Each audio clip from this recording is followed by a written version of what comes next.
Good morning, Idaho. Good morning, everybody. Good morning, everybody. We're here on the penalty phase of the Chad Daybell trial, and we're here to get justice for JJ, Tylee, Tammy, also Charles and Joe. Their justice is in the future still, but the fight continues. I'm going to have to turn off my notifications so we don't hear them. But welcome, everybody. I thought I better go on and get started because, Judge Boyce and them are always late. And I thought, well, the way things have been going through this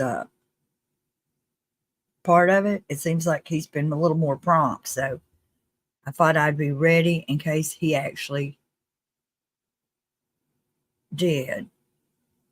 Because I know yesterday was not a good example of it. But,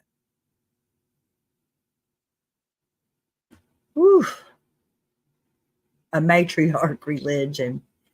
I don't think that anybody should follow me as far as in a religion. Follow us, certainly, in this case, on this channel, but everybody's beliefs are up to their own thing.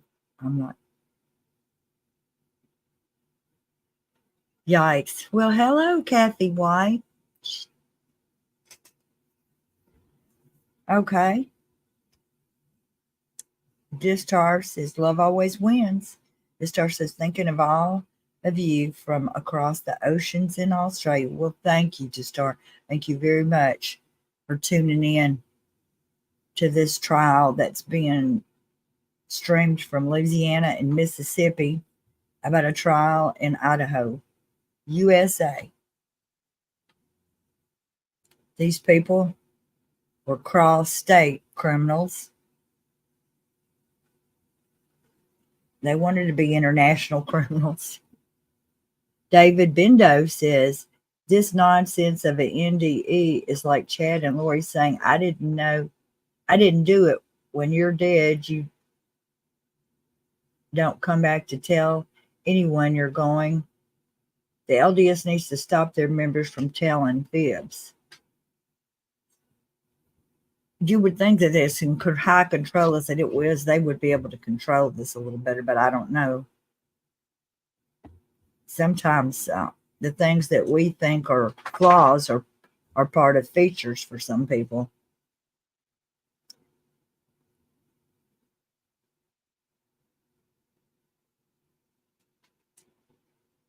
Well, I'm looking at comments from last night. Gosh, what the heck? People have been tuning in since last night. Okay, here. Julie Coe says, Beach Bun, I managed only 3 hours sleep because I could not rest until the guilty verdict came down. And now I'm so hyped up for the sentencing. You rock. I'm happy for Cresha and the family. Yes. Hearsay has some hearts.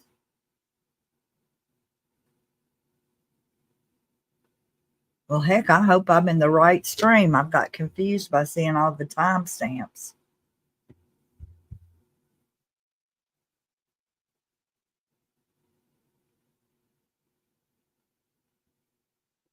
Grandma Snark, about that channel that you mentioned, well,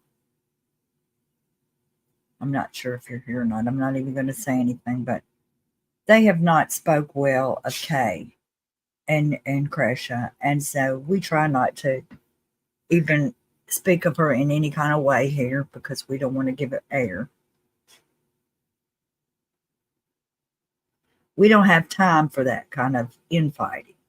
Sandra Mass Hicks says, love from Alberta, Canada. So happy that this day has come. Blessings to all following the trial. Much love to Judge, the prosecution team, the detectives who work on the case, and to God. Kiwi says, rest in peace, Tylee, JJ, Tammy. You will never be forgotten. Justice has been served. Trace on the case. Yes, that's what I'm afraid of, Trace on the case. You must have read my mind because in there I was like, I hope she can behave and stop blaming everyone else for the ridiculous things that aren't actually her business anyway and focus on the task at hand. I do too, but I don't know if she can do it because I don't know if she can. I'm not sure, but we're going to see. Did they get to look at uh, their what they're going to say ahead of time? Do they have to turn it into the judge? Clancy says, "Morning, all. Today is a good day." Question for the chat: does anybody know? Do they have to? Do they have to write down their impact statement and turn it over to the judge to be approved? Blue Blue Moon of Kentucky says Joe, Charles, Tammy, Tylee, Kane, and Todd, Joshua Jackson. Justice is being served. You all will never be forgotten. They will not be forgotten, Blue Moon of Kentucky, for a fact. Bewitched says love always wins. Sugarbird Starburst says good morning, everyone. Gloria Fitz says good morning, everyone. Dream Big says good morning. The day has finally arrived. We can now say Chad is convicted of his crimes. I'm here. Bad Donut says I'm here. I'm at work for 12 hours, but I'm here. We love you, Mad Donut, and we'll be reaching out. Jax Gustafson says good morning, all. Mad Donut says morning, Jax.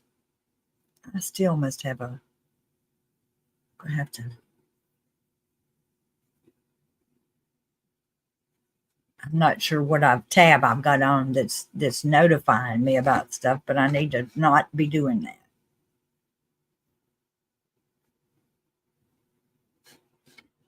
Let's see.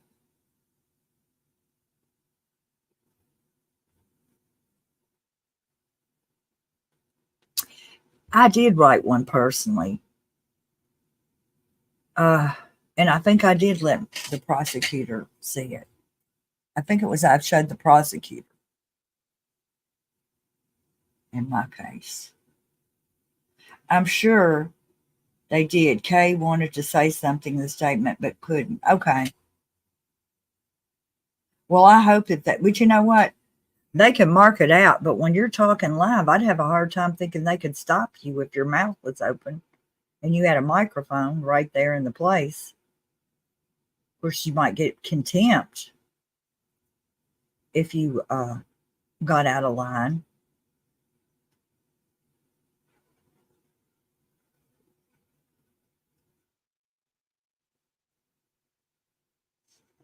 John Pryor, I hope he can keep his objected mouth shut. Mad Donut says, everyone meet Darlene. She's a friend of mine. Darlene, welcome. We're so glad you're here. Darlene, we're so welcome. I hope you will subscribe and we'll see you here often. We have a good time and we visit. We love Mad Donut. I know we'll love you too. Stop the IRL and the drama. You could give one to the judge to read privately. Okay, that's true. Darlene, you're so welcome. We're glad you're here. Trace on the case says he needs some shut up pills. Sit and Spin says, sorry I wasn't here to support during the verdict. I had a major internet issue. Oh, I know that really broke you too. Oh my gosh. All of our members are saying hi, Darlene. Butterfly 223 says hi, Darlene. Vic 6 says, hey, Darlene. Darlene already subscribed. We love you. Trace on the case, hi, Darlene. Shine Penna says, welcome, Darlene. You'll love this channel. Bo Peep says, Bewitched, I hope so. I'm going to go and see if Nate is. You know what? I can't see all of a sudden. I wonder if my contact just fell out. My world has gotten blurry.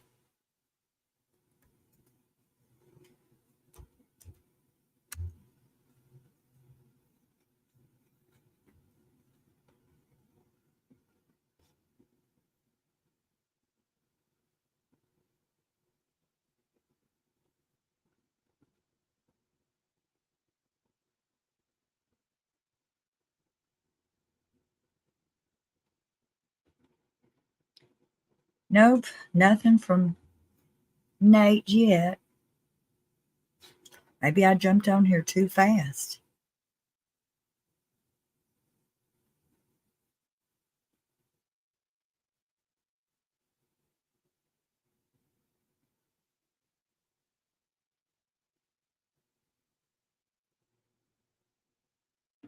Oh, well, no.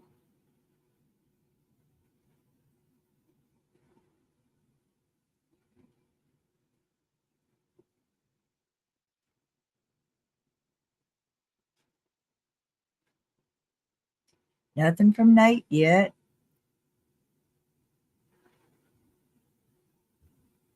I guess I could show this picture of the prosecutors for a minute while we're waiting. This is a picture that they posted, and you can see it's the whole team and everybody that was there to seek justice. There they are. They look happy that they've gotten these convictions.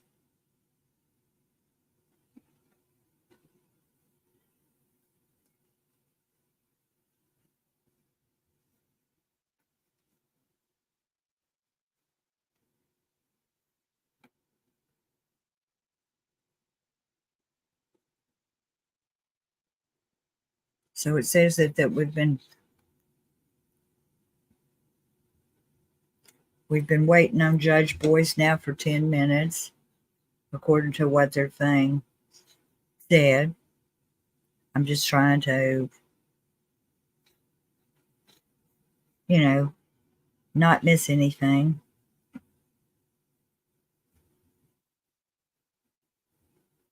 Let's see. I think I'll put a little bit of this music on while we're waiting.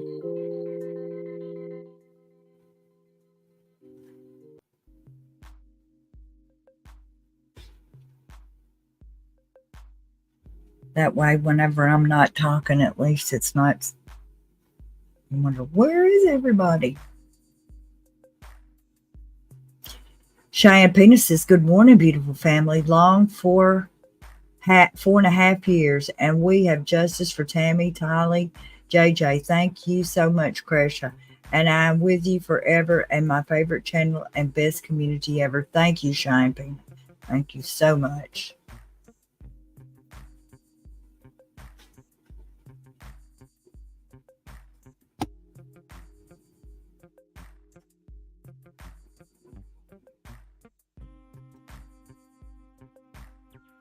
So,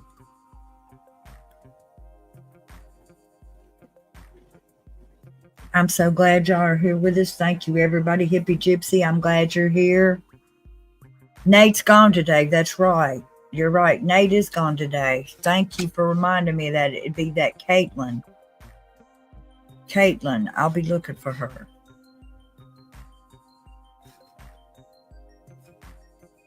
Caitlin Hart.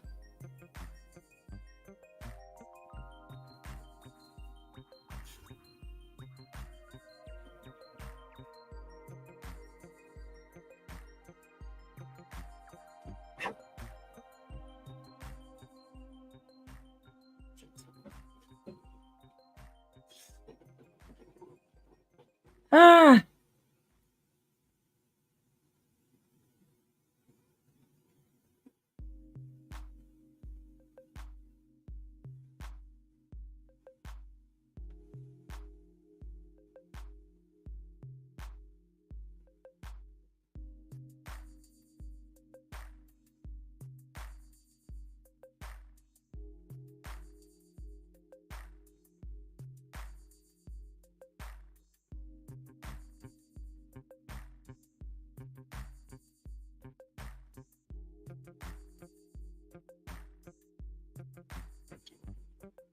yikes.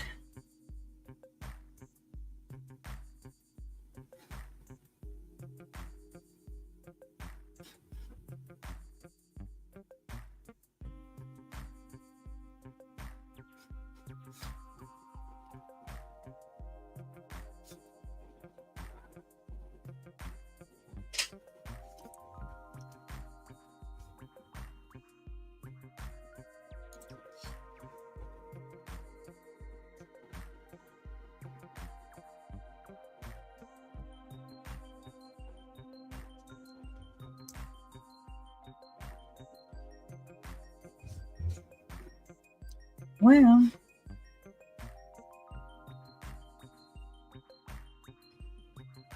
day 39, y'all.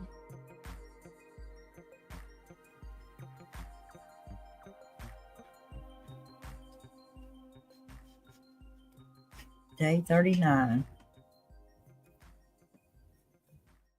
of this trial.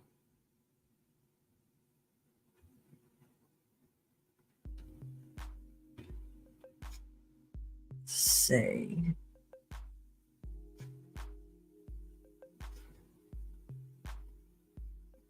So Caitlin Hart is at the courthouse today in place of Nate Eaton, and so she has put in a few. She says that Colby Ryan, Lori Valla's oldest son, just walked into the courthouse. So Colby Ryan is here.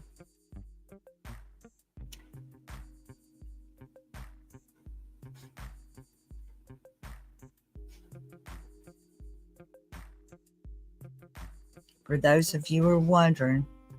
So I'm going to put that in the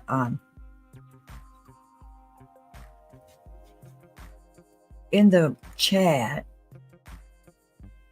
People are arriving at the courthouse. I'm going to turn that off.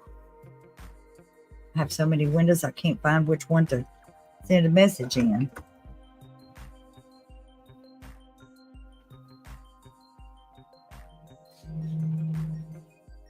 Oh, by the way, y'all, it's my mama's birthday and she is 91. And Tracy made her the cutest card ever and sent it. And it is so sweet. I'm going to show that to y'all in a little bit. I had to shut my Facebook tab down because I've gotten so many comments and likes on it till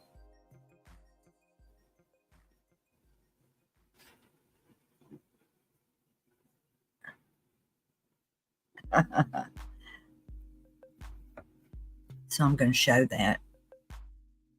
So Tracy made this for my mom. And it says, Happy 91st birthday, Miss Nina Pearl.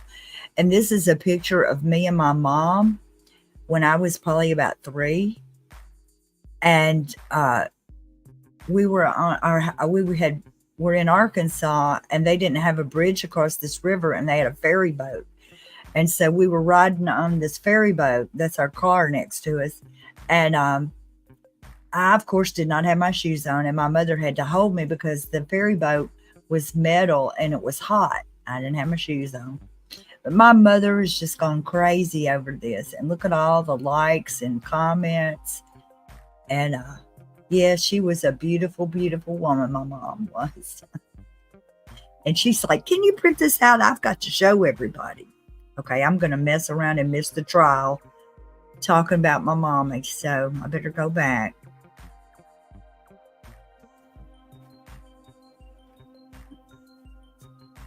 Anyway, that's caused a lot of stir on Facebook this morning. Oh my gosh. Y'all.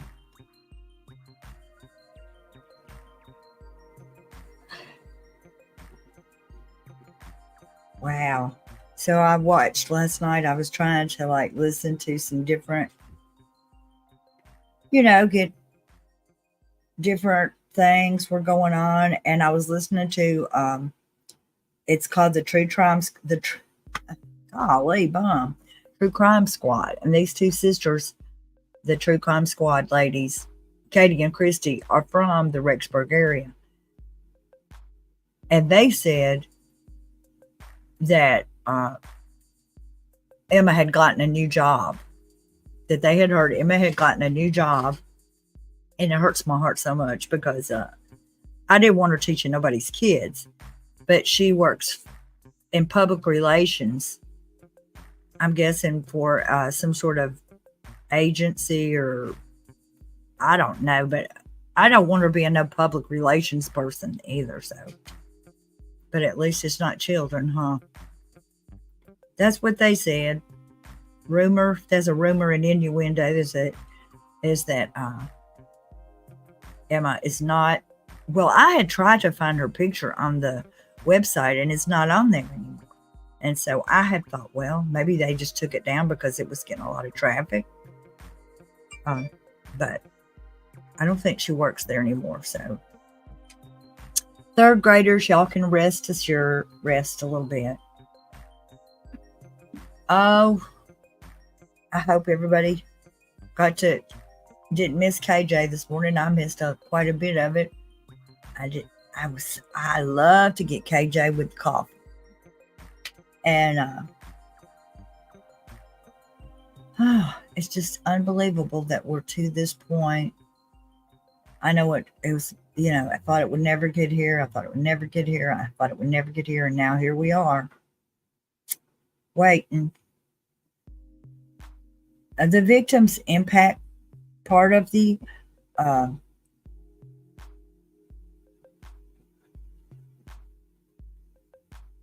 portion that happens today may be very difficult to listen to. And I encourage everyone to take care of your mental facilities. And if you need to go get a breath of fresh air, a drink of water, something to step away for a minute, do not traumatize yourself unnecessarily if you cannot deal with such things. We want you to come back and be here with us, though, because we're really, really glad and thrilled that you would be here with us when you could be anywhere. You're here with us. We love it. And look, got 335 people chatting in here this morning, and we have 125 likes. So I'd like to invite everybody that's in the chat right now to hit that like button, because it helps get this video out there in the algorithm where other people can see it and be interested in it and can learn about it.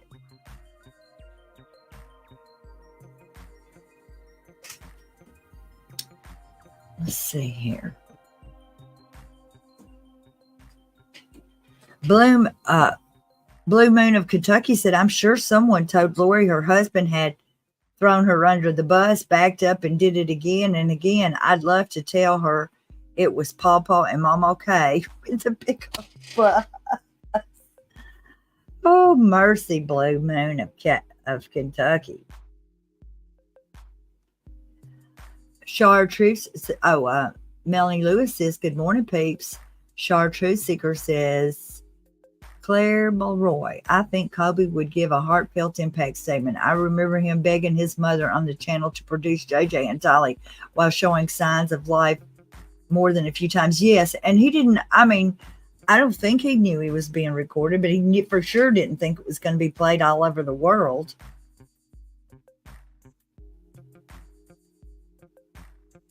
Gypsy, Hippie Gypsy says, I understand if you two need a break also. I'm going to have a forced break today because I have to go someplace. I got my phone charging so that I can be listening. But I had a hair appointment yesterday, and there was a massive traffic jam between me and the city, and I could not go. I had to call and cancel. So they rescheduled me for this. I can't be late if I have to. So I'm going to leave 2 hours early, so I will not be late.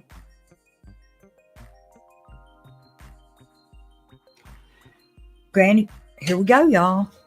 Well, I don't know if here we go, but we've each got to this point.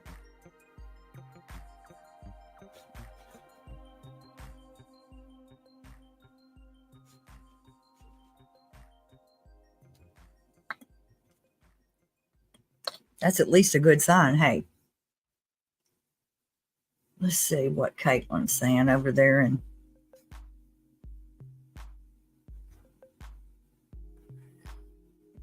Brandon Boudreau is also here.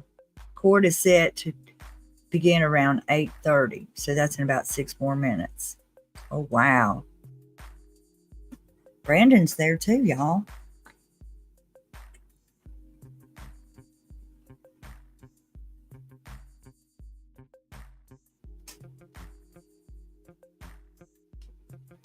I wonder if Brandon's going to give a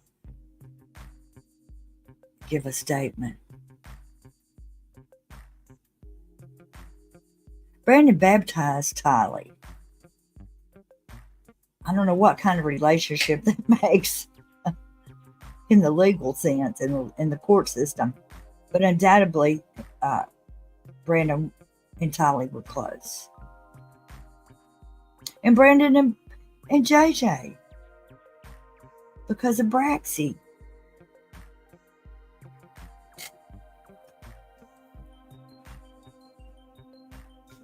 I sure wish that we need to all send Brandon Boudreaux a virtual hug. Kay and Larry a virtual hug.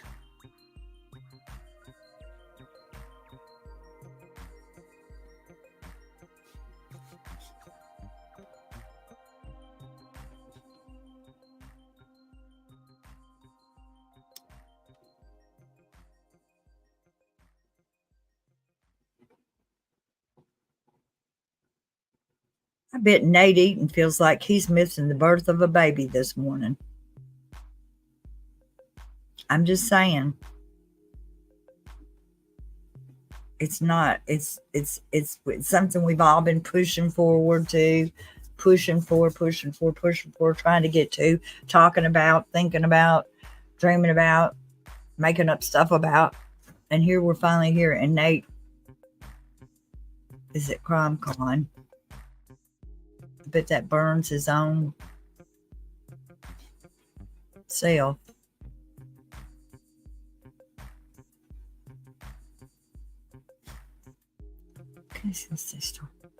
Okay, MF says, Donna, you're so good at hosting. Thank you so much for helping Krisha with this channel so she can take care of herself. You two are a great team. Thank you for bringing this information to light. Well, thank you, MMF, and thank you for your, let me put this up here and let people see that. Thank you so much. Every bit of the contributions that you give helps Krisha so much. You know, she's a caretaker. She takes care of her husband who is disabled. She's been doing all this research. This has been very, very heavy on their family, and any ways that we can help her, it helps tremendous. The best way that you can help and not spend anything is to hit that like button, subscribe, and share it with others, and get the algorithm flying to Krisha's channel.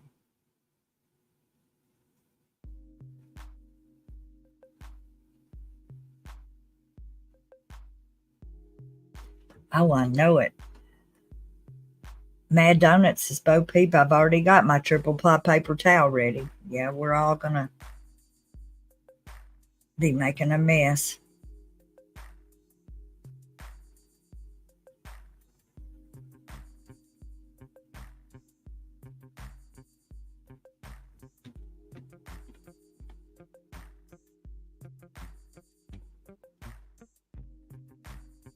I do hope that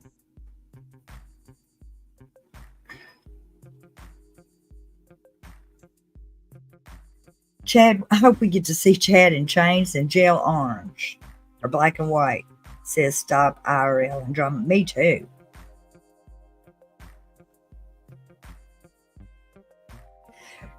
Joanne Randall, welcome. She says it's 4 p.m. in Cape Town. Well, we're glad you're here with us. Rachel Ompus says, good morning, everyone. Florida Vincent says, another case. The judge stopped a victim statement. Was it Lori's trial? Yeah, I think he did. Fiora Vincent. Christine says, good morning. Hello, Darlene. Maria P says, Donna, you have been incredible for all your help in getting us this trial and with Krisha. Love you. Thank you so much, Maria P. I've been glad to do it. It has been an experience. I've learned things and I won't forget it. Trace on the case. I hate when they go up behind your eye. Yikes. I don't know about that, but I don't like people going up behind my eye either. Kentucky, a blue moon of Kentucky. That's what usually happens, Donna. if it hasn't been approved, the judge will say something like most judges will say something if their words haven't been approved. Okay, like, Miss So-and-so, can you wrap it up there?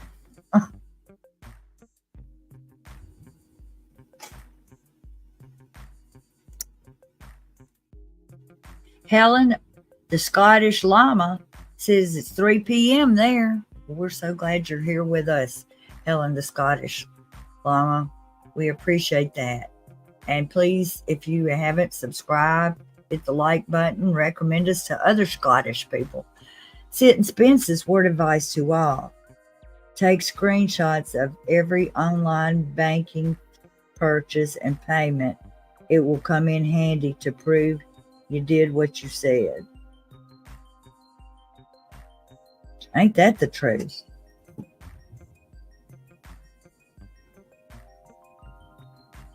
Granny Whisper says, welcome, Darlene, to our family.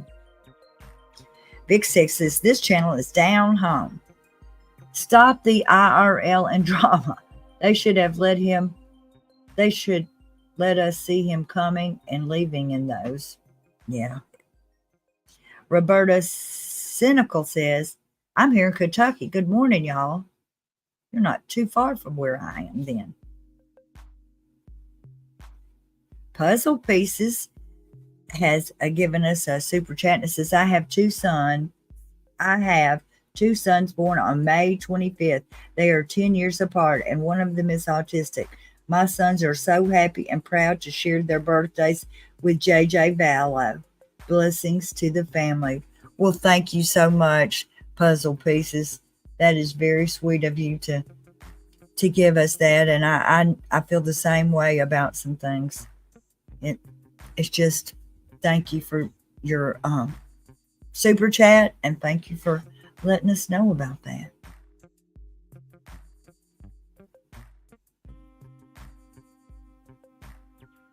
So I'm going to see if Caitlin has put anything else up there.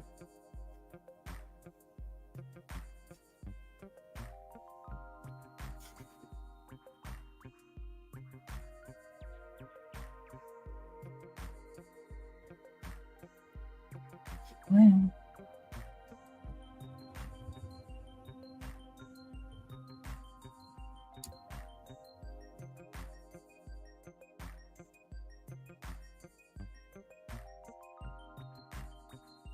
uh-oh. 7 minutes ago, Caitlin says that they're still outside the courtroom, so they may be starting late today. She said that 7 minutes ago. I hate that.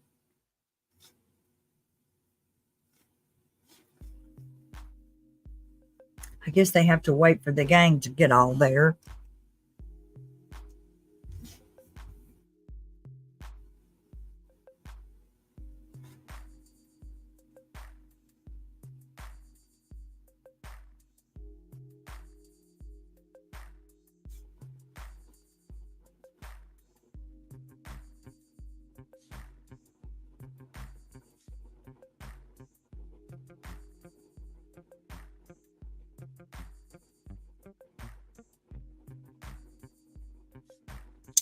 Wow, I don't know what to think about that.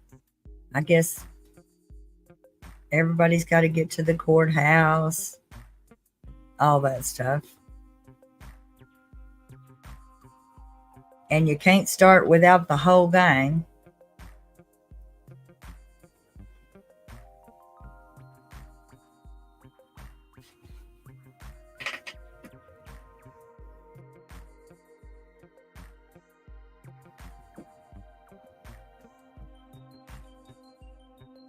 Hawk Mom says, I hope Pryor doesn't object during the statements. I said the same thing, because you know he will. If he don't, he will want to. Who do you think will be first on? I think Kay will be. But I could be wrong.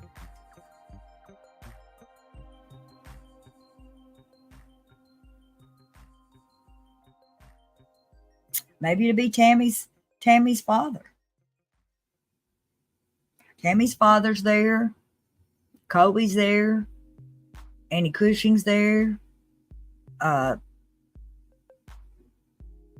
Boudreaux's there. I don't know who all those people were speaking for. And it was my understanding in Lori's trial that they only let them have one person for, each one of them. So I don't know about all of those people speaking. Maybe they're just here to witness it. I'm not sure.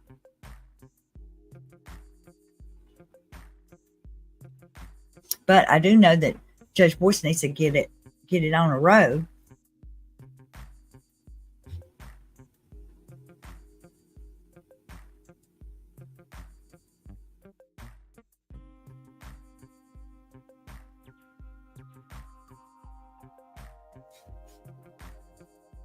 Tracy, my friend Reba, the one that's the singer, she just sent me a message and told me how much she loved this card you made, girl. It's like, wow, but it's like when I see the wonderful, it's like I'm a trained graphic artist, but girl, you do beautiful work.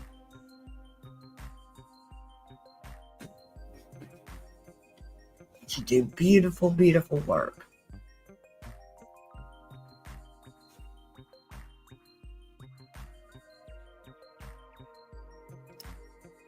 Ah, yikes.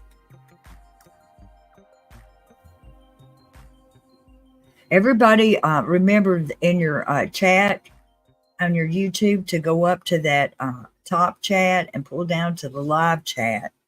And that way you don't miss any of the comments, because sometimes, I don't know why it weaves out some of them, but it sure does. And I know you want to see all the comments.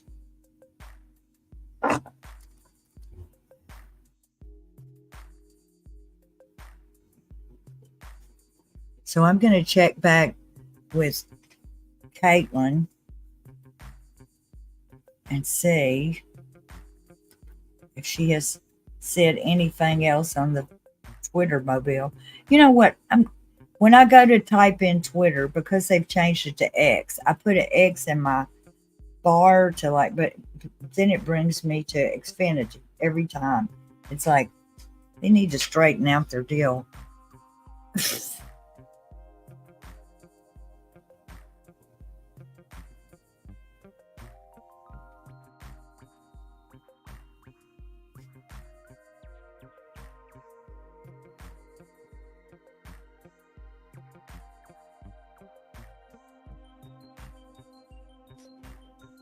I'm so glad you're all here with us today. And I want to welcome you, if there's new ones here, to the channel. It's called Difficult Research, because the research that Krisha K. Easton has done has been very difficult. And it's the research that it's taken to understand somewhat these crimes that have taken place. These awful, awful crimes that took place in Idaho and Arizona by Lori Vallow and Chad Daybell, in which they killed their mates and killed Lori's 2 children.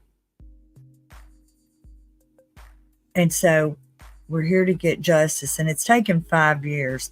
These crimes started happening in July 11th of 2019, Charles was killed. There was a whole lot of crap went on before July 11th, but the first actual murder was July 11th, 2019. The months that followed were a bloodbath for Idaho and Arizona. And it's taken all this time to bring these people to justice, these monsters. Beach Bum says, Carolyn A., it's our best your granddaughter. She's learning important lessons on court procedures. Yes, Carolyn A. Bewitch says, and probably Joe Ryan and Eldon Clausen, no doubt. I really think Eldon Clausen too. Good morning, all. Should I say good afternoon? It's 3:38 p.m. here in the UK. Hope you're well and all the glorious verdicts today. Thank you, Nick Core, and we're welcoming you from the UK. Tony says, Bewitched, it would be hard waiting alone. I know. That's what I'm thinking about the alternative jurors. They have to be alone. Wait. Vix Tech says, I've been following since December 2019. Was it 3 months, Robert Green, that all the stuff happened in 3 months? Well, that's only because they got stopped. They'd still be killing people. Thor says, I wonder if the victim statements will go for more than a day. I don't know. They could. You know, Judge Boyce didn't let all that happen. He was real limited in who could give a statement at Lori's trial. Somehow I remember that because they didn't let Larry give one. They got real fussy about who's related and who's not related and all that.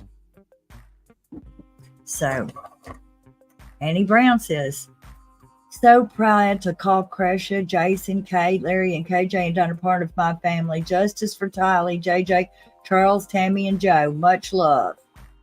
They will never be forgotten. Thank you, Anna Brown.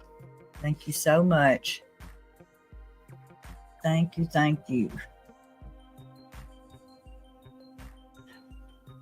Thank you so much. These really do help Cresha. And it helps to push it in the algorithm, gets other people to recognize it, because this is difficult research. Sometimes you need a little push to even get involved in difficult research. You have to have a motive. You have to have intention to study difficult research. You have to have an end in mind. And that's what Cresha does. She has that she's going to dig and find out. She is going to dig and she's going to find out. Thank you, Hope Grace, for that super sticker. Thank you all for all the support that you send Cresha. It really helps her and Jason and the kids. She's had a tough last 5 years. It's been awful, y'all. Since the gravel was flying in the driveway when her mama came back to say Uncle Charles has been killed, murdered. 5 years of this. Waiting for the hurricane to make landfall. To see how much damage is going to be left when it's over. How much work we got to do to get over this. It's a lot.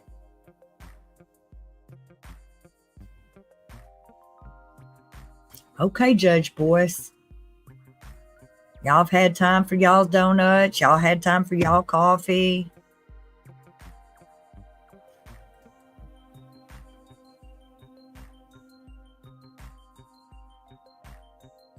Gosh, it's 17 minutes since they said they might be late. It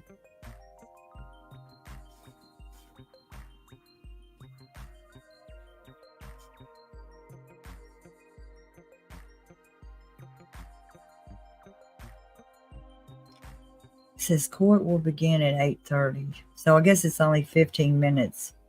You're only 15 minutes late.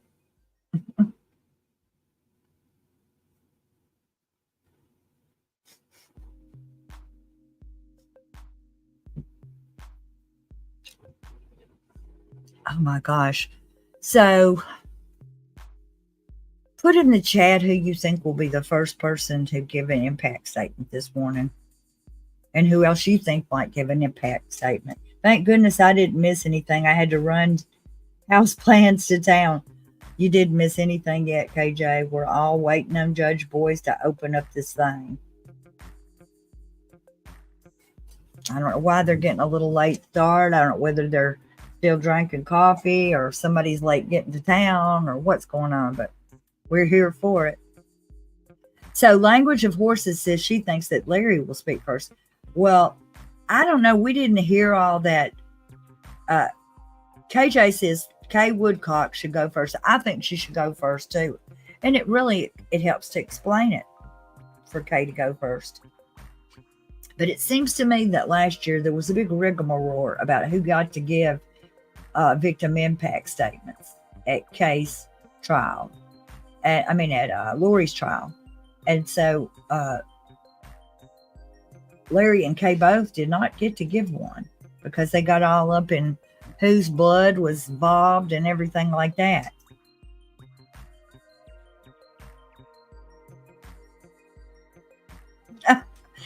Vicky Carpenter says, in the impact statements, can we at least tell Chad one last time that we hate his books? I hope somebody does. Yes, I hope somebody tells him that he hates his books. That's a good idea. Jet Set J says, hi, KJ. Detective Stutter says, good morning, KJ. Jax Gustafson, good morning, KJ. Amy Krug, K is the reason we are here.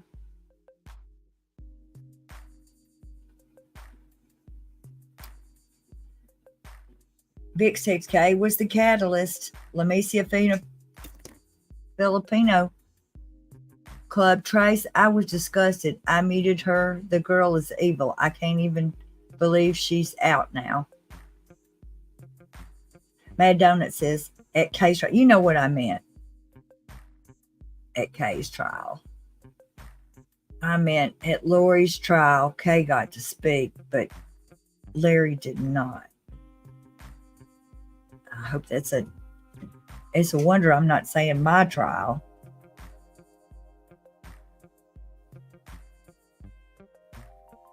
Trace on the case says, but at some point, don't they have to present evidence where they will choose whether he gets death penalty or life? I think so, Trace. I understand that they present extraneous things that happen that would make it egregious enough to be a death penalty. And I think that one of the things is that you commit the crime at the same time that other murders have been committed and stuff. And there's a whole list of things that make it meet that. And I think they will have to check the boxes. Beach Bum says it's a mini trial of mitigating evidence and etc. Victim impact statements, and then jury deliberates. Beach Bum, how long do you think it'll take? Saltino Winchera says there's someone who will give the statement for Tylee, and that I understand that, Saltino, but I'm not going to even say all that because I agree. I mean, I don't know what. I just know that I don't like drama that's unnecessary to what's going on, and some people just have to bring it. CSI crowdsourced eliminations. Well, if it weren't for Kay, we wouldn't even be here today. She deserves that chance. Yes, she does. Absolutely. Kay and Larry both deserve to speak, but I don't know if they'll both get to speak. Will it impact statements go first? I was wondering if the prosecution will lay out the aggravating factors first. This is not like sentencing. It's a mini trial.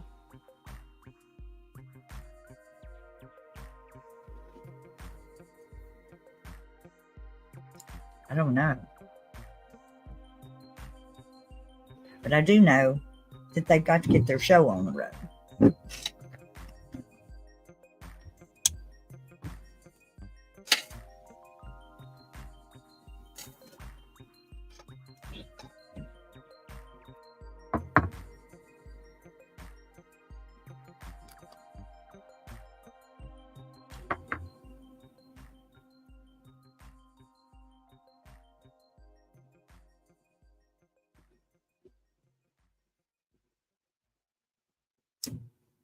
Jenny Benny says even Lori's attorney called Chad's book stupid. He sure did. Blueman of Kentucky says Trace on the case. That was sickening. She was sickening, in my opinion.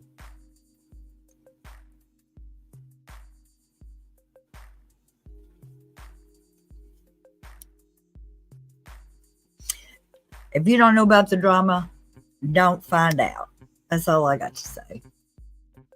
Because it is not worth your time. Horrific true crimes and lies. Tammy's dad or brother, one of the first for her family, and definitely her sister. Okay. Hugs, KJ, from Jennifer Sukup. Amy Scrum says, tracing the case, she is revolting. Lamicia Philippines says, Kay, Annie, Aunt Vicky, possibly Colby. Beach Bum says, CSI, great to see you as always. Tracy says, thanks, Beach Bum. Robert Green says, tell Amazon to stop selling them. Oh, yeah. Carla says, Vicky Carpenter, I hate everything Chud did. Defaming Tammy was disgusting. Baby Girl 5478 says, hi from Palaca, Florida. Vic's text Grandma Snart. Thumbs up. Excuse me.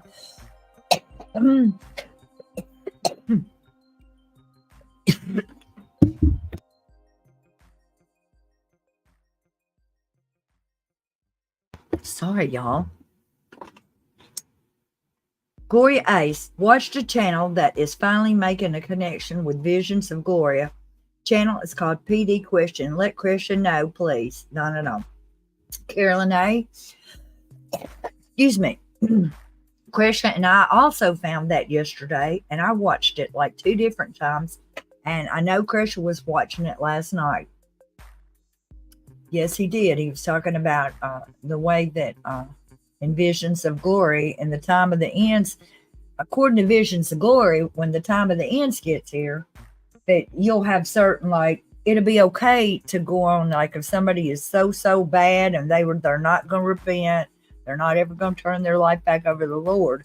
According to Visions of Glory, during that time of the end, you can go on and kill them so that they can go on to glory and maybe change their mind there. I don't know. That's according to Visions of Glory. So no wonder if they were following that kind of stuff. And other people are still following that stuff. KJ in the race says, I think the penalty phase is different than sentencing when it comes to who can give a statement. Oh. Okay, KJ, now you're telling me something I didn't know that. You usually tell me a lot of stuff I don't know. Thank you so much. Charlotte Bassett said toast and Coke for breakfast. Anyone having a new roof put on today? Oh, that's a wonderful thing, Charlotte Bassett. Having a new roof put on. The bill for it, on the other hand, probably is going to be not as pleasant. Michelle Wendell says, I think it's being a death penalty. The jurors take consideration the impact statements, so more family members should be allowed to speak.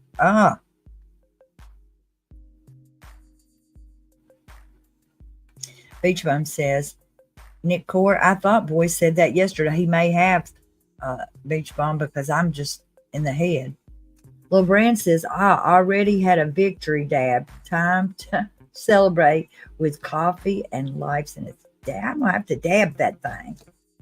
Talk to my people tomorrow about dabbing. LeBrands, I'm going to talk to my people. Eric Jasper says, KJ, my friend, I love the video shorts of when we will rock. Yes, I did too. You're so perfect, KJ, on all that stuff.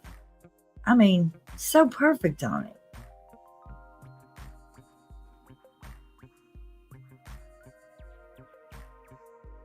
So happy for you and all the victims and all the people that dearly love them. Yes, Eric Jasper, she was so excellent in that video.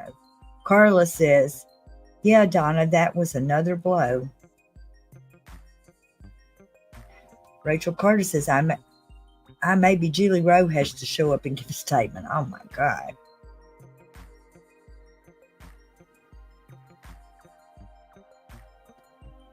Hippie Gypsy says, I'm sure Kay is ready to get it behind her. I know. Yes, giving a victim's impact statement is a very heavy load. It's a very heavy lift. First writing it and then giving it.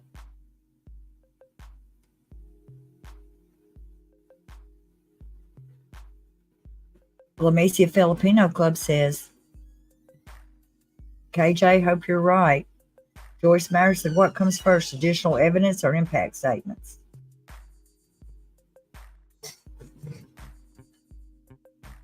Nick Core says, Carolyn A., that book is a root to evil. Grandma Snark says, maybe Tammy's dad. Trace on the case. Really, KJ? Beach Bum. I know right down in our family have adopted them.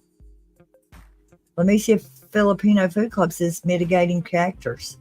Granny whispers, I can't wait to see who defends Chad. Amy Crew, Rachel Carter, apex predator for your money. Tina Marie says, KJ's a good answer. Yes, she is. Hippie Gypsy says, rock on, KJ. Julie Coe says, it's a shame that the law enforcement can't give a statement as well. They went through hell at Chad's property. Robert Green, Beach Bum's perfect. Yes, he should only use the paper from his books as toilet paper, which will be very uncomfortable. CKT 7009 says, yeah, Julie Rowe would help Chad. Not welcome, CKT 7009.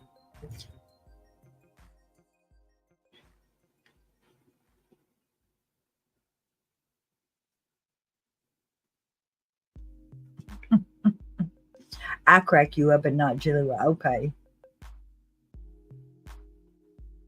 Detective's daughter, I feel sure he's going to get the death penalty. KJ in the race says, oh, KJ is a silly clown. You're very talented, KJ. Don't sell yourself short. Beach Bum says, yep, Janelle, definitely not to him.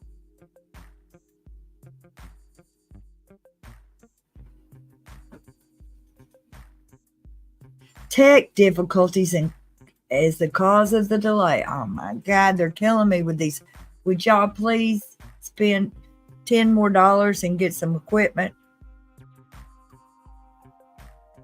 Their Elmo has run out of juice.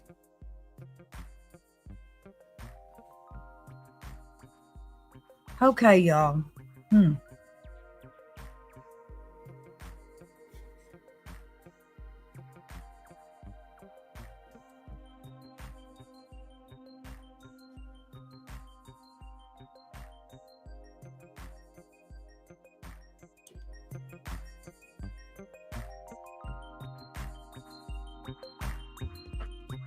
Well, heavens.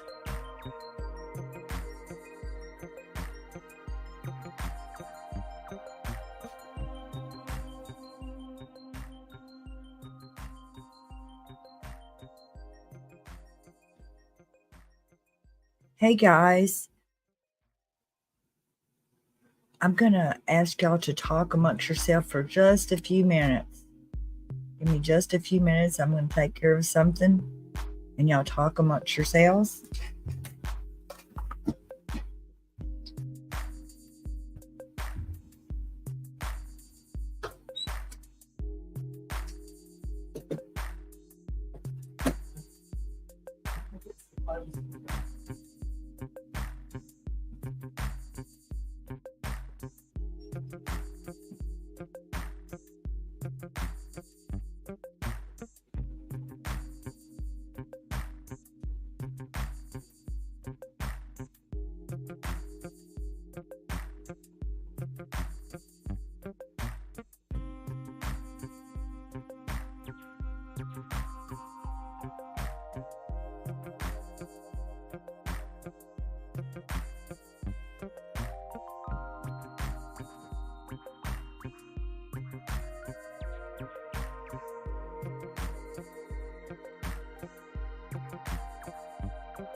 Oh no.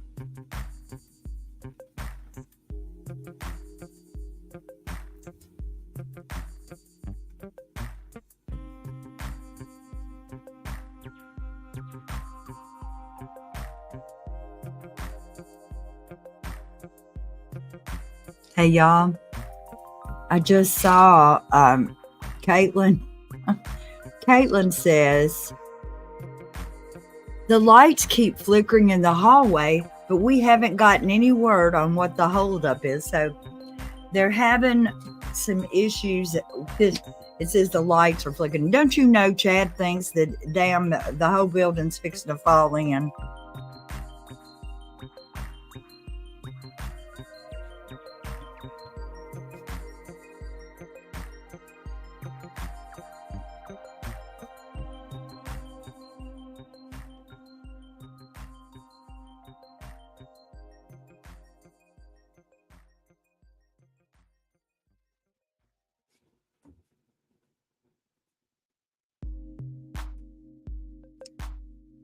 The lights keep flickering. Oh my God.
This has got to be so hard on them.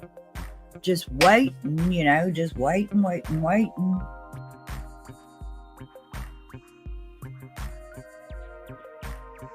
I hope Kobe gives a statement too, man.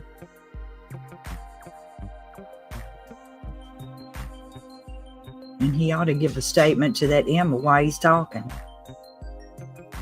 Jenny Benny says, happy birthday to Donna's mom. Look at all these people wishing my mom a happy birthday. I'm going to have to go show her. Just me. Happy birthday to Donna's mom. Granny whispered at church one day and it stuck. Marlene Burgess, happy birthday to your mama.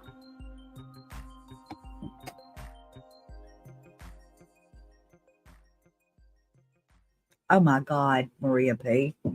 She says her emergency vet charged me $9,300 for 3 days of treating my dog for diabetes and pneumonia. Good heavens. Susan Honaker says, happy birthday to your mama. Jamie says, oh, happy birthday to mama. Puzzle Pieces, happy birthday to your mama. Gloria Fitz. Oh, that's a lot of them. Butterfly 23. Marilyn Pastor, yep, she's 91. Big Six, all these birthday wishes to my mama. Jackson Gustafson, happy birthday. Christine, Michelle.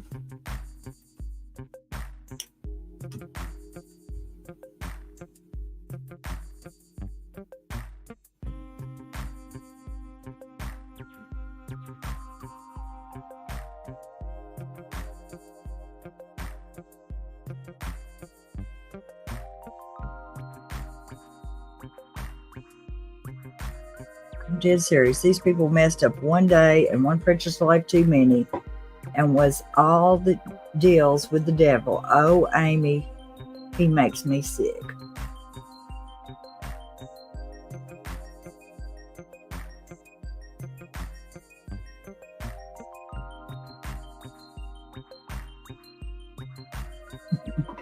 Detective's daughter says, happy birthday to Donna's mama, our adopted mama. I know. Some days I think, I feel like I'm neglecting her, but she says I'm not, and I try to make up for the time I'm not there.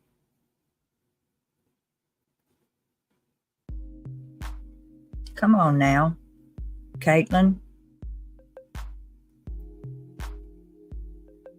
They're worrying me about having their lights flickering in the hallway.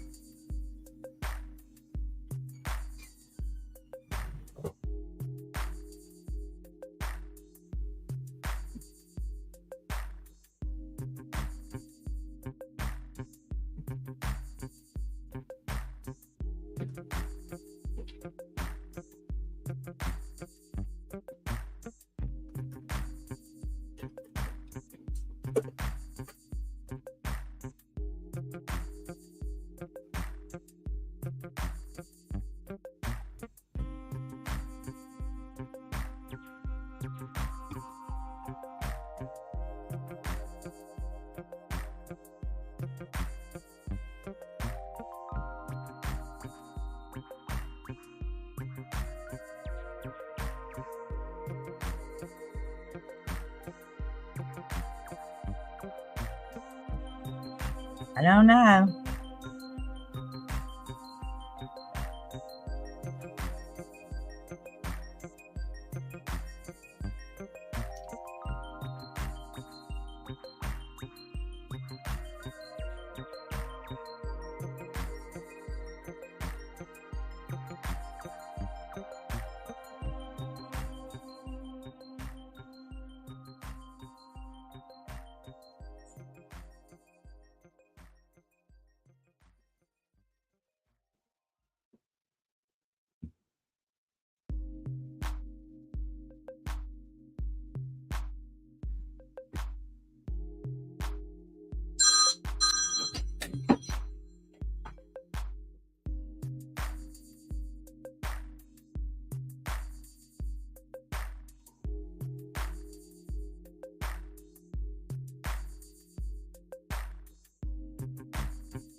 So Nate says that he's away from the trial today, and that Caitlin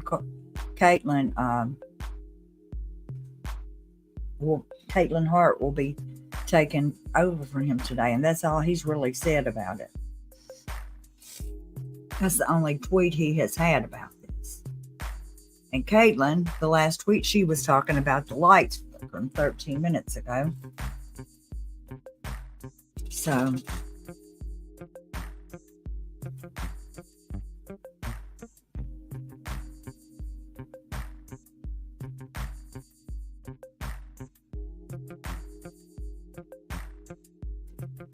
it shouldn't be.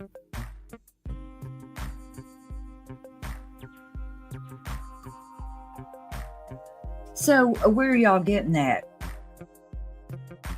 11 Central Time for you. Where are y'all reading that that's when it's going to start? Because that is not what he said yesterday.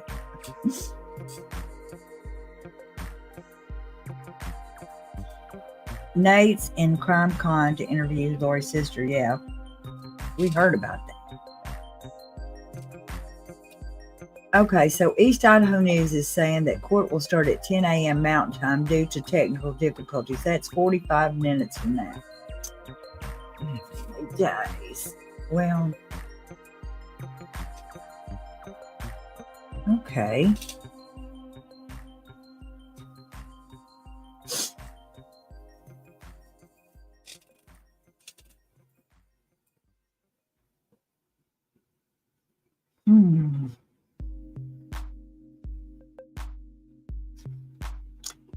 So they said that they're going to need 45 more minutes to get their shit together. And then, of course, it'll be lunchtime. Do I sound mad at them? I didn't mean to be. Rabbit says, apparently, Chad's prayer to delay or the time of the rupture arrived might make him believe he still has powers. Oh, I see. So this is Chad. We can blame him yet for something else.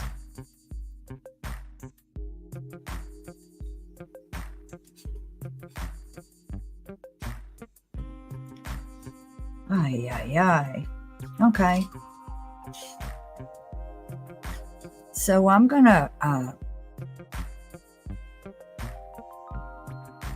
send an invite to my fellow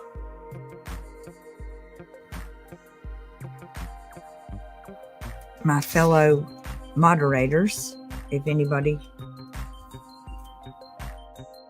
would like to join in or have a little commentary. Oh, I forgot my phone. It's in there with my mom, and my brother and my mom are talking, and I can't even send myself a message right now. Okay, well, I will send the moderators a link if you'd like to come in and chat.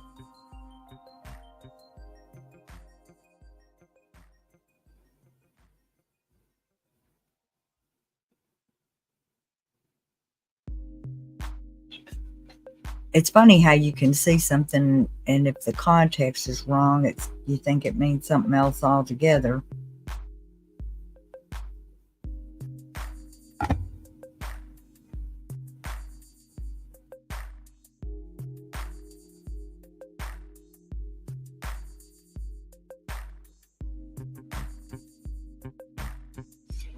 So if you're just tuning in now,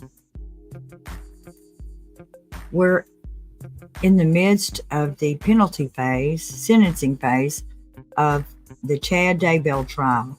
He has been found guilty on all the counts he was charged with the murders of Tylee, JJ, and Tammy, and also the financial crimes he committed, he was found guilty of. So at this point, what will happen next is that victim impact statements will be given, and then later mitigating circumstances that make this the very egregious crime that it is will be brought up, and then there will be the jury will decide whether Chad Daybell gets the death penalty or life in prison without parole.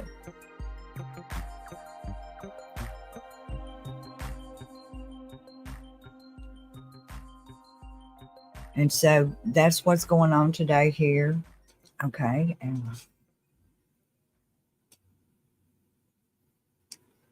let me see if I can see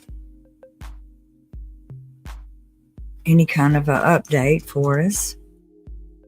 Because we're waiting, because court is late starting, because they are having technical difficulties. So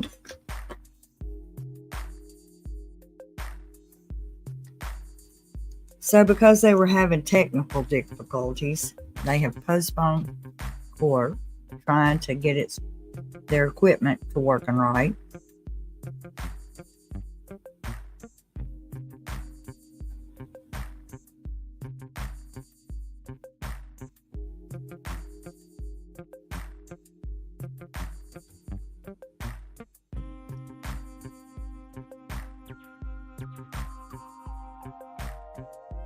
Just read live updates, but I don't see any.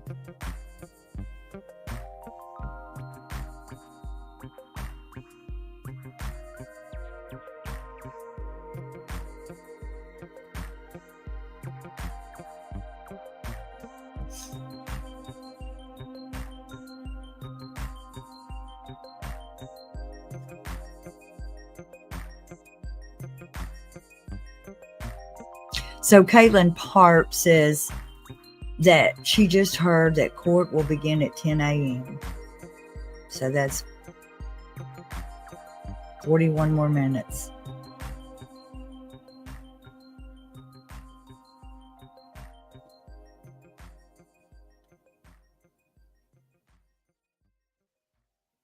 So I don't want to miss anything by starting another video or talking about something else.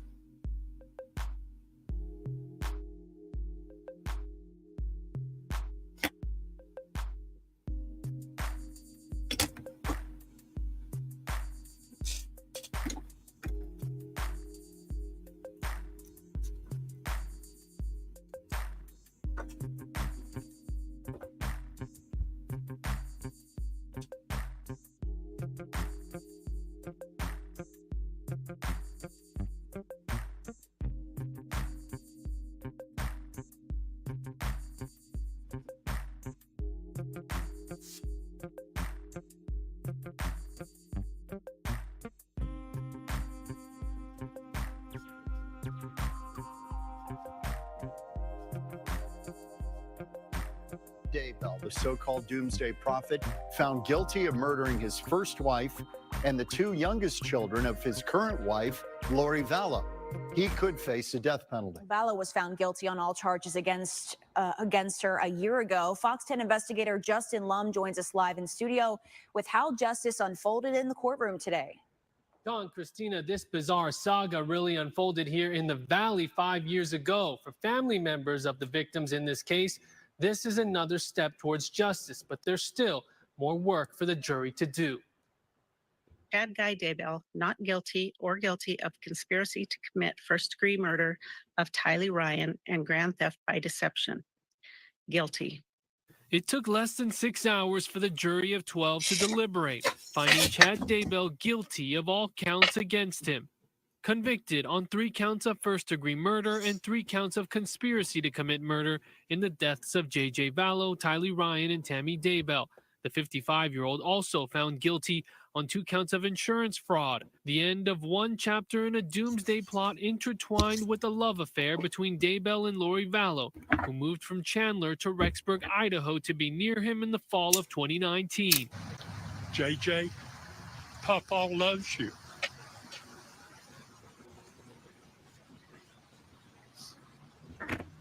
JJ, I miss you. But JJ, I will see you one day. The search for Vallow's adopted 7-year-old son JJ and her only daughter 16-year-old Tylee made national headlines. Vallow and Daybell not cooperating with authorities. The kids were missing for 9 months until June 9th of 2020. The children found dead, buried in Daybell's backyard. The jury learned about the conditions of their remains and how 49-year-old Tammy Daybell suddenly died in October 2019, homicide by asphyxia. Her aunt Vicky Hoban telling me Tammy was in great health. Felt like she was in the best shape of her life. You know, she had her whole, 20, 30 years or more. And, just to be snuffed out like that. And like I said, she was just, you're right. She just was a person that enjoyed the simple things in life. Clearly, there was another path that Chad wanted to follow. And I wish he would have just divorced her and gone about it. Daybell and Vallow identified the victims as dark spirits and even zombies before they were murdered, claiming their purpose was to lead the 144,000 when Jesus Christ returned. JJ's grandfather, Larry Woodcock, ready for the penalty phase that begins Friday. The same jury will hear victim impact statements and decide if Daybell is sentenced to death. There's one stage left. And I will say this, whatever verdict, whatever sentence the court and the jurors decide on, I will absolutely live with it. And the jury is sequestered and has been since they got the case yesterday afternoon. The sentencing phase begins tomorrow morning at 7:30 Arizona time. We will be sharing the trial's live stream on our Fox 10 Phoenix YouTube channel. Scan the QR code on your screen for more information. I'll be providing live analysis throughout the day. I'm Fox 10 investigator Justin Lum.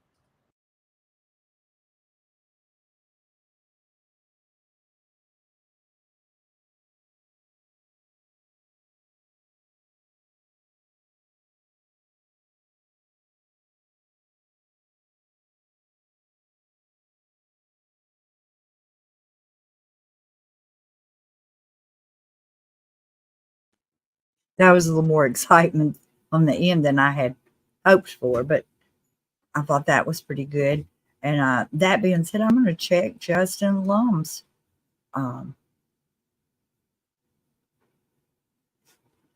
feed too. Although we see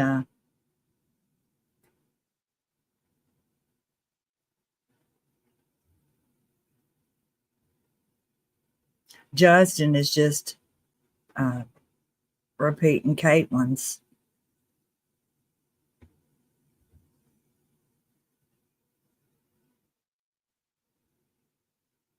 Justin Lum reached out to Lori Vallow to get a comment.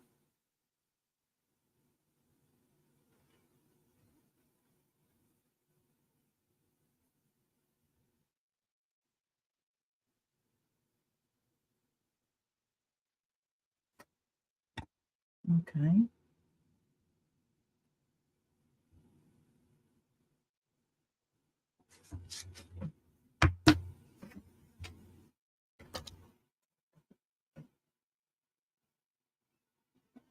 I saw that our friend Kathy from Gossip. Why can I never remember the name of that lady's channel? It is so good too.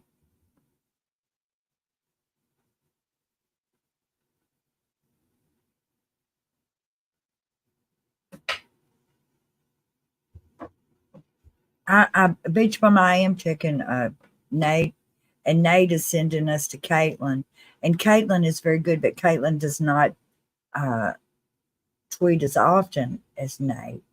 She does a good job though. I don't want to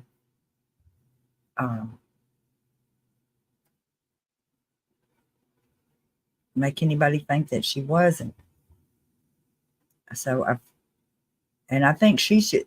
Her last tweet says, "I will, I'll meet back at 10. Be back then." Just heard court will begin at 10. Be back then. So she's not planning on giving us any tea in between now and then.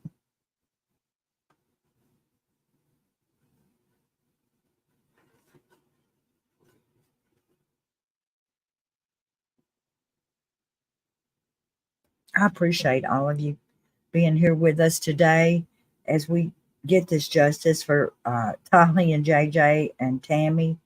And they make it just all this technical crap makes it just as hard as it can be. Most talkative we see, yeah. Hidden Jew Crime is saying that they won't start till 10 now. Squeaky Wheel says, as Boyce is maturing and learning how to morph into an experienced trial court, I see a cursor moving and it ain't me.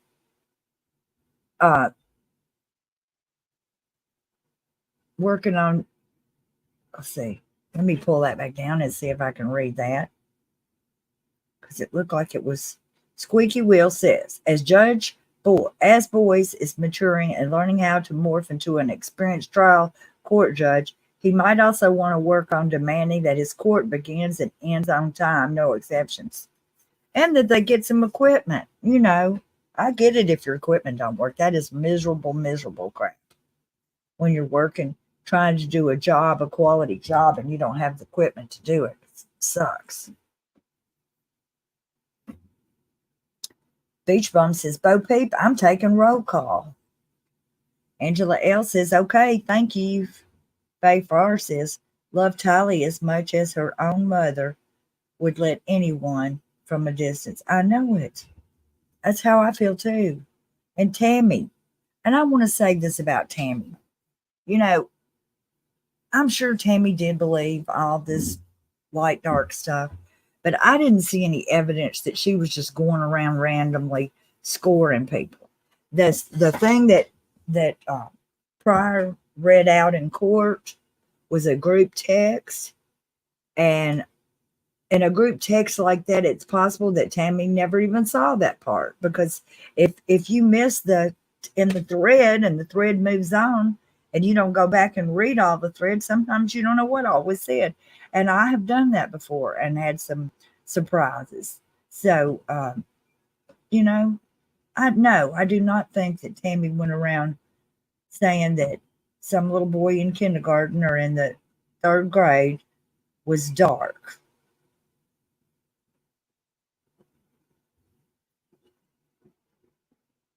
But I think that something in their whole family they went around saying. Time anybody did not be as good as them, because you know they were better than everybody.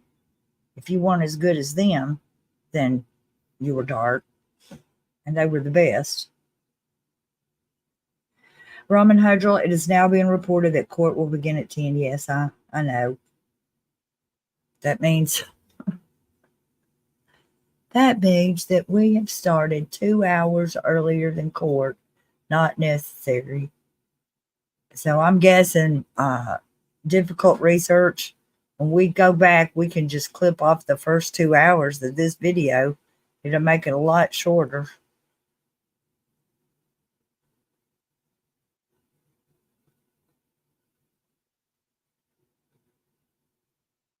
I am, okay. I'm going to ask y'all to talk amongst yourselves again. Let me get the music.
Hmm.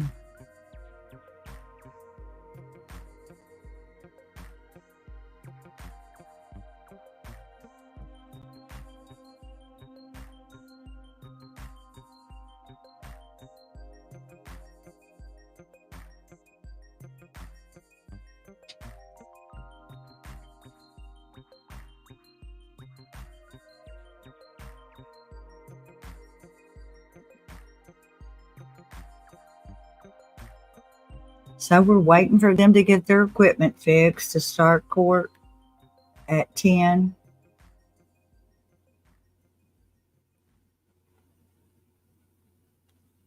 So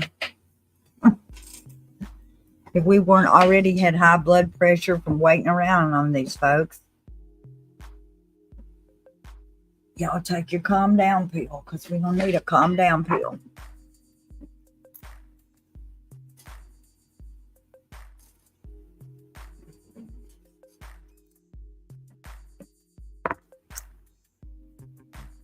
I'm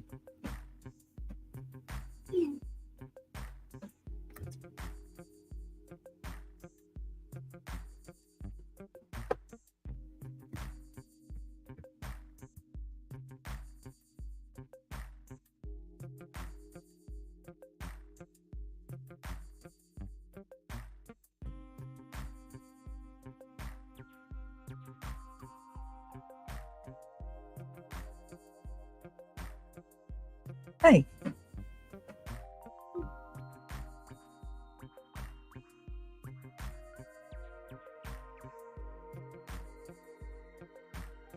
Hey, Tracy.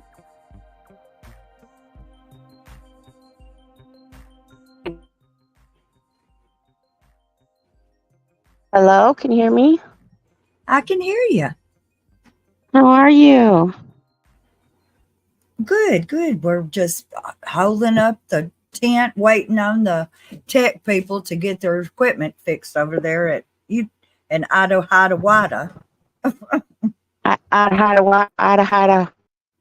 Iowa. Wow, Iowa. I'm not sure. But anyway, Iowa.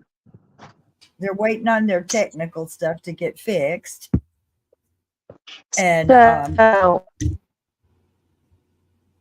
somebody was on Facebook overnight that you had a traffic incident yesterday too.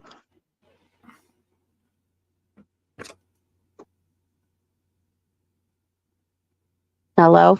who had an accident yesterday besides you, did you say? That you had a traffic incident yesterday too. Oh, I had a traffic incident, but I wasn't in a wreck. I was going to town and I saw all the emergency vehicles and I thought they were on the other side of the highway. And they were, because they had stopped the highway on the other side and my side too, to let them come across one of those places, where they can go across, but you're not supposed to. And so they were holding up both sides of traffic and I never could tell what all was the problem over there. Oh, okay. I was like, wait, what happened? I was up overnight. Hey, guys. Who's that? Hey, that's Beach Bum. Oh, hi, Jamie. Yeah. Is it allowed? Are we allowed to say your name? Who, me? Yeah. Yeah, I don't care. Oh, okay. I mean, some people don't, they want to buy us. Yeah. I just wanted to say that we really, I love being in this chat. I've been in many and I've modded for several. And I don't think they realize how good a group this really is. So thank y'all. Yeah, well, thank you, Beach Bum. You taking care of it over there. Donna's, I don't even know how I can ever thank you for this court hearing or the trial, and we could not have done this without you at all. Donna rocks. Yes, she worked so hard, y'all. the stars kind of align to let things happen sometimes. I think, it's more, okay, this is okay, we're going to do this. And then things happen that way.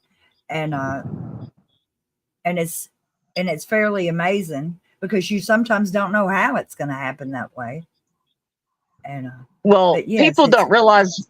Yeah, people don't realize what all you've got going on behind the scene too. There's our chat, there's you're watching Twitter, there's you're trying to watch one feed and keep a live stream going. There's a lot going on. You've gotten so good at it, Donna. Really? Well, thank y'all. Sometimes I feel like it's hard to know all the rules too to these algorithms and what you're not supposed to say and are supposed to say and right. And I just wanted to say go ahead. Go ahead. No, go ahead. I was going to say happy birthday to Donna's mom, the new trial watcher. Does she is watch worse you? at it than me. She does some, but she's doing other things. She's working her puzzle right now, but she's keeping up with the trials through she watches court TV and this, that, and the other thing. And she was very upset because she didn't understand what happened to that other trial that she's been watching, and I didn't know either. And so I just kind of looked it up, and they've gone into recess or something. I don't understand it, but they're only in court part time. So I went over to Surviving the Survivor, and they were having a whole panel about that trial. And so I set my mom up to watch that show. And I went back in there and I thought, oh my God, I've left you in here so long. I forgot I did that. And she goes, but it was very interesting. So that's funny. Does she comment? All right, I just wanted to. No, she doesn't comment. No. I'm gonna pop out. I just wanted to say hey to chat and appreciate y'all so very much. Thank y'all. Well, stay for a few minutes. No, because this is the first time I've ever done it. No one's ever heard my voice. We love it. It's good. Both I'm of from y'all Georgia. have the cutest accents. Don't get me excited now, y'all. We've got all the I was so excited yesterday. I know you called everyone to remind everyone. I don't know. I don't think I would have made it if you hadn't called me, because obviously I was out and about running errands. She called me too. Yeah, she called Crusha. She called No, Mary. I didn't call Crusha. I knew she was busy. I didn't call Crusha, but I called everybody. I figured she'd keeping her ears to it. So, gotcha. All right, I will see y'all in the chat. Okay. Janelle Murphy says she's so glad to hear Beach Bum's voice. It really makes me feel like I'm home in Kentucky again. Yes, the southern accents it's a whole nuance of it down here. Yes. Well, Lil Brands, I think we've all been on. You came on before you were a mod real quick one time with Crusha. And I remember there were difficulties. There were technical difficulties, and you end up getting left alone. Y'all remember that? Oh, gosh, I don't remember anything, sadly. Yeah, she came on to talk to Crusha, and she was brave. She didn't put her little avatar on. She was there, full out camera, and then Crusha started having technical difficulties, and Lil Brands was there all by herself. She did good. Talking, chatting. I forgot about that. Now that you said it, I do remember that. So, Lil Brands, you should come on here for a few minutes.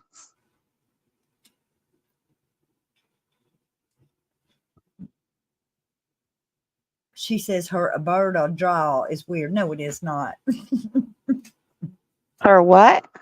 Her Alberta drawl. She calls And that's an accent, isn't it? A drawl. A drawl. just in the comments. Oh, she says, does anybody want me to do show tunes? Me and you together. Y'all don't want me to do show tunes. We'll do that one about everything I can do. And listen, everything you can do, I can do better. I can do better. Yeah. We'll do that one. Yeah. Okay. And it will be better Little than brand nobody. is coming. Can you sing, Donna? No. I told you that I sang one time on a tape recorder when I was a little girl, and it was so terrible. I cried and wanted to record right over it. And then I sang that one time on our this, I did that. I don't even forgot now what I did, but I hear somebody coming in here.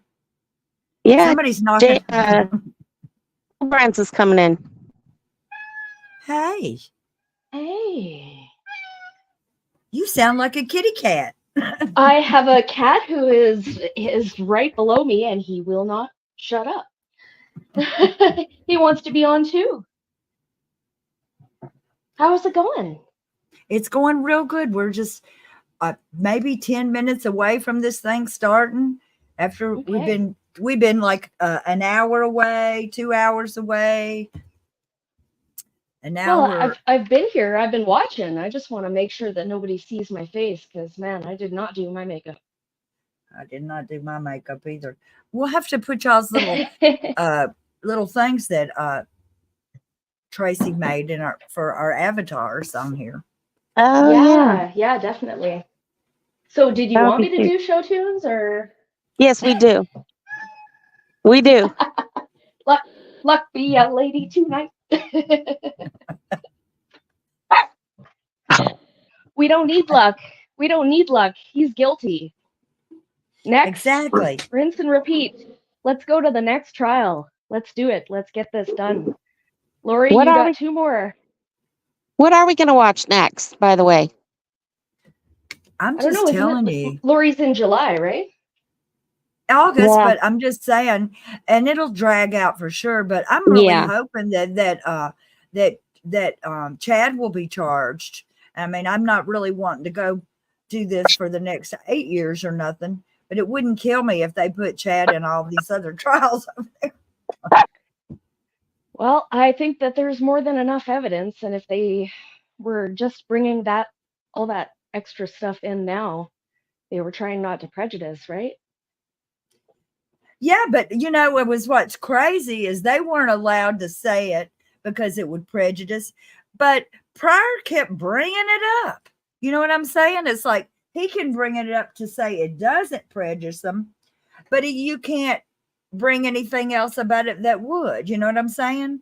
He shouldn't have been able to talk about it like that forever either. But of course he did. Was seriously, he sounded like he was on something more than whiskey, perhaps.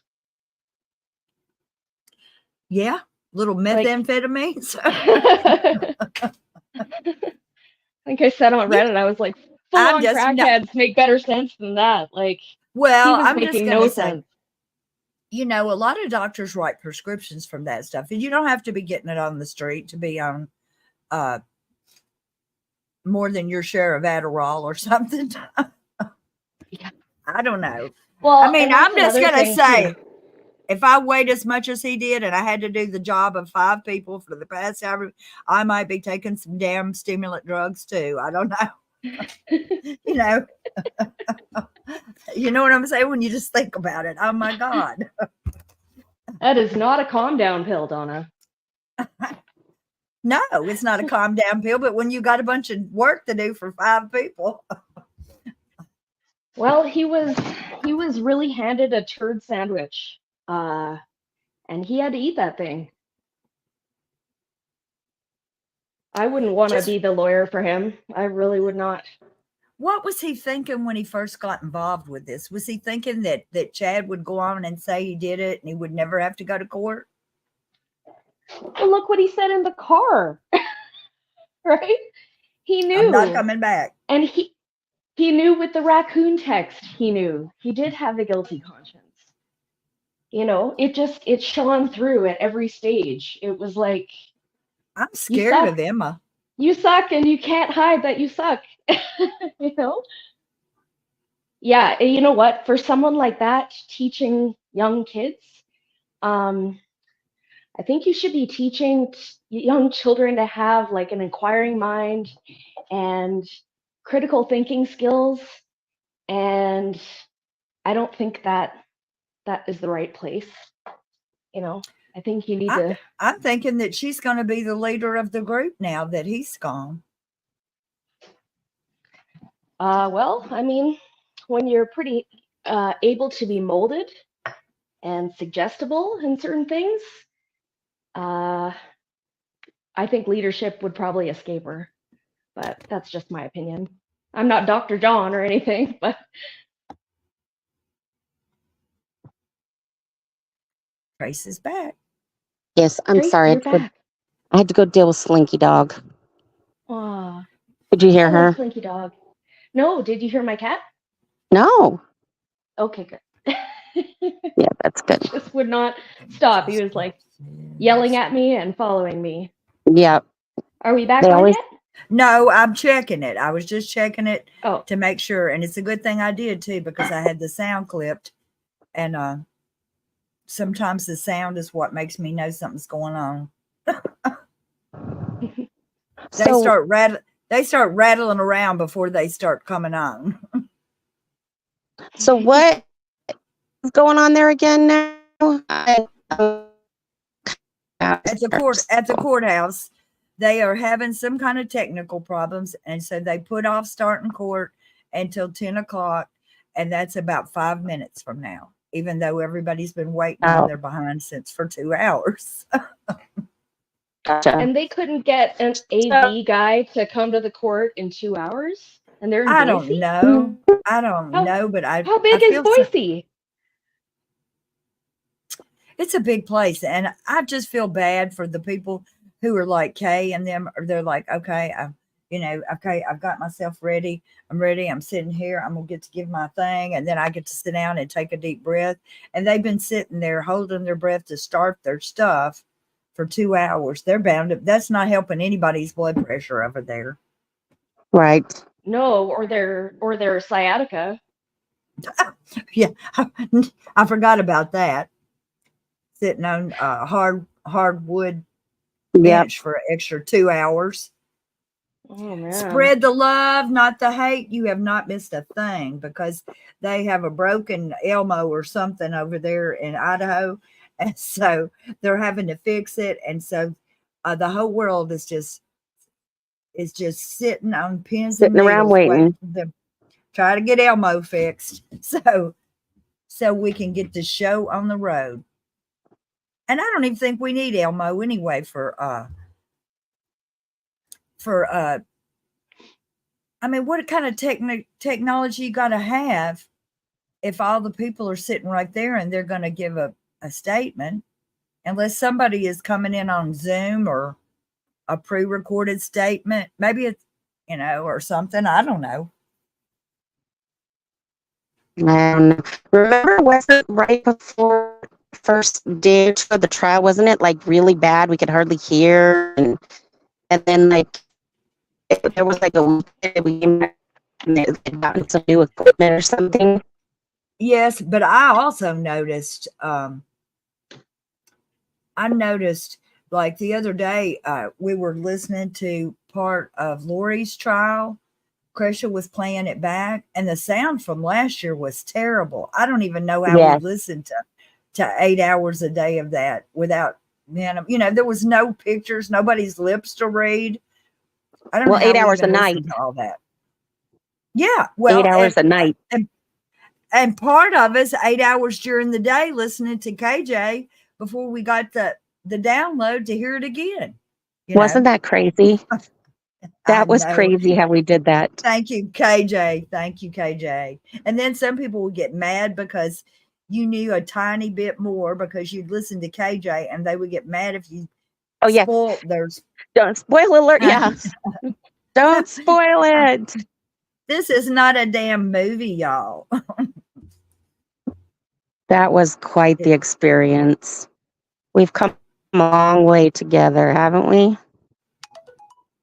Yeah, we sure have. Heavens.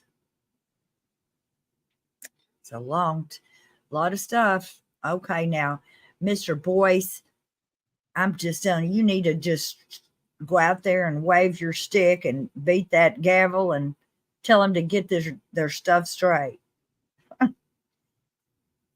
Give them one of those. What's the date for August again for Lori's trial? I can look it up. Let me look it up because I had a bookmark on it.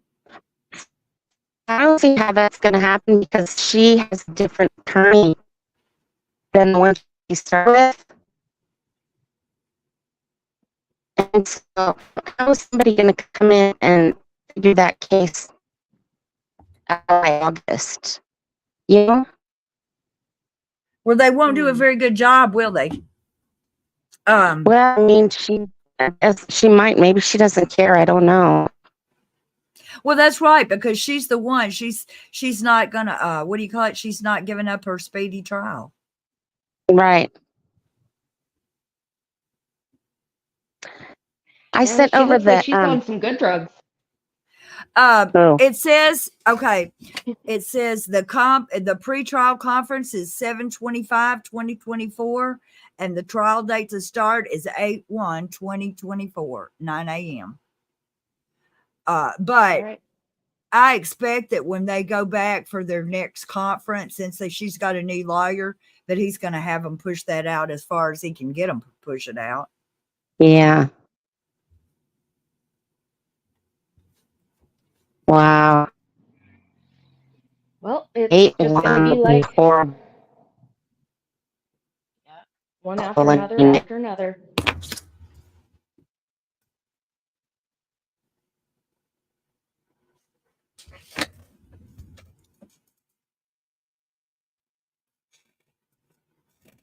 Well, Donna, happy birthday to your mama. Thank you very much. She's 91, and I have a niece that's 21 that has the same birthday, and so she's fixing to call my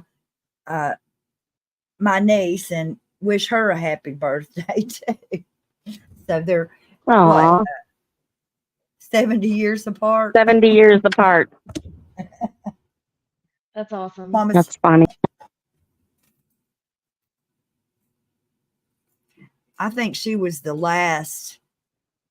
No, she was the first of the great grands, I think, is how, there's special places in the peck order of grandbabyism.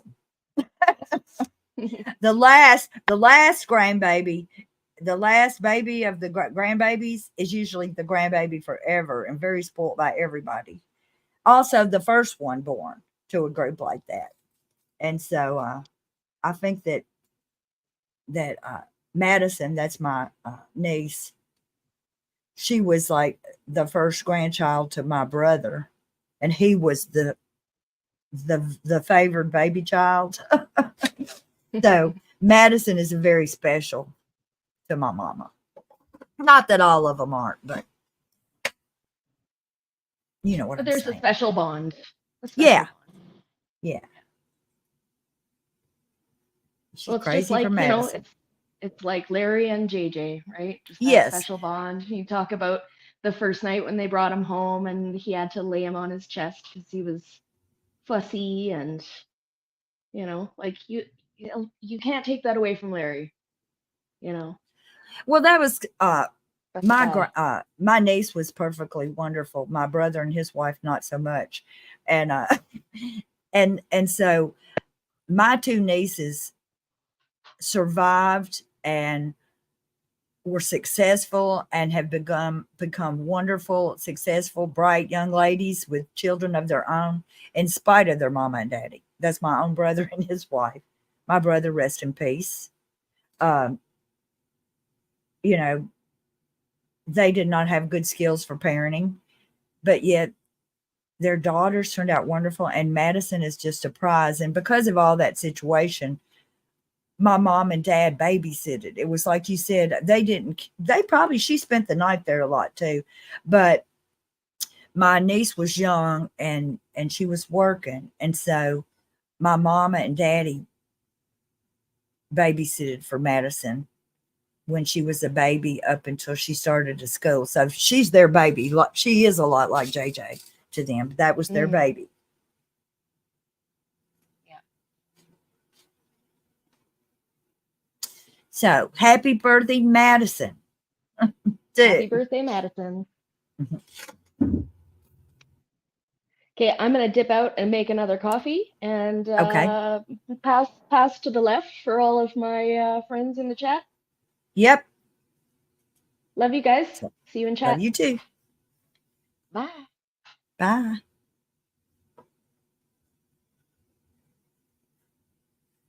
Okay. Well, I really am disappointed in him because he said they were going to start by 10, and here it is 10:04, and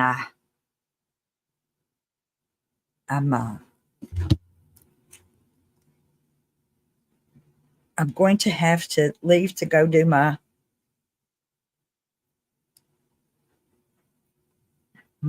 hair to get done.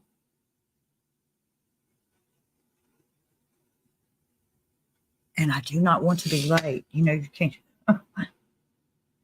Your hair people can get a attitude with you if you don't do them right and not see you for months. That's the horrible thing. Okay, I'm going to hit this one more time and make sure that it's working right. And I want you guys to talk amongst yourselves because court should be starting real soon.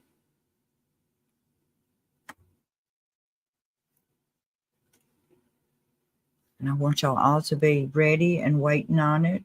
And Cresha will probably be in to talk to you in a little bit, as well as the rest of the gang. And so I'm going to step back. I'm leaving it wide open here so that when court starts, you'll be here for it.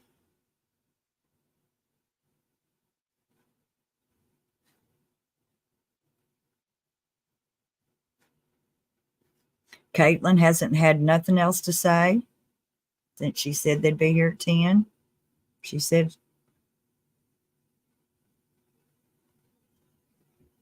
so, all right, y'all. I'm out of here and I will be talking to you in the chat.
All rise.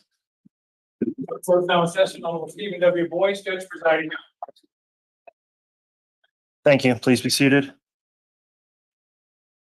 All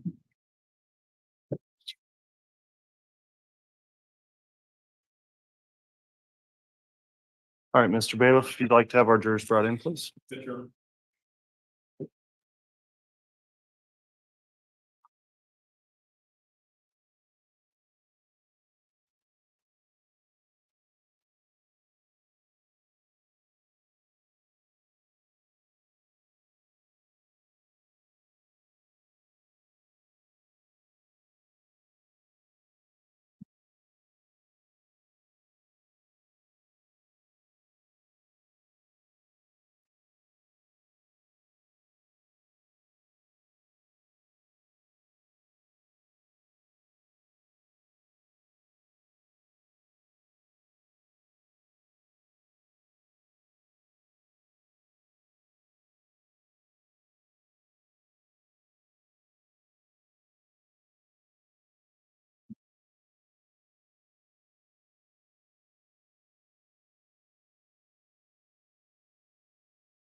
I'm sorry, we do need to take up one matter outside the presence of the jurors. If they're ready, it will take a few moments. Apologies.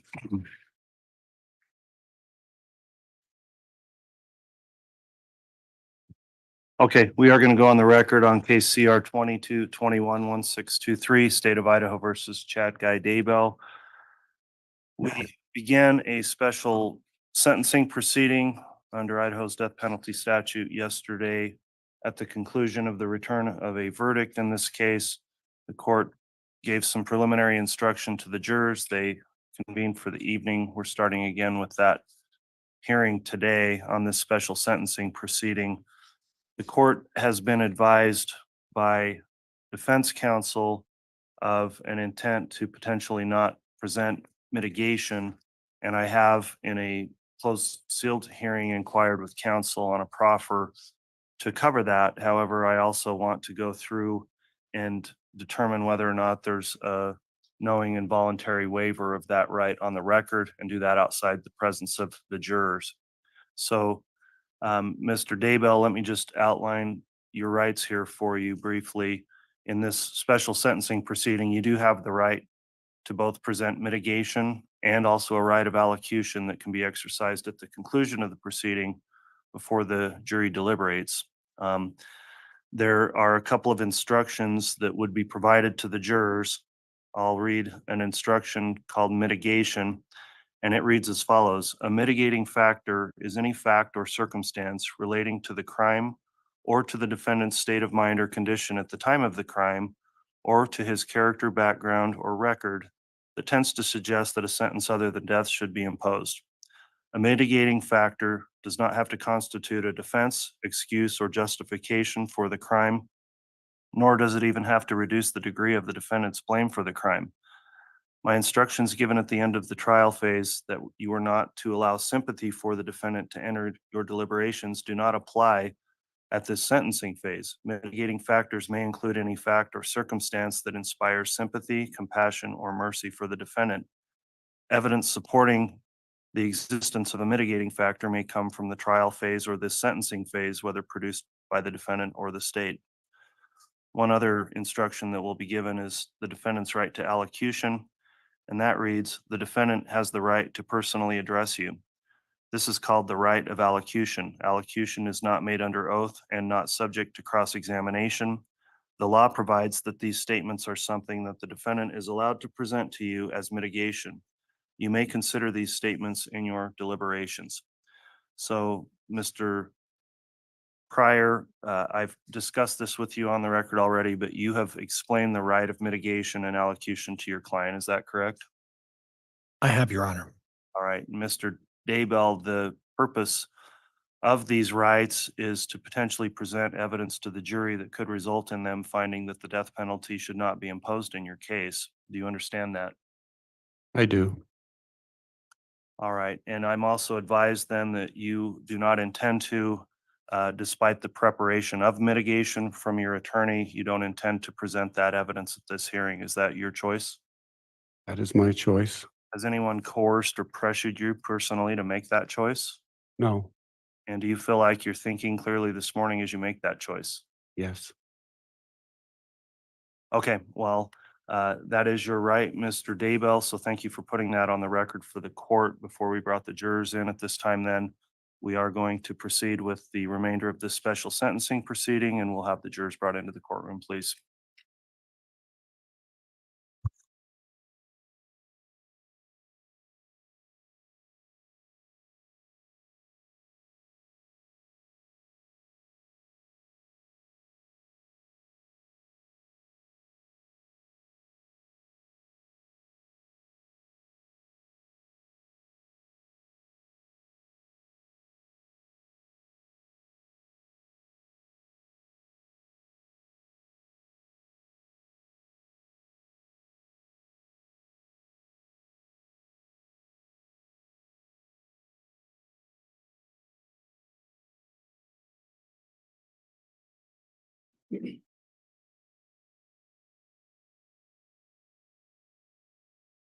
All right, please.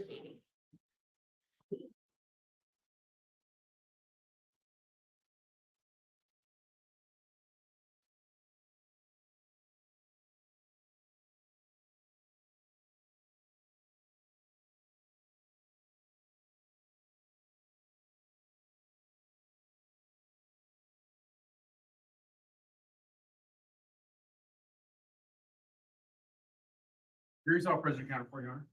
Okay, thank you. Please be seated.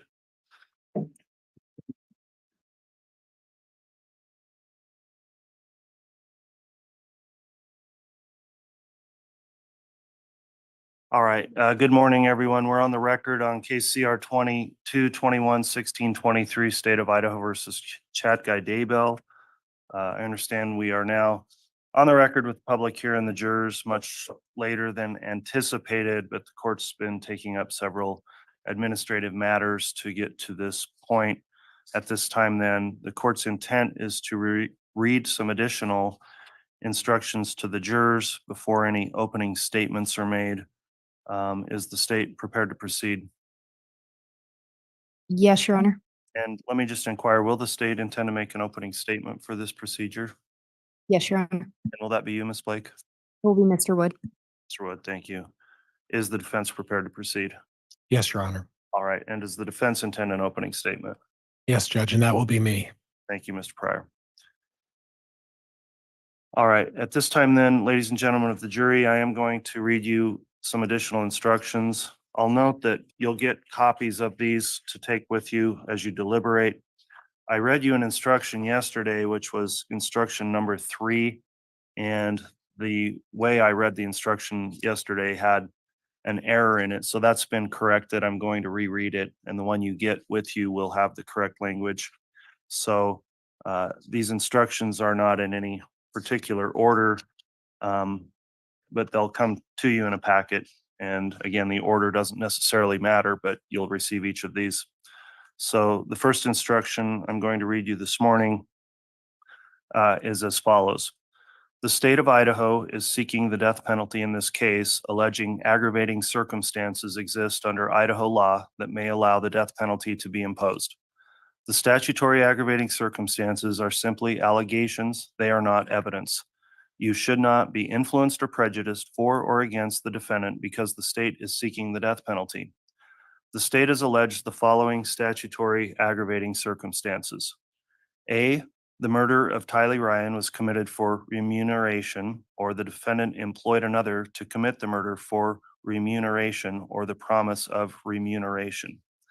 B, the murder of Joshua Jackson, hereinafter J.J. Vallow, was committed for remuneration, or the defendant employed another to commit the murder for remuneration or the promise of remuneration. C, the murder of Tamara, hereinafter Tammy Daybell, was committed for remuneration, or the defendant employed another to commit the murder for remuneration or the promise of remuneration. D, The murder of Tylee Ryan was especially heinous, atrocious, or cruel, manifesting exceptional depravity. E, the murder of J.J. Vallow was especially heinous, atrocious, or cruel, manifesting exceptional depravity. F, the murder of Tammy Daybell was especially heinous, atrocious, or cruel, manifesting exceptional depravity. G, by the murder or circumstances surrounding their commission, the defendant exhibited utter disregard for human life. H, the defendant, by his conduct, whether such conduct was before, during, or after the commission of the murders at hand, has exhibited a propensity to commit murder, which will probably constitute a continuing threat to society. If, after considering all the evidence, you unanimously find that one or more of the aggravating circumstances exists beyond a reasonable doubt, you must indicate on the special verdict form by specifically stating what aggravating circumstances or circumstance exists. If, after looking at all the evidence, you unanimously find that there is a reasonable doubt about the existence of a statutory aggravating circumstance, or you cannot unanimously agree on the existence of a statutory aggravating circumstance, you must indicate on the special verdict form that the state has not proven the aggravating circumstance. You must indicate this finding by checking the appropriate line next to such aggravating circumstance or circumstances on the verdict form. Your presiding juror must sign the verdict form. Next instruction. It is presumed that no statutory aggravating circumstance exists in this case. This presumption remains throughout the sentencing phase and during your deliberations. The state has the burden of proving the existence of a statutory aggravating circumstance, and that burden remains on the state throughout the sentencing phase. The defendant is not required to prove the absence of any aggravating circumstance, nor is the defendant required to produce any evidence at all. The state must prove the existence of a statutory aggravating circumstance beyond a reasonable doubt. A reasonable doubt is not a mere possible or imaginary doubt. It is a doubt based on reason and common sense. It may arise from a careful and impartial consideration of all the evidence or from lack of evidence. If after careful and impartial consideration of all the evidence you are not convinced beyond a reasonable doubt about a statutory aggravating circumstance, it is your duty to find that a statutory aggravating circumstance has not been proven. On the other hand, if after careful and impartial consideration of all the evidence you are convinced beyond a reasonable doubt about a statutory aggravating circumstance, it is your duty to find that a statutory aggravating circumstance has been proven. Next instruction. A mitigating factor is any fact or circumstance relating to the crime or to the defendant's state of mind or condition at the time of the crime, or to his character, background, or record that tends to suggest that a sentence other than death should be imposed. A mitigating factor does not have to constitute a defense, excuse, or justification for the crime, nor does it even have to reduce the degree of the defendant's blame for the crime. My instructions given at the end of the trial phase were that you are not allowed to have sympathy for the defendant or to enter that into your deliberations, and that does not apply at this sentencing phase. Mitigating factors may include any fact or circumstance that inspires sympathy, compassion, or mercy for the defendant. Evidence supporting the existence of a mitigating factor may come from the trial phase or this sentencing phase, whether produced by the defendant or the state. Next instruction, a defendant has a constitutional right not to be compelled to testify. The decision whether to testify is left to the defendant, acting with the advice and assistance of the defendant's lawyer.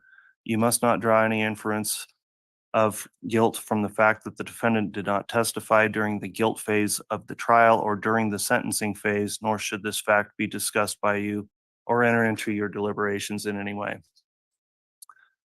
The next instruction, victims have the right to personally address you by making a victim impact statement, which is a statement concerning the victim's personal characteristics and the emotional impact of the murder. A victim impact statement is not made under oath and is not subject to cross-examination. A victim may not make any statements that are characterizations or opinions about the crime, the defendant, or the appropriate sentence, and you should disregard any such comments you may otherwise consider victim impact statements in your deliberations. And my final instruction before we start with the opening arguments is instruction number 7. The defendant has the right to personally address you. This is called the right of allocution. Allocution is not made under oath and is not subject to cross-examination. The law provides that these statements are something that the defendant is allowed to present to you as mitigation. You may consider these statements in your deliberations. All right, that concludes the court's preliminary instructions. At this time, Mr. Wood, I understand you'll be making an opening statement for the state. Yes, Your Honor. May I approach the jury, and is there a microphone we can use? Yeah, we'll get you a wireless mic.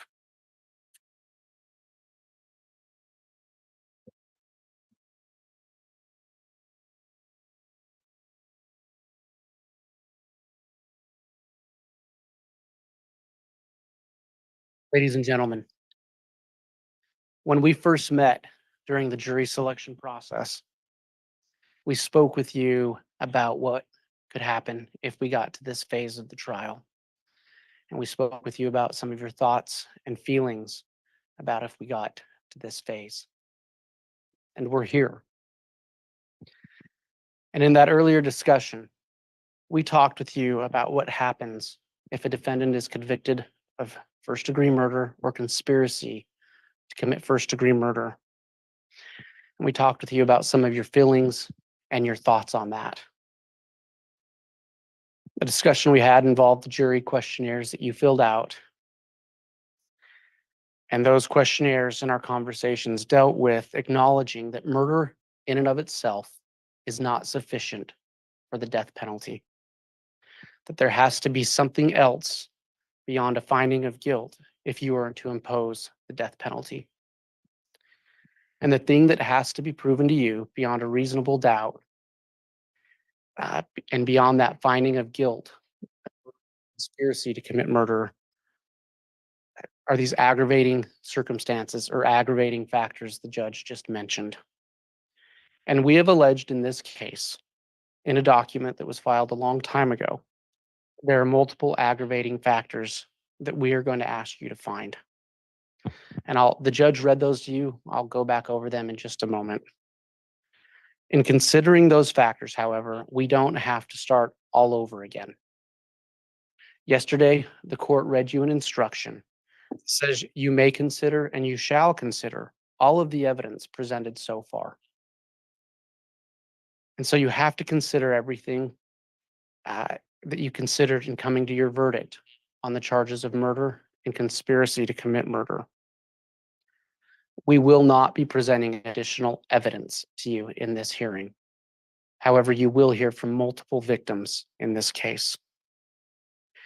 Again, you are entitled to consider everything that has been proven to you beyond a reasonable doubt so far. And the judge read these, but I'm going to read them one more time. These are the aggravators that we are going to ask you to find exist beyond a reasonable doubt. The murder of Tylee Ryan was committed for remuneration.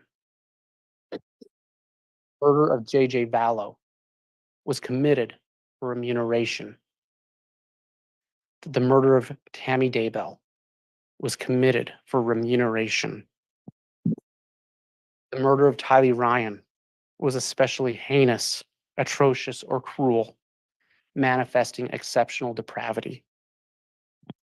The murder of J.J. Vallow was especially heinous, atrocious, or cruel, manifesting exceptional depravity. The murder of Tammy Daybell was especially heinous, atrocious, or cruel, manifesting exceptional depravity. That by these murders or circumstances surrounding their commission, that this defendant exhibited utter disregard for human life. That the defendant, by his conduct, whether such conduct was before, during, or after the commission of the murders at hand, has exhibited a propensity to commit murder, which will probably constitute a continuing threat to society. Again, we're going to ask you to make these findings based on the evidence that's already been presented in this case and anything you hear today. And so going forward, as the judge told you, the trial will work like this. If you decide that the state has proven one or more of those aggravators beyond a reasonable doubt, this case then goes back to you. And it is your decision. It is your decision whether one or more of these aggravators has been proven. And if it has, then you must decide if under these circumstances, imposition of the death penalty would be just or unjust. Thank you.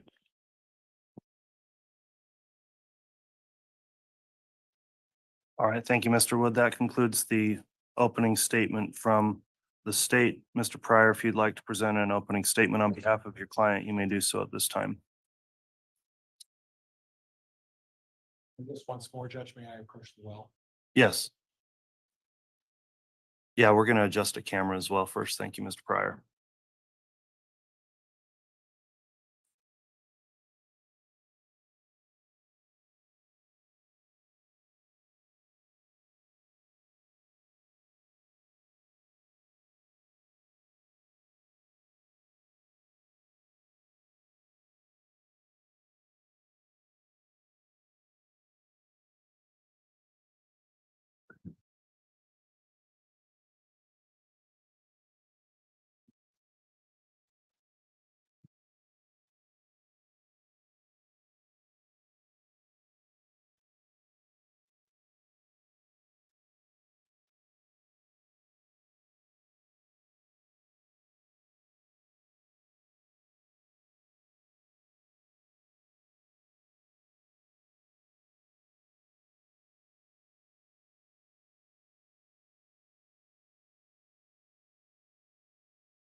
Thank you.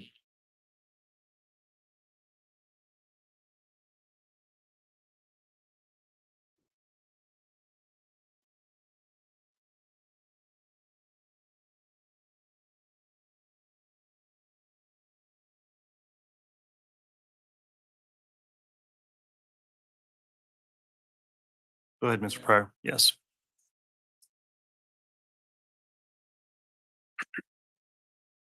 Good morning, ladies and gentlemen. You know, there's a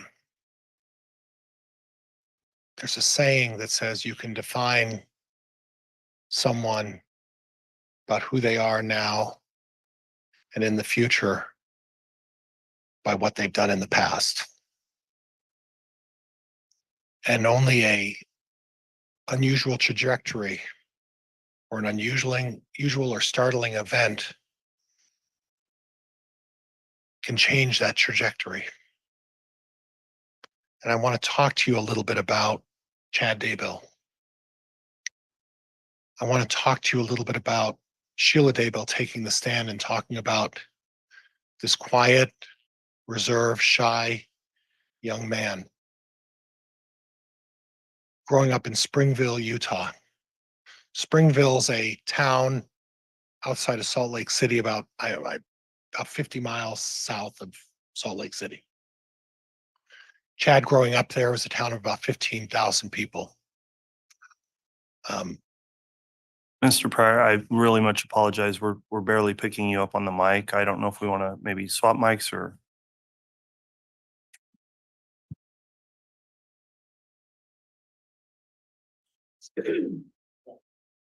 All right. Thank you, Mr. Pryor. Apologies. Skill with electronics is showing and has shown throughout this, I guess, correct? Yeah. Springville, Utah, small town, was at the time. I understand now it's 50,000 people.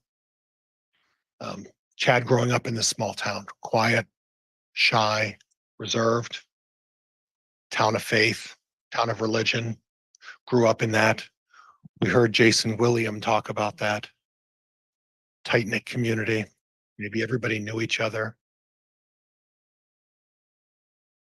And then Chad goes on his mission. I don't know very much. You've gathered that. I don't know very much about the LDS faith. Goes off on a mission, comes back. This is not a mission where you gain worldly experience. It's not a mission where you gain insight into all of the unusual things or the challenges that people have in society. Things that many of us experience who maybe grow up in larger metropolitan areas or maybe even big cities or other parts of the country where you get an opportunity to experience other things. This is small town living. And he meets Tammy Douglas, and they get married. And they're married for 29 years. And by anybody's definition, anyone's definition, Tammy and Chad raised 5 wonderful children. 5 beautiful children. Very deep in their faith. Very deep in their commitment to family. And we can say maybe Tammy was the driving force in this. Tammy was the glue that created these wonderful children. But it doesn't just take one parent to do that. You don't raise 5 wonderful children, 5 amazing children with just one parent's input. It takes 2 parents to do that. It does take 2 parents to do that. And they did that, much like they shared in the Springville Publishing Company together. They did all of those things together and built this life. And Chad wrote these books. And again, I told you before, you don't have to agree with what he wrote about, but he wrote books about things that interest him. And Jason William, Steve Schultz, Emma, Jason talked about Chad, and Steve Schultz talked about Chad, deeply involved with the Boy Scouts, deeply involved with his church, a member, a secretary to, and I cannot remember the words, and I will hack him if I say that, but deeply involved with the integral part of his church and his belief. And as Jason William talked about it, he said, remember this when he said, December, Christmas time, something changed. Something changed. What changed in December?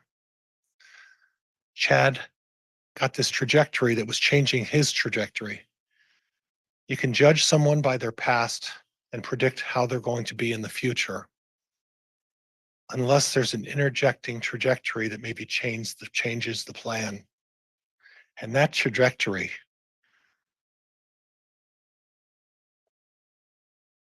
that bomb that came into his life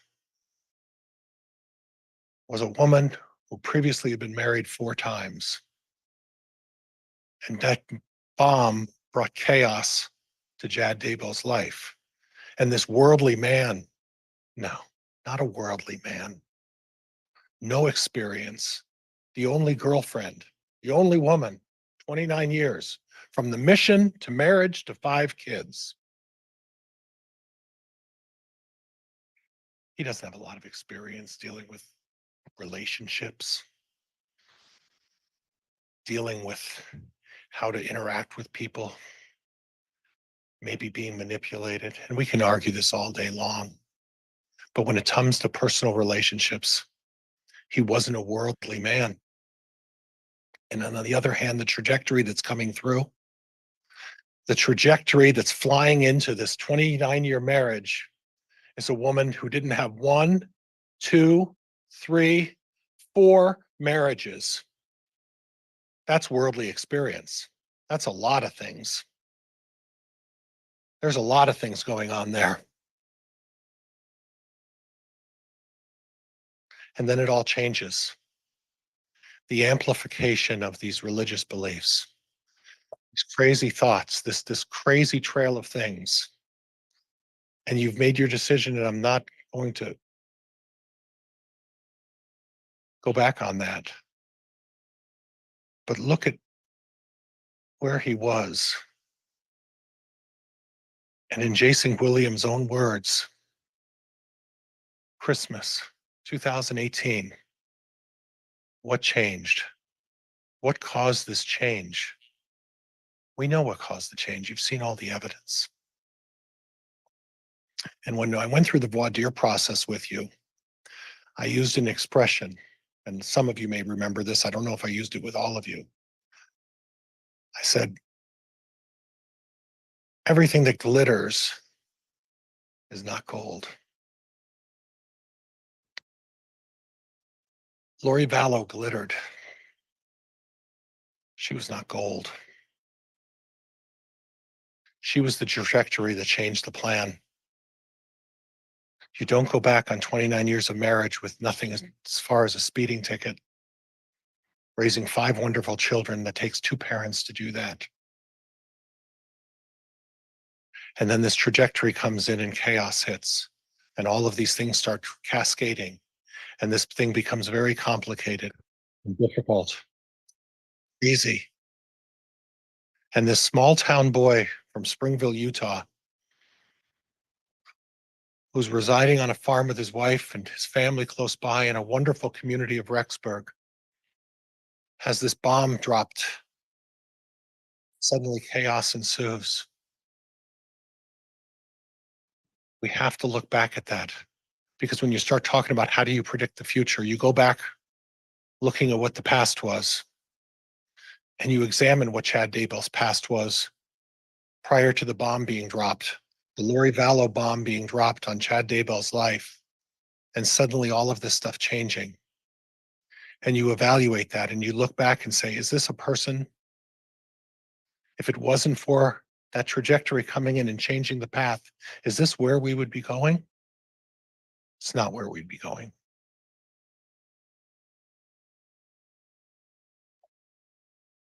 Path's changed.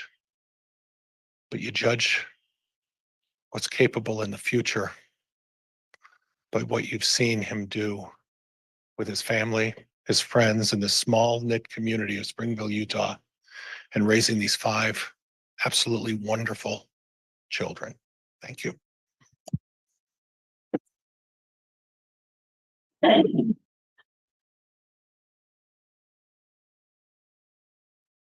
All right, that'll conclude the opening statements. At this point of the proceedings, then, the state is entitled to put on evidence in support of aggravating factors. Does the state intend to put on any evidence in support of aggravating factors?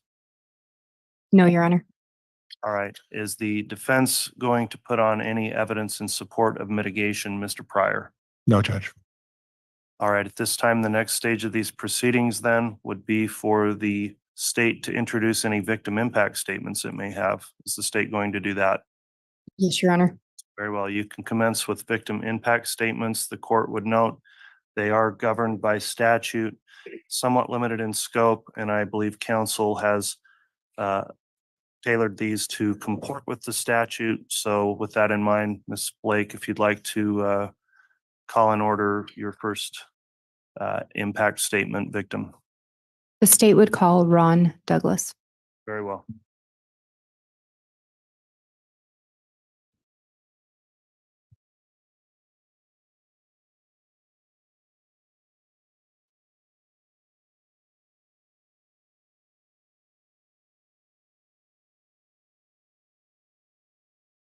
Okay, if you'll give us just a moment, we're making sure the cameras are situated so that they are not recording victims in this case.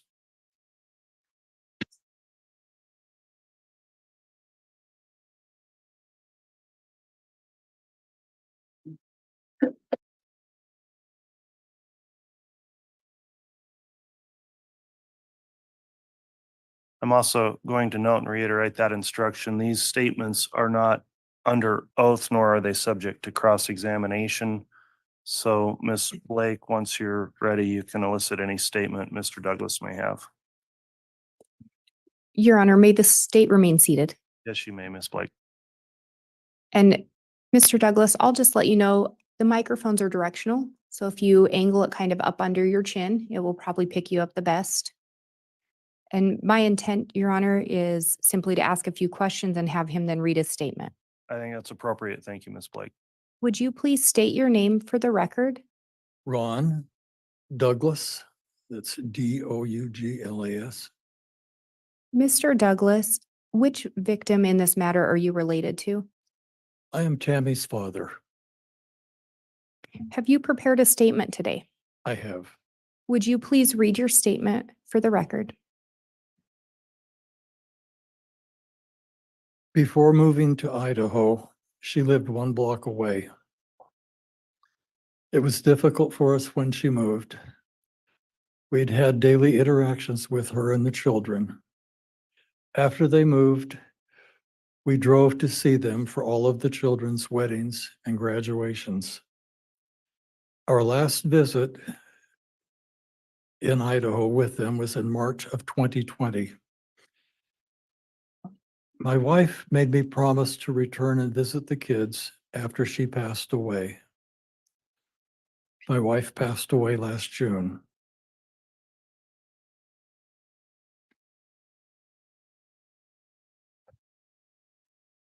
The tragedy of the case has harmed our family's relationship with the kids. I will remain open to rebuilding a relationship with them. It makes me angry, and it destroys me to know Tammy was treated how she was. I find it comforting to know that Tammy is resting peacefully in Utah, buried alone, and near her beloved mother. Thank you, Mr. Douglas. All right, you can go ahead and step down, Mr. Douglas, and I'll have the state call its next victim for an impact statement.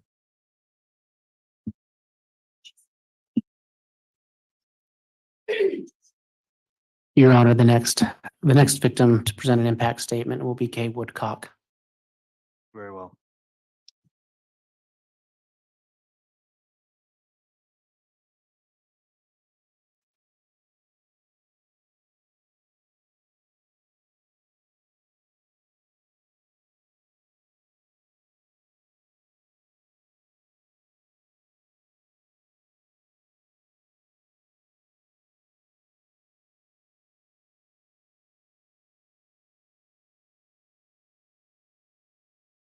Okay.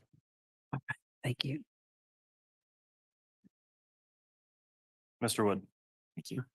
Ms. Woodcock, we know you've already testified in this case, but can you remind the jury which victim you were related to? Am related to JJ Vallow. He was my grandson, and Tylee Ryan is my step niece. Thank you. Did you prepare a statement, a victim impact statement today? Yes, Will you please read that for the jury? sure. Today is an incredibly difficult and bittersweet day. I am filled with pride as I remember and speak about what an amazing grandson we had, and grief-stricken at speaking about how devastated I am at his loss. I sit here today, try and explain the immense pain that me and everyone in my family continues to endure daily. But how do I do that? What words carry the strength and impact to really ensure you feel the joy and love that JJ created and the impact of his death? There aren't any. No words can truly describe and fully demonstrate the depth of pain his death has created in our hearts and our lives. The loss of a grandchild is immensely painful under normal circumstances for any grandparent. The death of a grandchild at the hands of another brings pain that is indescribable. If you remember, JJ was born with the name Kanan Todd Trahan. He was born May 25th, 2012. He would have celebrated his 12th birthday just a few short days ago. I will call him Canaan while I talk about his first year of life because that is who he was then. He was born a fighter, 10 weeks premature, weighing in at a tiny but mighty 2 pounds and 14 ounces. Minutes of being born, he was transferred to a hospital with a neonatal intensive care unit where he spent weeks fighting to grow. He was about 2 hours old when I saw him for the first time. Seeing him, I knew he was my grandson. He was the mirror image of my son, Todd, his biological father. Todd has always loved him and always will. Canaan's death has changed his life forever. While he was in the NICU, I was only able to see him for a few minutes at a time until I was notified he would be released to us within days. 25 years since I had a new baby at home and never a preemie with all their special needs. Larry and I didn't hesitate immediately. We said yes. The only place we wanted him to be was home with us. The night before he was discharged, I spent the night in a little room next to the NICU, talking to nurses, learning things that our little preemie grandbaby would need. The next day, it was time to leave. The nurse brought a wheelchair in and said, "Have a seat. We'll get you out of here." I looked at her, perplexed. I said, "I don't need a wheelchair. I can walk." She let me know that it was hospital policy. I sat in the wheelchair, took Kanan in my arms, and was wheeled out of the hospital like a new mama. I felt so much pride for this little baby who had not only overcome being born 10 weeks early, but also being born with illicit substance in his tiny little body. He was ready to come home well before he was expected.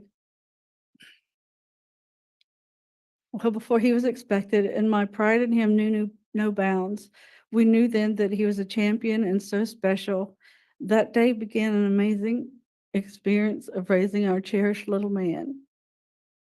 While Kanan had been in the NICU, he spent much time hooked up to machines and monitors that he didn't get to get snuggled all day, every day, like a typical newborn. The noises and routines of the NICU were gone, and it was such a huge change for him. His first night home, I bathed him. He cried so hard, and I cried along with him.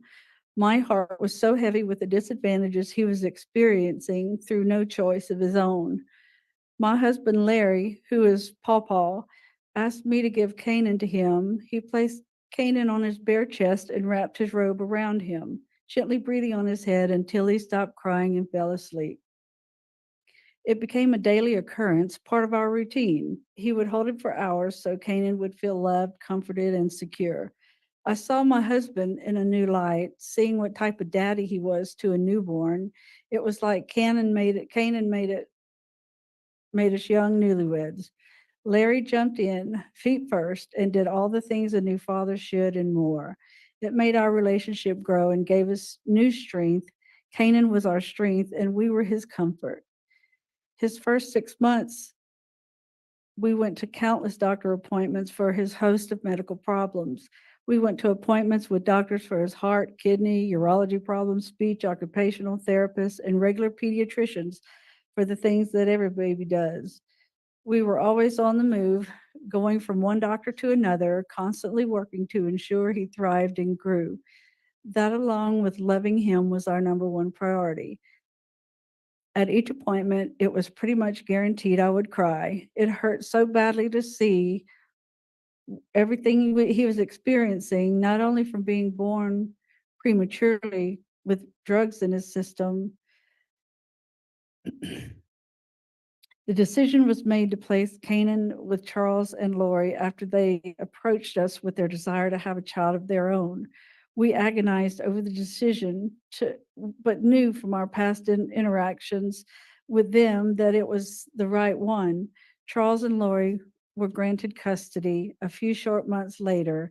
It was then Kanan became JJ. It was happy and devastating at the same time.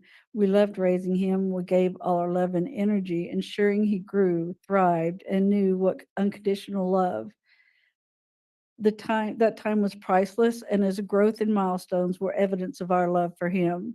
But we knew this was the best decision for his future, to have siblings and access to the types of schools and services we didn't have available in Lake Charles. When he left, I felt a grief that can only be compared to the grief of losing someone to death, which is now a feeling we all know too well. We barely made it 30 days before we were standing on Charles's steps, ready to love on our baby. When the door opened, there he was in his little baby walker. I saw tears in his eyes at seeing us, right along with the huge toothless grin. It was clear that he missed us too. Before I could take a step, Larry swooped him up in his arms, and at 11 months old, he wrapped his tiny arms around Larry, laying his head on him. The connection was still so strong.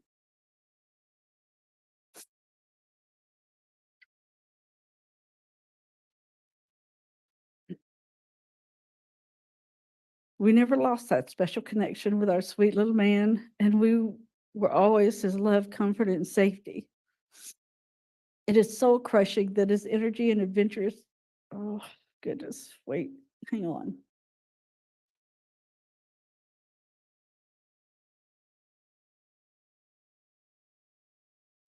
I made it a few months before I had to get to my JJ. So in November of 2014, I made my first trip to Hawaii, quickly returning once again in December with Larry.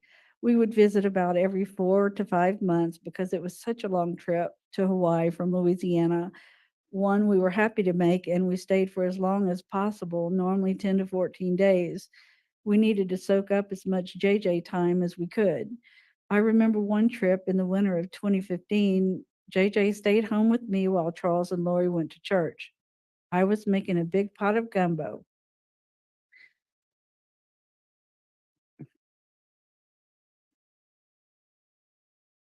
I had to bring a little bit of Louisiana to Charles, and JJ was excited to help me. We pulled up a stool and he poured in ingredient after ingredient. I can still see him standing next to me, intently pouring chicken broth in the pot. Afterwards, he climbed on the counter and just watched, taking it all in. It is a memory that I will always cherish and dearly hold on to. During our visits, Charles or Lori would comment on how JJ would do things with us that were a stark contrast for them. He always awoke at the crack of dawn, never sleeping any later. When visiting, we would have JJ sleep with us. He would sleep until 9 or 10 o'clock, which astonished them. There was never a doubt. He had an innate and unbroken attachment to us. Each visit, no matter where they lived, Lori always expressed her deep appreciation that we gave them the greatest gift ever. That is just one part of why this causes so much pain. It is a betrayal that can't be explained. JJ was incredibly smart. He was reading on a middle school level by the time he was 4. I remember being in a store with him on the aisle with eye drops, and there he was reading off the labels: Visine, Cysteine, antihistamine, one long word after another. I hadn't seen him do that before, and I was blown away. He was brilliant. He would occasionally stumble on a syllable, but we took the time to go through and help him figure it out. But wow, the amount of awe I was in still makes me smile and feel the same pride I did that day. As he got a little older, he was enrolled in a private academy in Arizona, which focused on every aspect of educating and empowering children like JJ. He loved his school and they loved him. It was there where it was discovered another level of brilliance JJ possessed. I remember when Charles told us he was a math savant, he could calculate anything. I continually wonder what he would have become. What type of man would he have become? Not only was JJ smart, but he was also fun, a very contented child, healthy, compassionate, and empathetic. JJ didn't show his empathy and compassion with hugs and kisses. In fact, you had to chase him down for those kisses. Instead, he showed his empathy and compassion with gentle touches and soft tones when he spoke. He would constantly stop to ask people if they were okay, if he could see they were hurt. His world was fascinating and exciting due to his huge imagination. He would put on concerts for his stuffed animals under our enormous tree, playing the drums on buckets, pots, and pans. The joy he exuded and shared can't be measured. I loved watching him, taking him in and seeing how he approached the world. I never got enough of him. Now I've had all I will for the rest of my life and only have memories. When Charles and Lori married, Tylee was 3 years old. She was the most precious, blonde-haired, blue-eyed little girl. Tylee was an absolute mama's girl, which there was never a doubt. I was thrilled to have a new niece, especially one as sweet as her. Larry and I were driving to Austin, Texas to visit them on one of many visits, and we passed a roadside stand selling swings made from old tires. I saw one that was a horse complete with a saddle and stirrups. I grabbed Larry's arm and said, "Stop, we have to get that for Tylee." Her brother Colby and stepbrothers Cole and Zach were always around her. She needed something just for her, and she loved it. Tylee was 9 years old when JJ became her little brother. She loved him so incredibly much, and he loved her right back. She doted on him, and he loved every minute of attention he got from his big sister. That love is displayed in the last photo taken of them together at Yellowstone, both grinning and hugging each other. As a big sister, Tylee would put notes on her bedroom door, one being "Do not enter." As you can assume, even though JJ could read and interpret words and their meanings, it didn't mean he listened. After all, isn't that what little brothers do? He would burst into her room. She would laugh, tease, and tell him to get out. I think she did it on purpose just to joke and play with him. It was hilarious to see them interact and warmed our hearts seeing them together. JJ adored our niece Maddie. On her 8th birthday in October of 2020, we were celebrating and singing happy birthday to her. The glow of the candles shining on her face, the huge grin that kids get during the singing hit me like a truck. I took the keys from Larry and went to the car and just bawled until I could compose myself enough to rejoin the party.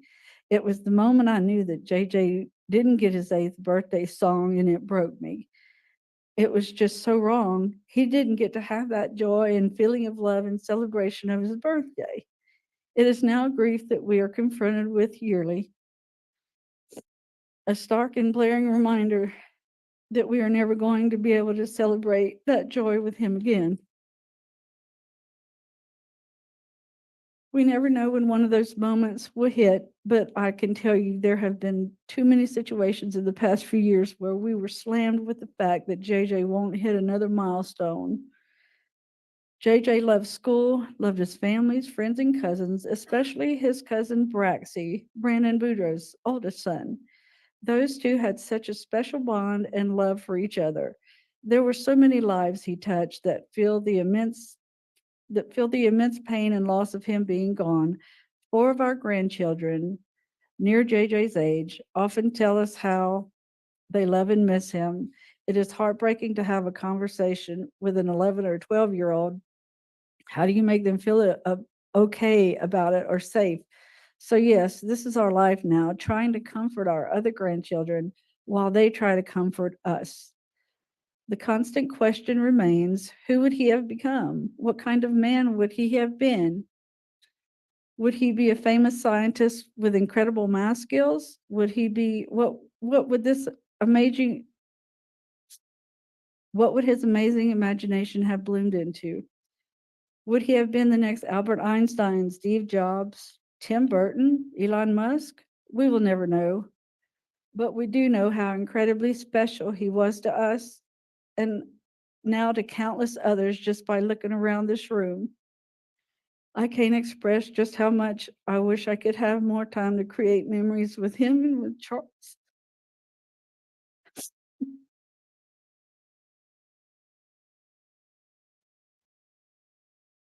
There's a hole in my heart and the hearts of every member of my family that can never be filled and will remain for the rest of my life.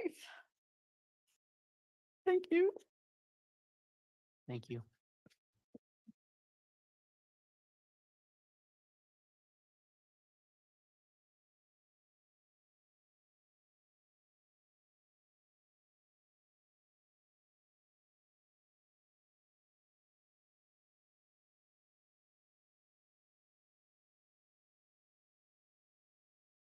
All right, thank you. The state can call its next victim for an impact statement. Next, we'll have Matthew Douglas, Your Honor. Very well.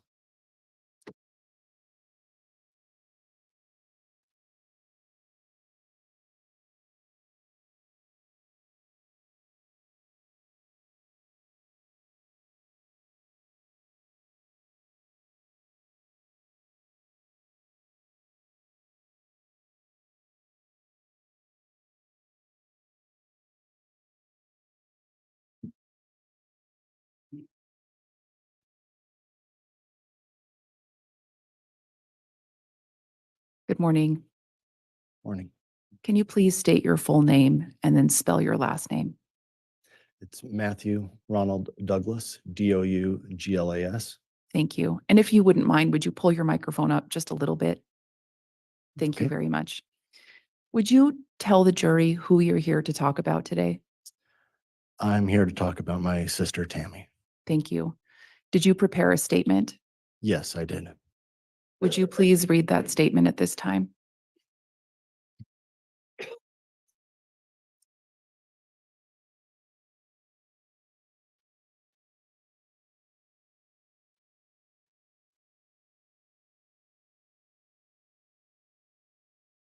October 19th, 2019.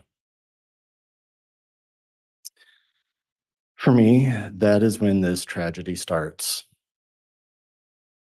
But it is by no means its actual beginning. For me, in my own segment of the Douglas clan, I can speak to the pain that started on that date and how it only grew as more and more things in our lives were upended.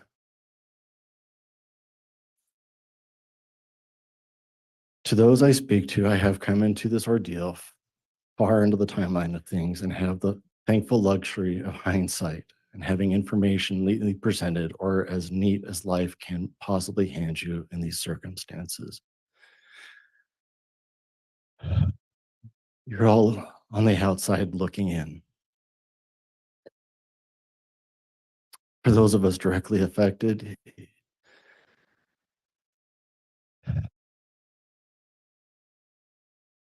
who you'll hear from or may have already, we're finally getting to let our voices in some capacity finally be heard in a meaningful manner, and we lived it.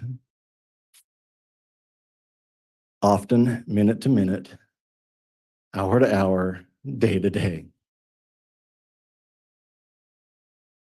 For my little family, which for a family of 10, who am I kidding? It's not little. And especially for me, it has been a nightmare that you feel never ends.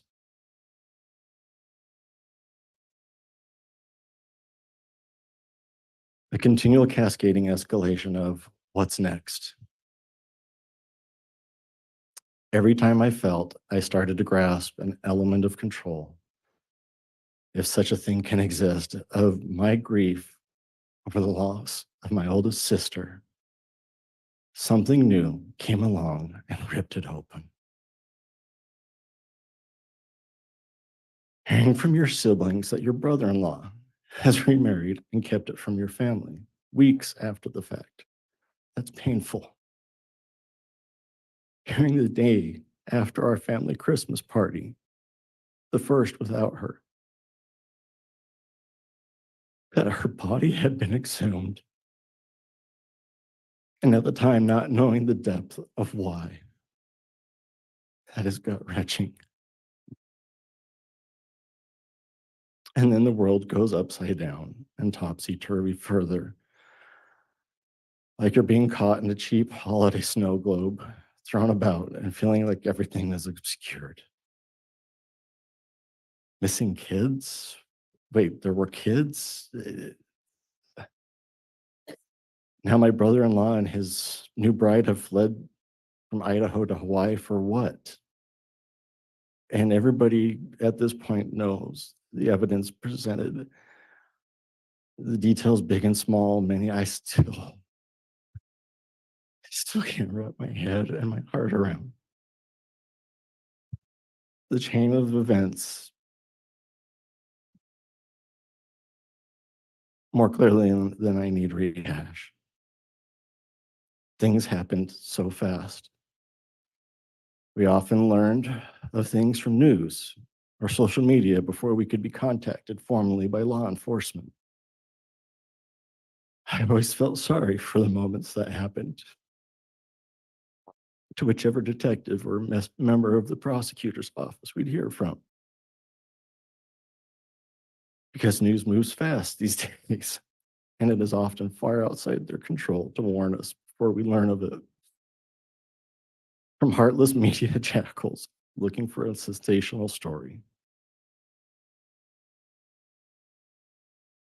Thankfully, there's still good people that still exist in that profession too.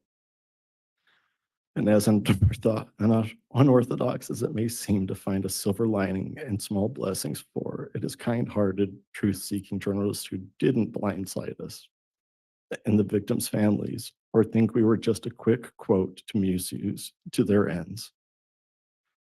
Because finding out things in real time that directly impacted and destroyed your family was never enjoyable.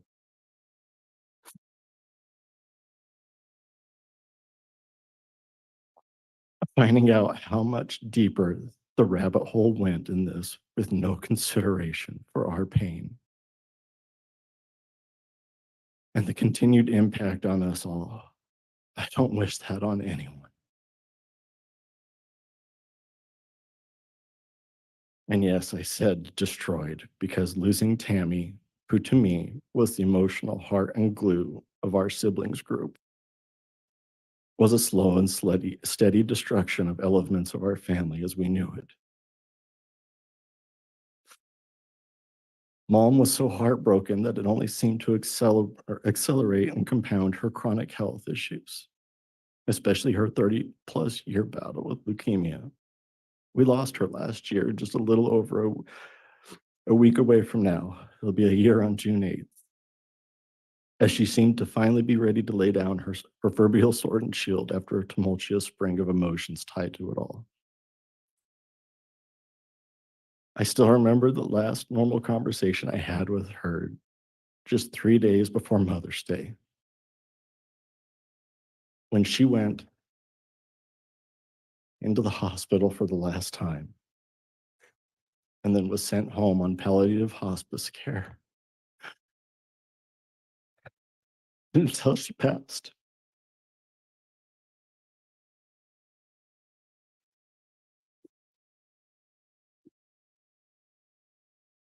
Mom isn't here today, and by no means am I her voice in anything, nor is anyone. She was uniquely her own. I can speak to the impact I saw secondhand on her of losing Tammy. We often joked in the last few years that I was her emotional support human because we both understood the things about a life of chronic pain and health issues. In some of our tougher conversations, we were open and honest about how much her being gone affected us. Mom missed her dearly every damn day. I miss her, but not the pain and the heartbreak she was in at the end, because she had long ago earned that reprieve. Tammy's kids cut off contact with a lot of the Douglas side of the family for years after everything, and in some cases still do, in choosing to defend their father. I stand by their freedom to associate. Our freedom to associate is important to us as a society, but it is often a measure of a person by who they choose to or not to associate with. Having them not standing by their mother hurt. If they ever want to rectify that position or reconnect, they know where their uncle lives or how to find out. I'm not hard to find.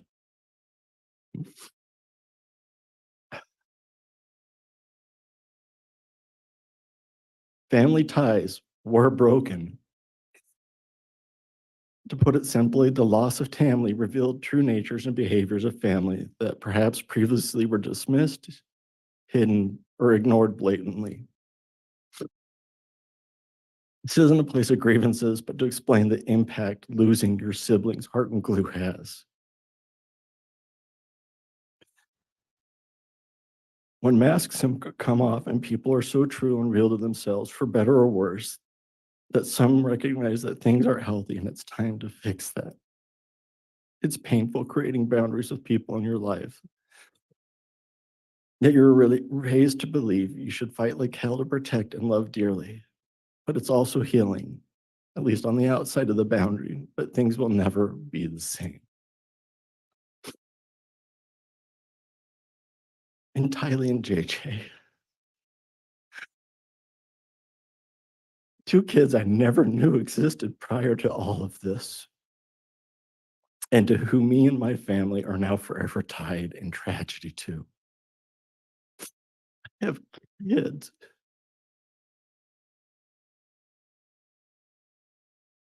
Close to their ages.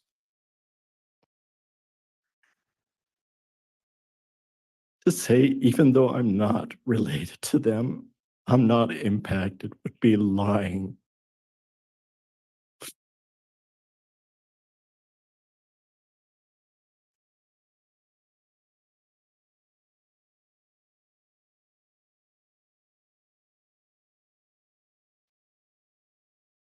Larry and Kay and all of your family.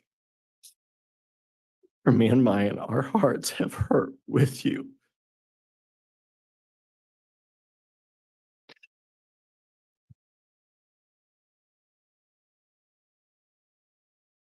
As I've seen yours hurt with ours over Tammy. We've been grateful to the fact without your tireless love for those children, would we even be here now? And you've been a voice for my sister when often others wouldn't have. Thank you. Thank you very much.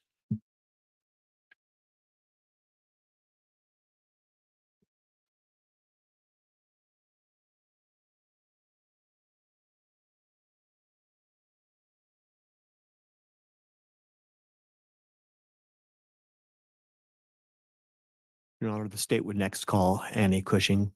Okay, very well.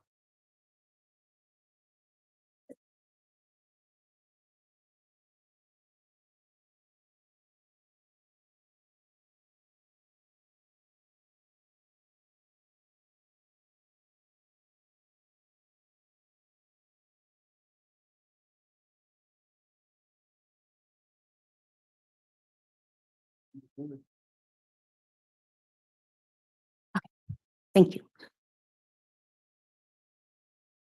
All right, Mr. Rickson, go ahead. Thank you, Your Honor. Ma'am, will you please state and spell your full name for the record? Annie Cushing, Cushing. Can you please explain for the record, are you related to one of the victims in this case? I am. I'm Tylee Ryan's aunt, Joseph Ryan's sister. And as you came here today, did you come with a statement that you'd like to share with the jury? I did. Do you have that with you? I do. Would you like to go ahead and read that now, please? Sure. Thank you. I remember getting a call from my brother Joe in 2002 to tell me he had gotten married, converted to the LDS faith, and was expecting a baby. Joe had been the perennial bachelor of the family, in his 40s, never married, and no kids. So this was very surprising news. He wanted to fly me out to meet his new wife. They were both so excited to be having a little girl. They had already picked out her name and were well ahead of schedule, buying the best of everything this little baby would possibly need. A couple years later, we vacationed together as families. Joe was the quintessential first-time father. Every developmental milestone Tylee achieved convinced him all the more she was clearly a child prodigy. He was also convinced she looked just like him and would find excuses to refer to her as Daddy's little girl. Truth be told, Tylee actually looked more like her mom's side of the family, which I never told Joe. But on the inside, she was so her dad. She was always dressed like a princess and had an arsenal of hairstyles that she chose from each day. But once she learned to talk, she would let you know what she wanted and was prepared to negotiate those desires like she was finalizing a legally binding contract. Even as a little girl, Tylee knew what she wanted, and we were all her humble servants. Fast forward to 2018. I flew out to Phoenix. I flew out to Phoenix after my brother's death and was able to reconnect with Tylee. She was intelligent, clever, funny, sarcastic, and had the voice of an angel. She would just walk around the house singing. She would eventually take her love for singing to the karaoke platform Smule, leaving behind breadcrumbs for those of us who loved her and the thousands who would come to love her. But I could also tell she was depressed, and I desperately wanted to reach her to let her know I wanted to be in her life as much as she would allow. We just happened to connect on pop culture. We'd referenced ridiculous memes and viral videos, and her mom had no idea what we were talking about. So Tylee and I would take turns explaining the references. It was the first spark of connection, our common ground. Our second was over questions she had about what I did for a living. Oddly enough, her dad and I were both analysts, so I think it felt safer for her to ask about my world than her dad's, since any mention of her dad was a trigger for her mom, and she hadn't seen her dad in a while. I even told her that if nothing else, she definitely had the personality of an analyst. Facts were very important to her. Case in point, her mom, who was braggadocious and never let facts get in the way of a good story, was telling me about one of Tylee's academic achievements, and Tylee corrected her on a relatively inconsequential detail her mom had overstated. I teased her afterwards and was like, dude, who does that? You couldn't have just let that detail slide. And we had a good laugh. But to Tylee, I think if it wasn't accurate, it just wasn't meaningful. She was exacting, just like her dad. My last night in Phoenix, we were supposed to have a girls' night out, but her mom changed her mind and said she was going to bed. It turned out to be the best gift she could have given me because it was the first time on that trip Tylee and I actually had time alone to connect. We enjoyed some small talk and foraged for food, but then I took a calculated risk and decided to share some things that I thought were really special about her. First, let me say, I've watched a lot of true crime over the years and know the tendency of family members to apply a halo effect to their loved ones after they pass, especially if they were victims. But after I left, one of my adult kids reached out to me to see how I was doing. We had an extended text message exchange about my time in Phoenix. And I talked about that interaction, which memorialized it. I just happened to find it in the course of the case. And I was like, no one's going to believe this actually happened. Everyone's going to attribute this to the Dateline effect. So I've actually published it publicly. For context, I had shared details about some of the conflict in the home leading up to this snippet. I wrote, Tylee opened up to me the last night after Lola went to bed. I feel trapped.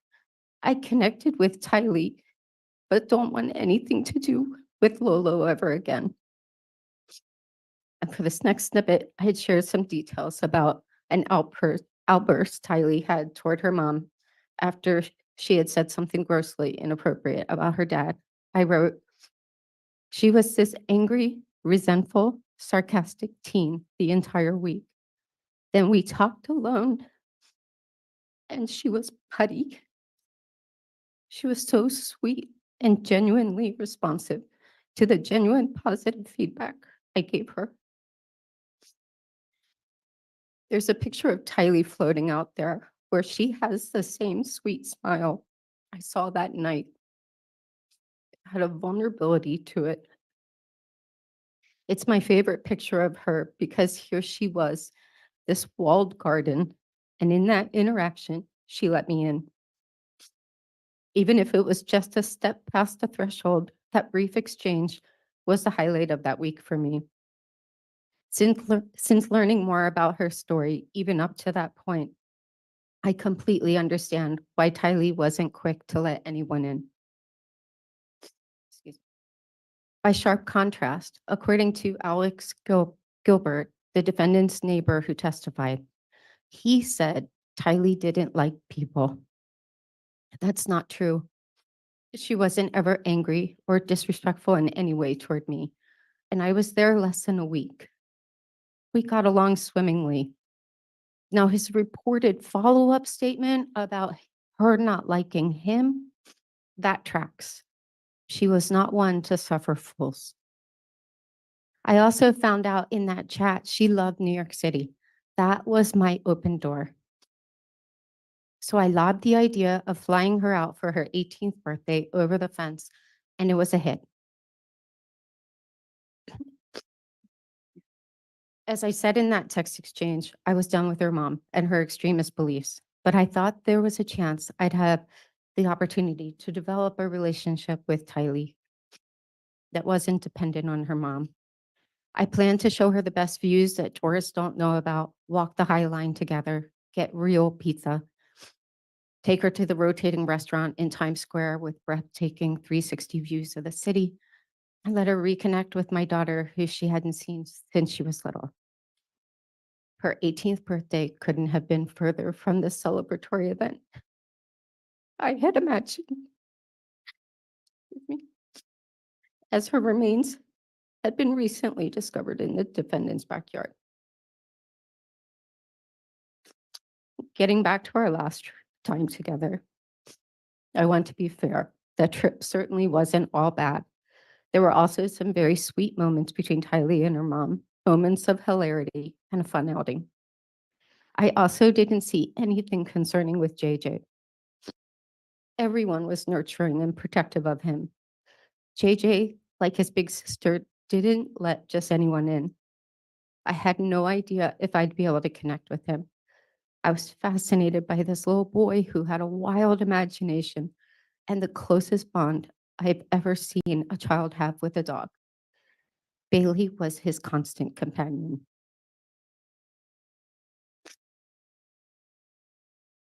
But with JJ, as more of an outsider, your interactions felt more like moving alongside him rather than engaging directly.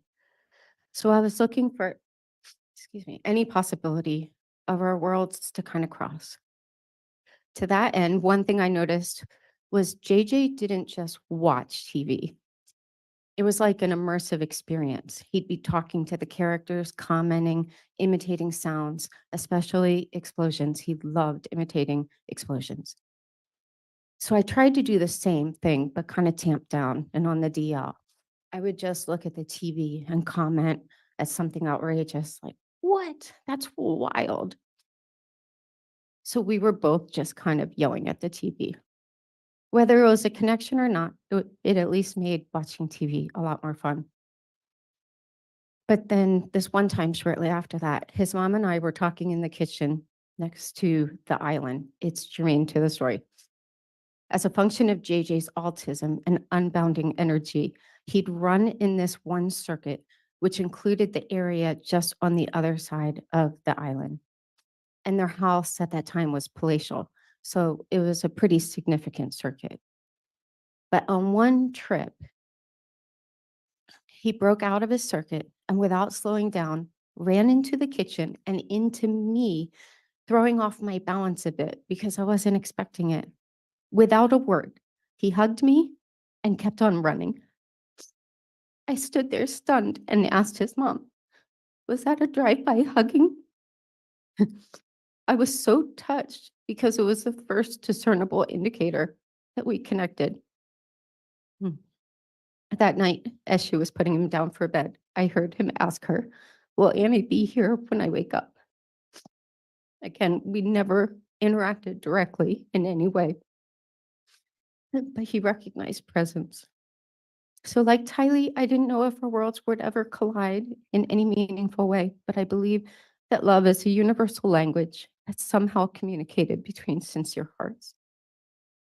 Just a month after that visit, Tylee wrote in an Instagram post on her mom's birthday that she had, quote, won the lottery with this one as my mom. So I believe there was hope for them to one day be able to set up some healthier boundaries and find peace. But just 4 months after that post, to the day, that would all change. That was the day her mom met the defendant. It was the spark that eventually would set so many of our lives ablaze. This case has been death by 1,000 cuts. Each detail that would come out over the past 4 years was just another cut. Sorry.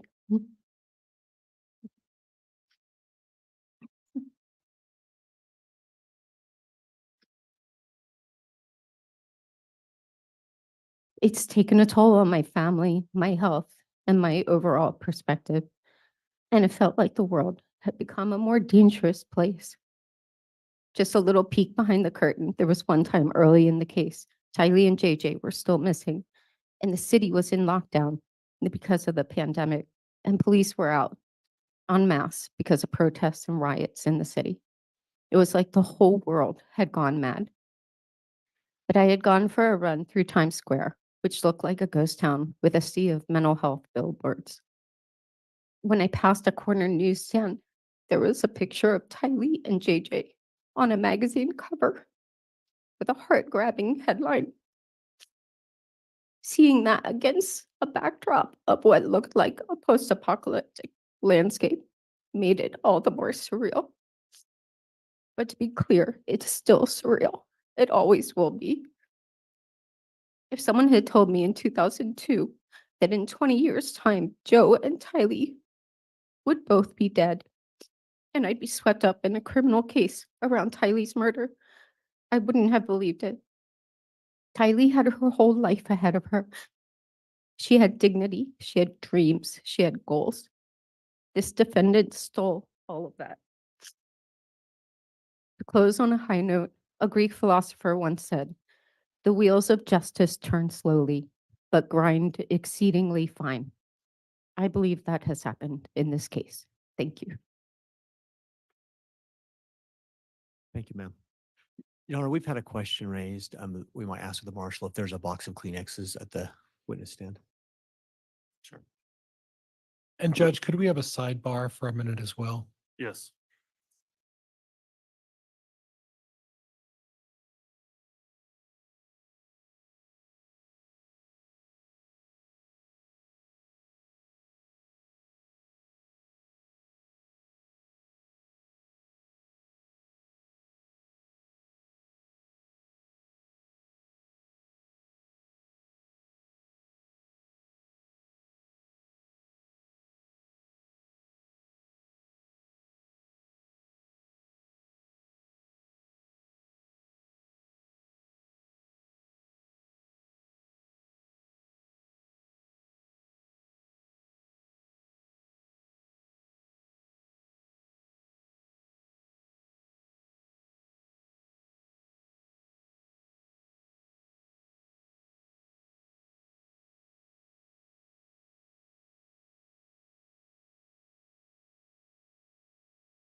something that I can never reconcile. That is the impact on them, an impact that will echo through their lives. My twins, now 4.5 years old, are far too familiar with death at such a young age. Our once strong and joyful family bonds have been bruised and broken. I have always been so grateful I married into a big, loud, close-knit family. From day one, I was Aunt Kelsey. Tammy was truly my sister, and I cherish the relationships I built with each of her children, my nieces and nephews. However, the relationships with our nieces and nephews, once filled with love and laughter, are now incredibly strained and painful. My children do not know their cousins. The joy of family gatherings, Sunday dinners at grandma's,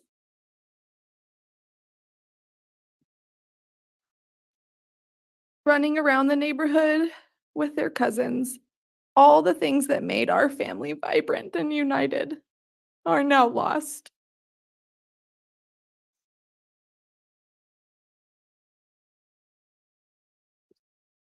I cannot overstate the closeness, the bonds, the depth of relationships that have been shattered. My children and Tammy's grandchildren are growing up missing out on the essential family connections that brought so much richness to Tammy's own children's lives.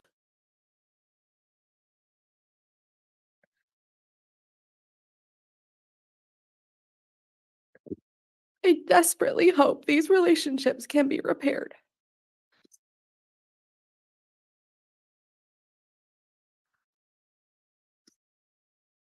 The toll has been profound. My mother-in-law passed away last year, and the strain from Tammy's death and the severed relationships with her grandchildren took a monumental toll on her health. She passed without fully repairing these relationships, a reality that I cannot accept. Reflecting on these past 4.5 years, every joyful moment is overshadowed. Memories are tarnished, especially those of my children's early years.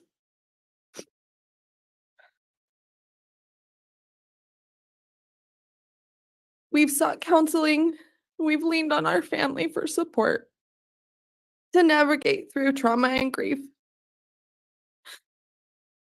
But we are exhausted beyond measure.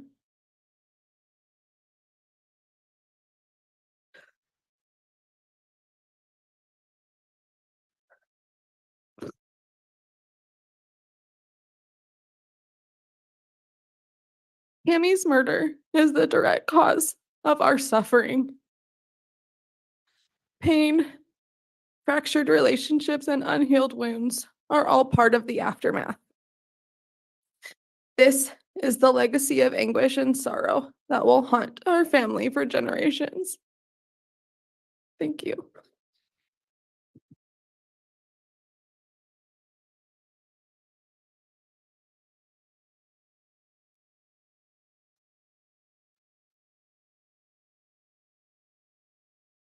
All right, if the state has another victim to have an impact statement offered, we can do that at this time.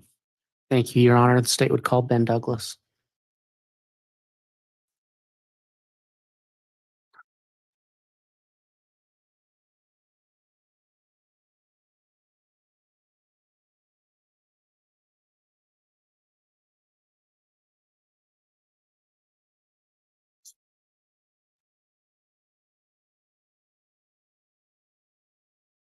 You can proceed.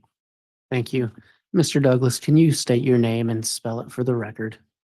Benjamin Douglas, Benjamin, Douglas, Douglas.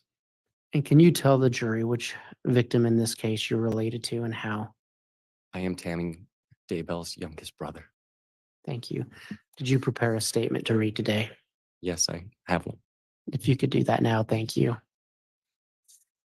October 10th, 2019, I became a father of twins after years of my wife, Kelsey, and I struggling to have children. We started the current chapter of our life. Just 9 days later, on Saturday, October 19th, 2019, exhausted as a parent to newborn twins is, I received a phone call from my sister Samantha informing that our sister Tammy had passed away overnight. I was in shock and physically unable to move out of that bed for hours after, sobbing and wondering why this had. I had seen her just a few weeks previous when she stopped by our home alongside my parents, bringing gifts for the twins and excitedly saying that she had been hoping they'd show up in time for her visit. My children only know their Aunt Tammy from pictures, stories, and grave marker that they frequently request to visit. They only know their dad as someone dealing with great amounts of grief and anxiety, and I only know how to parent as someone fighting through the tidal waves of loss, media coverage, texts, phone calls, and at-home visits from reporters. The amount of sleepless nights I've had from raising twins pales in comparison to the nights I've been kept awake by nightmares of someone close to me hurting my children. The amount of damage, having trust that was built over decades of family time, completely broken, does to an individual is unmeasurable.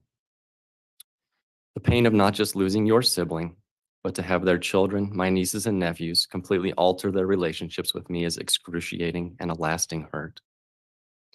Instead of there being a collective healing and grieving process, there is still ongoing damage and pain. Where there should be love and comfort from close family bonds, there are now major fractures that I can only hope will one day mend and be made whole. I miss sharing our birthday month, which now feels hollow and empty. I miss my sister. Thank you.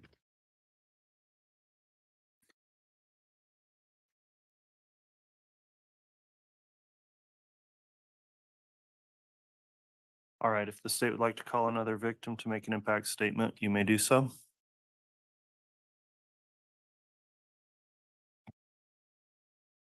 Connor, could we approach? Yes.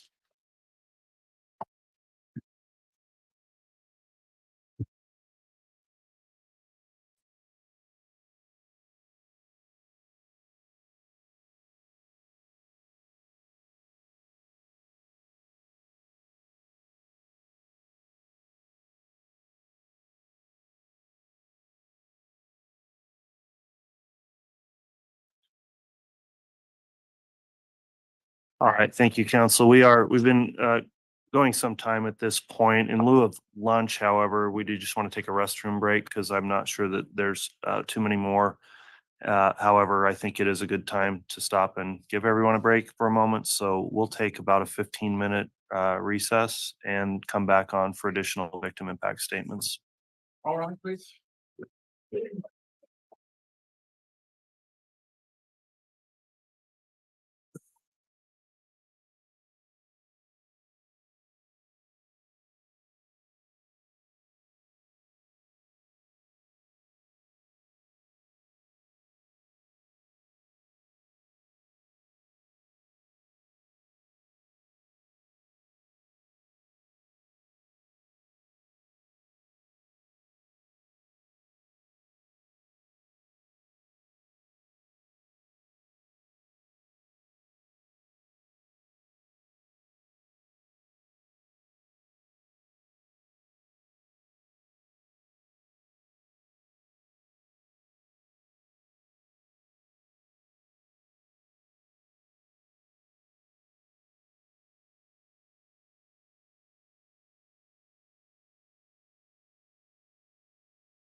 Hey, everybody.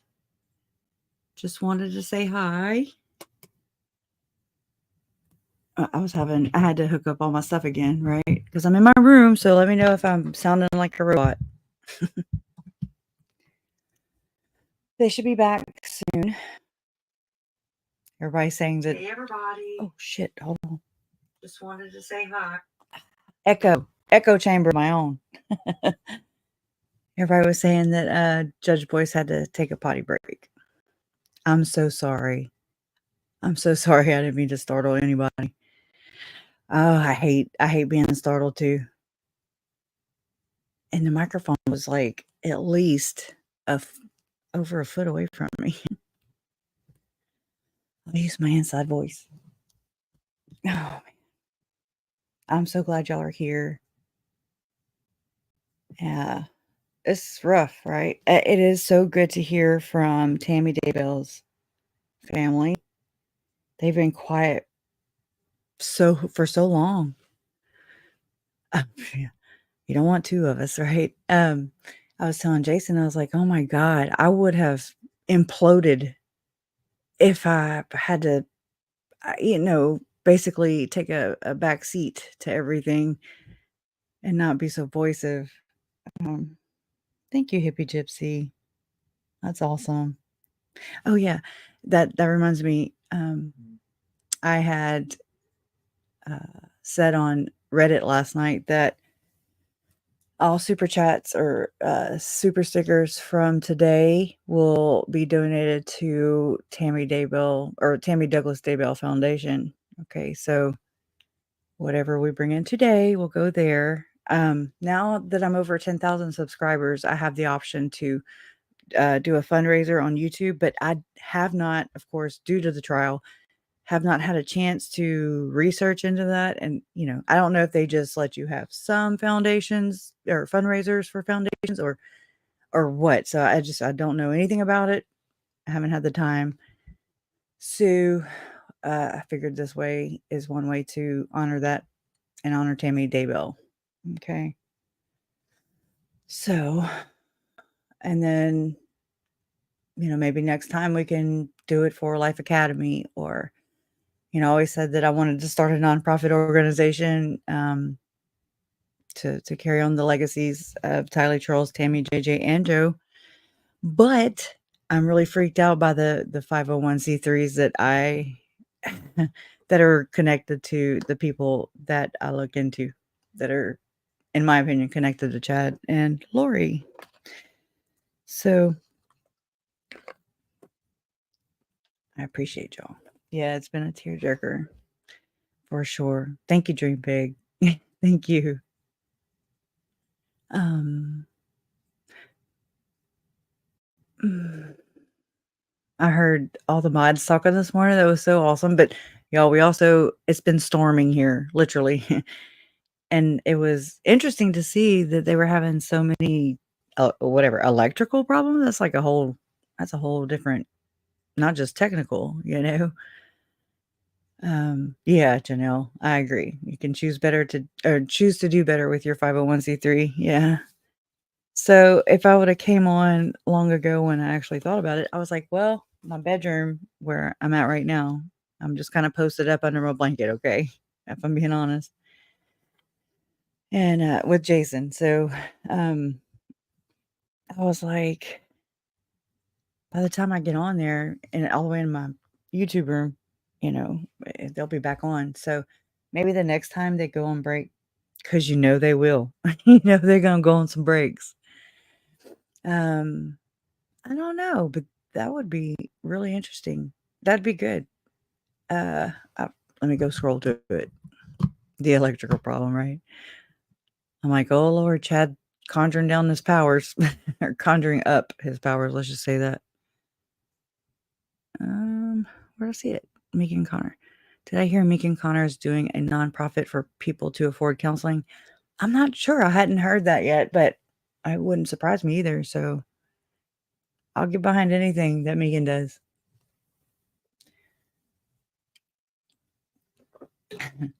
TC says, thank you, Jason, for sharing Kresha to help us all understand and get through this.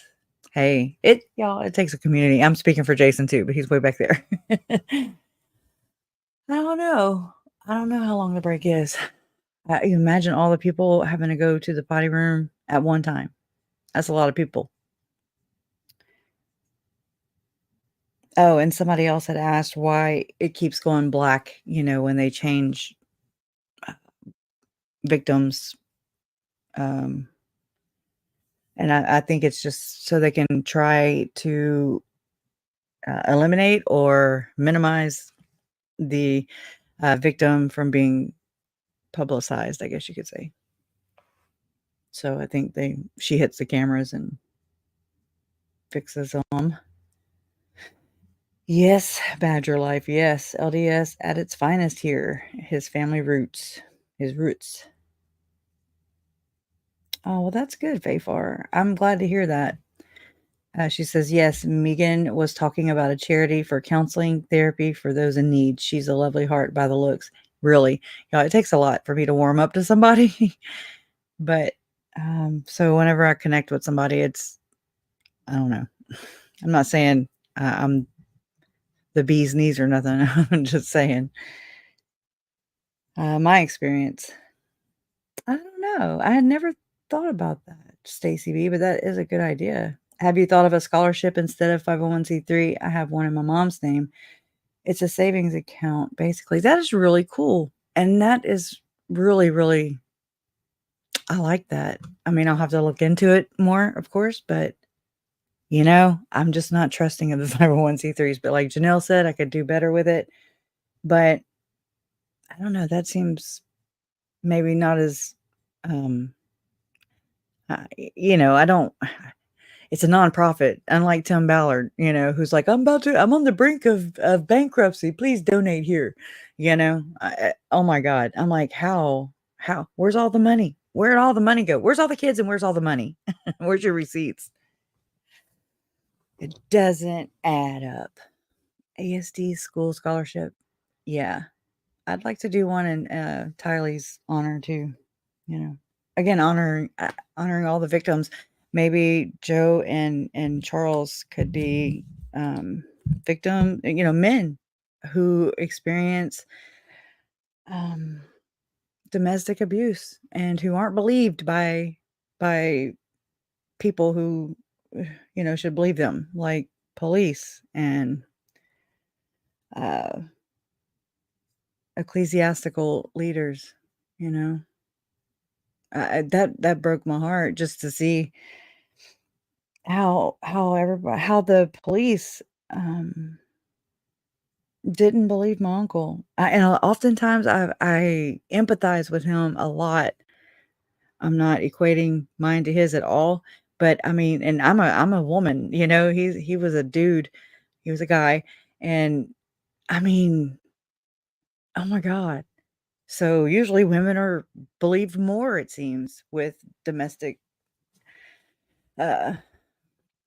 experiences, I guess. And I mean, mine's not domestic, but still, it's like,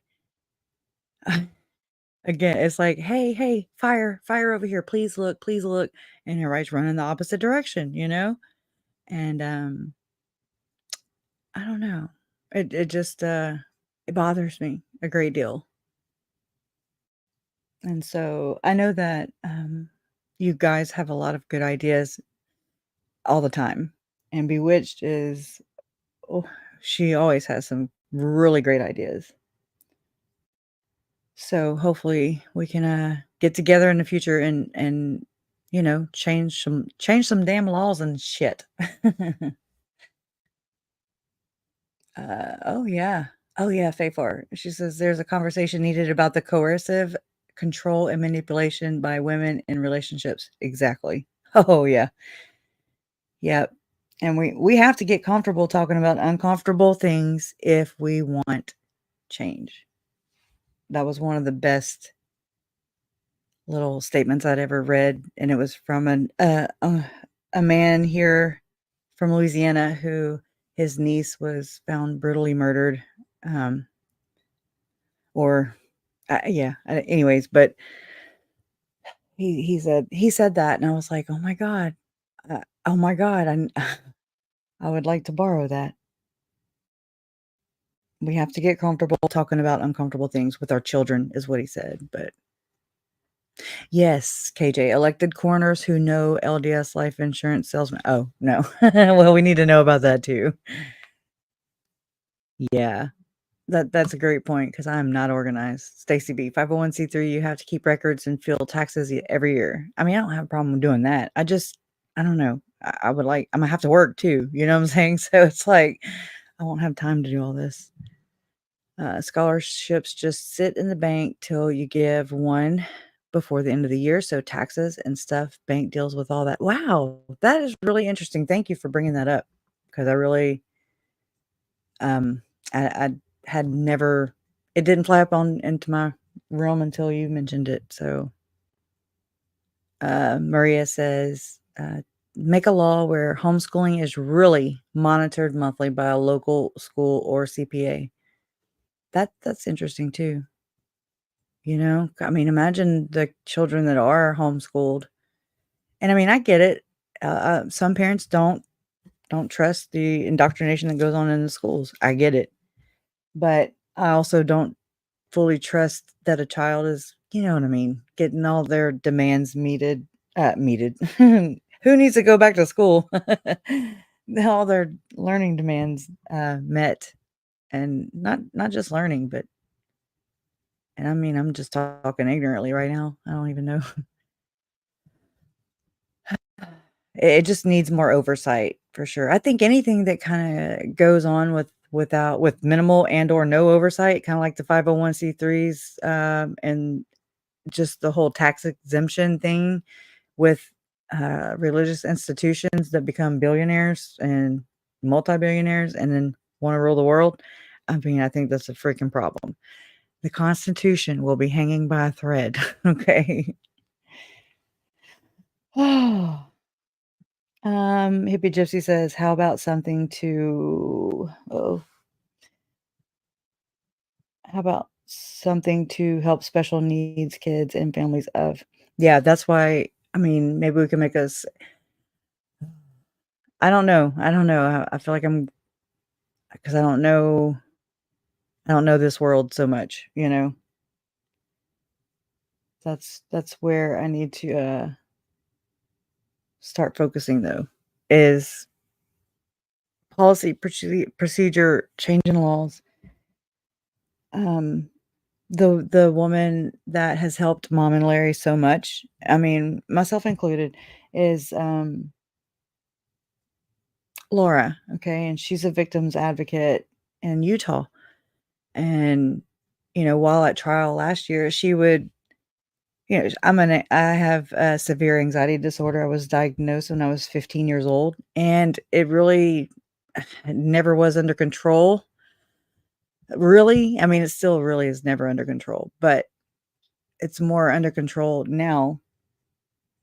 But in my late 20s is when I finally kind of got a hold on it. My doctor stopped treating me for depression. I'm like, I'm not depressed. I'm not depressed, you know?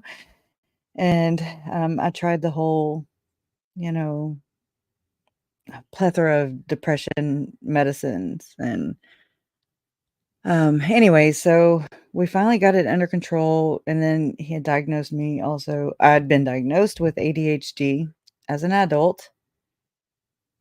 And thank you, Jessica. Oh, cool. So severe anxiety disorder with, I already forgot, with, attention deficit disorder. There you go. Because my children were diagnosed with that. JJ was diagnosed with that. JJ was diagnosed with autism too. And I mean, I'm telling you, like, whenever he was a toddler, like, a lot of people do have that backwards too. They're like, you know how people say, oh, Kay and Larry couldn't take care of JJ. No, they could, and they did. They just, they saw that it would be more fulfilling for JJ, you know, as Charles and Lori wanted to adopt him. So, hmm.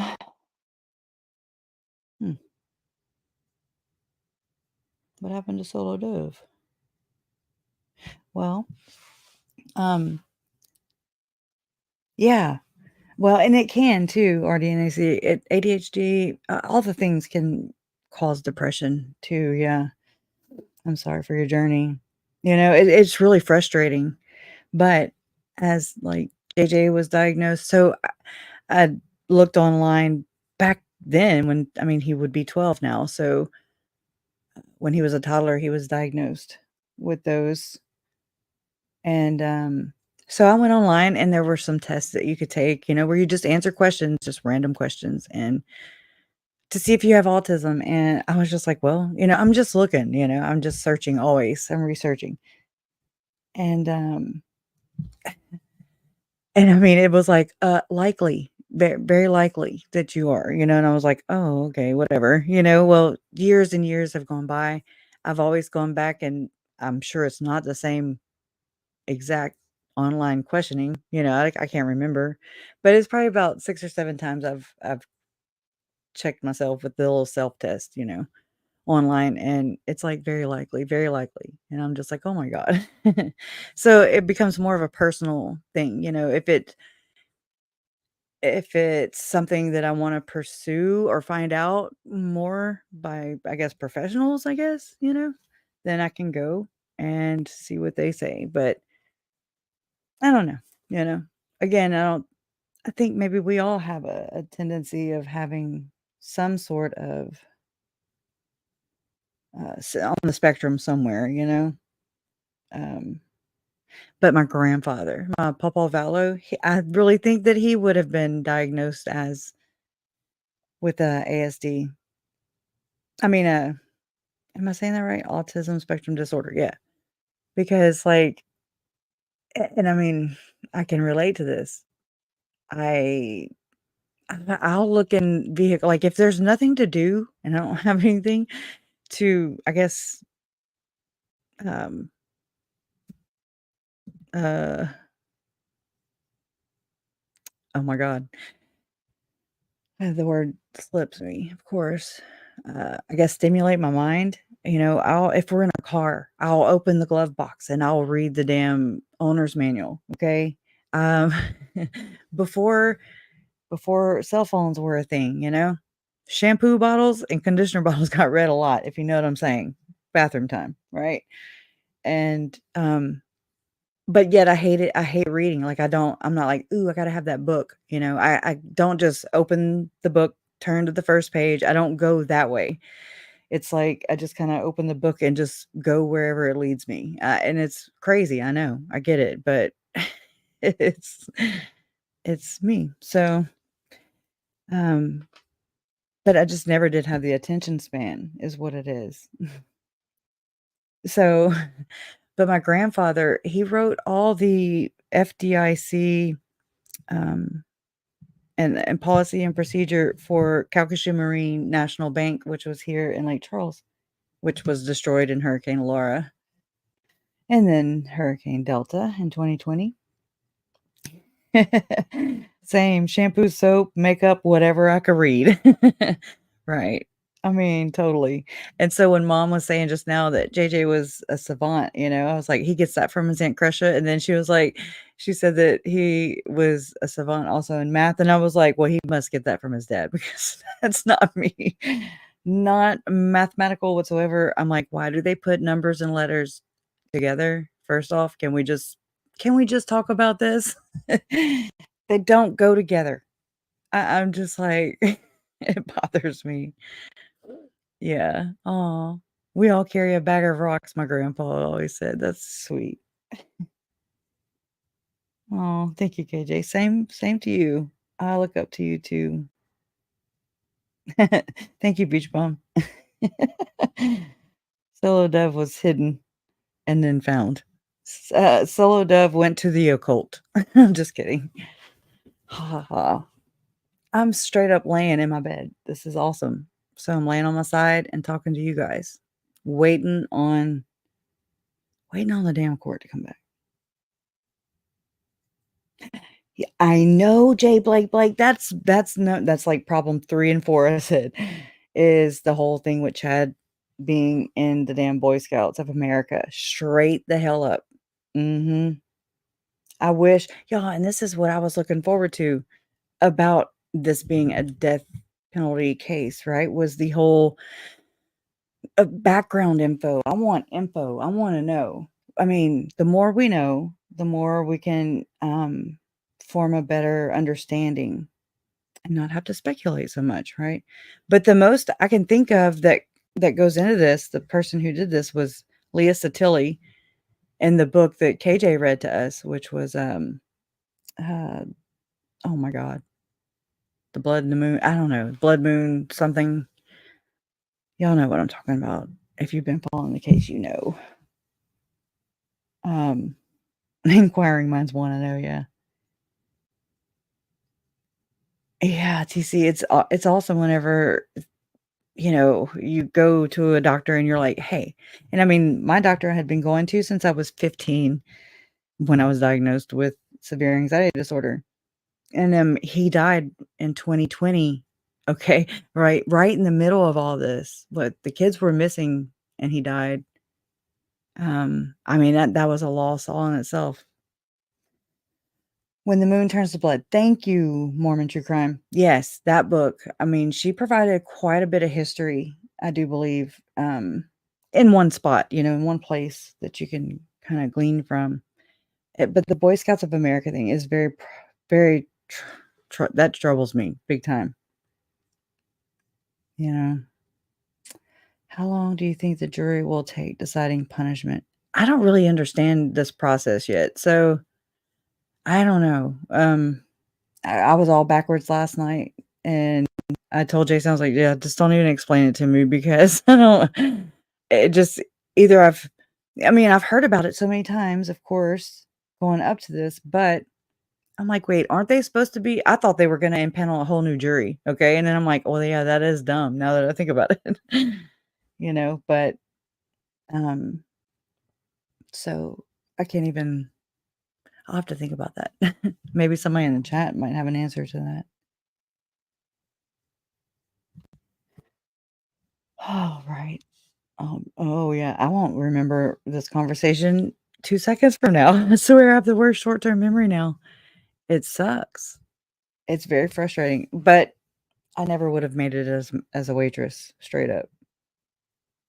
I'd be starving. They would be too.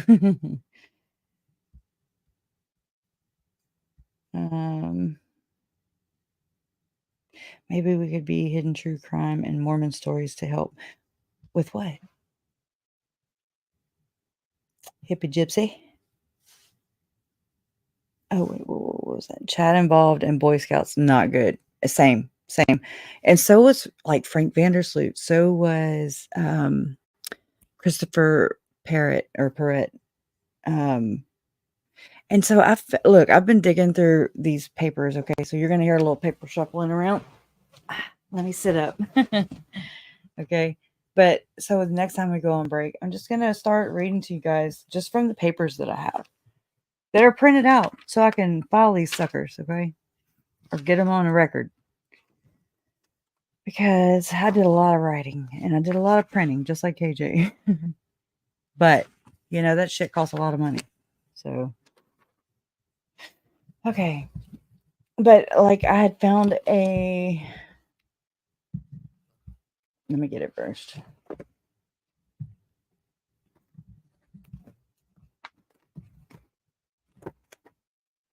By the time I find it, they'll come back on, but I'll have it ready for the next time.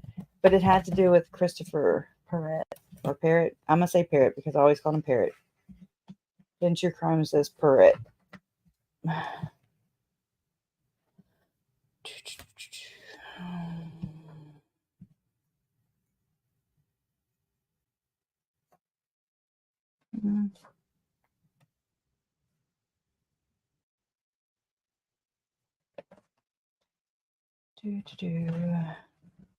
I'm like, I put it right here. But then I also put a lot of other things right here. And this is the story of my life.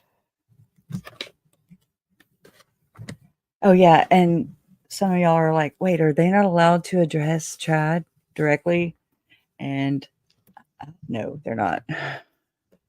which stinks. He's not there in his jail garb. He's not, you can't direct anything directly at him. So that sucks.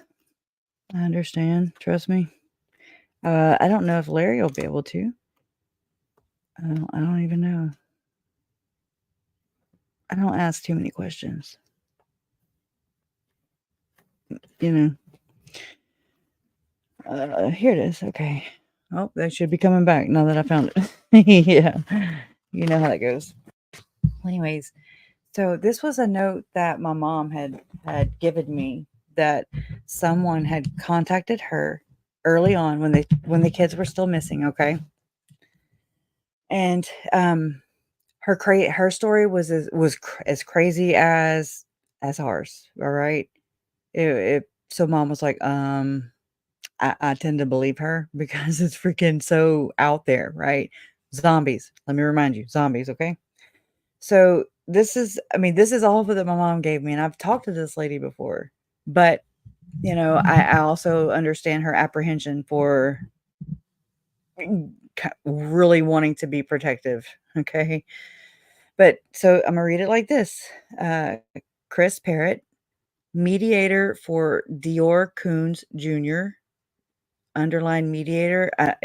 Under mediator, it says murder, underlined. Then she wrote over a little further down, she said, murder of Christopher Reese, Notus, Idaho, or Notus, Notus, Idaho. It says, with rifle on shoulder and son-in-law, believes he's behind all murders and brainwash. Literally, that's the sticky note. And then she gave me two different phone numbers for the lady that might be hers, right? And so I called both of them. This was like Super Bowl weekendish time, probably 2021. So that's all that I was given to go on. And oh my God, right? Makes me have way more questions.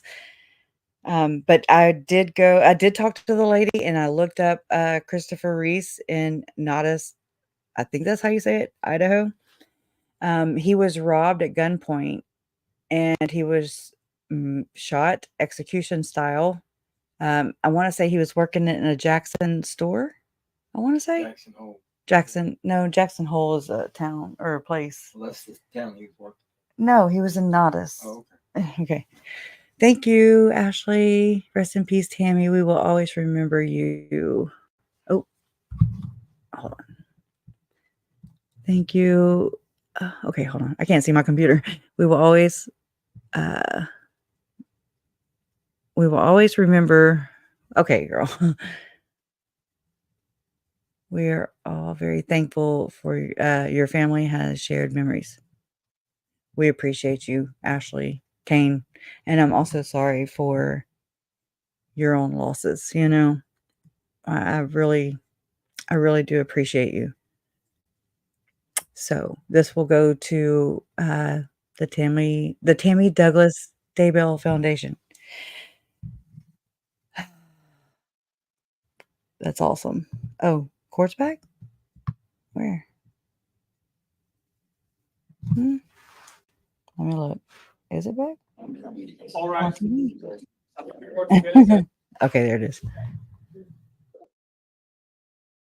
Thank you. Ladies and gentlemen, the jurors are lined up, so we'll go ahead and remain standing, please, if we can have the jurors return to the courtroom.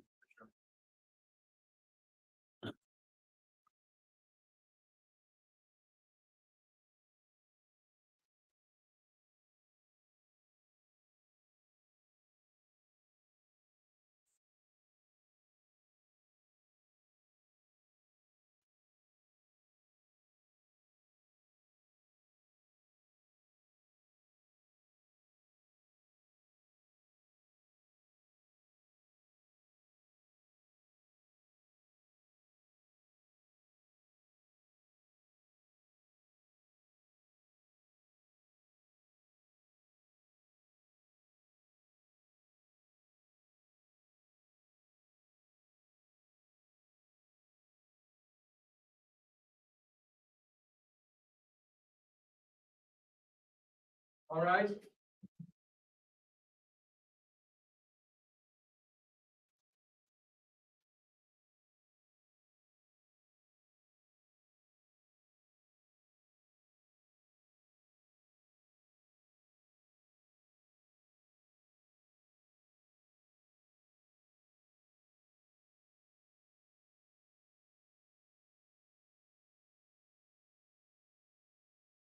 Freeze off President Counter for you. Thank you. Please be seated.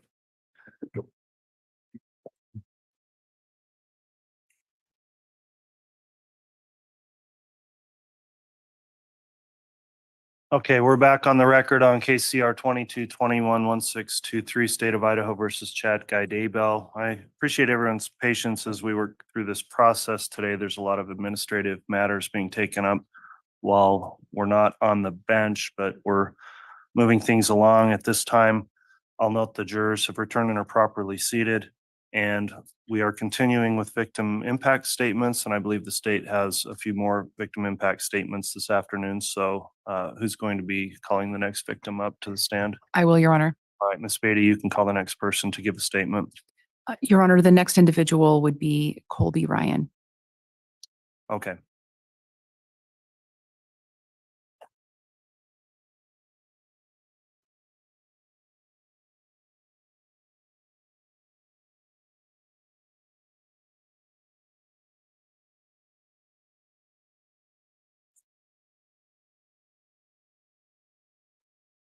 Colby, could you state your full name and spell your last name? Colby Ryan, Ryan. Are you here to talk about Tylee and JJ today? Yes. How are you related to Tylee and JJ? Tylee is my little sister and JJ is my little brother. Did you prepare a statement to read today? Yes. Would you like to read that now? Yes. Go ahead.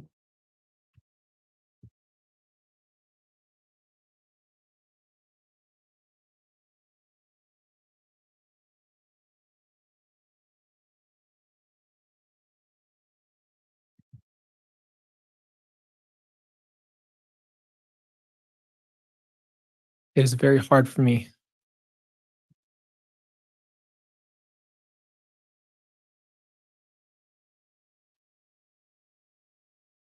Very hard for me to put into words what it means to have lost my entire family.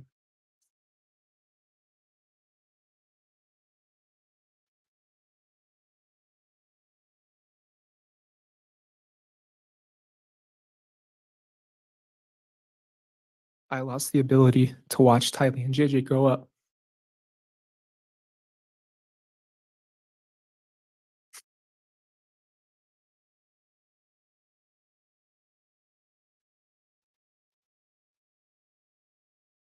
I lost my relationship with my little brother, which took years to build.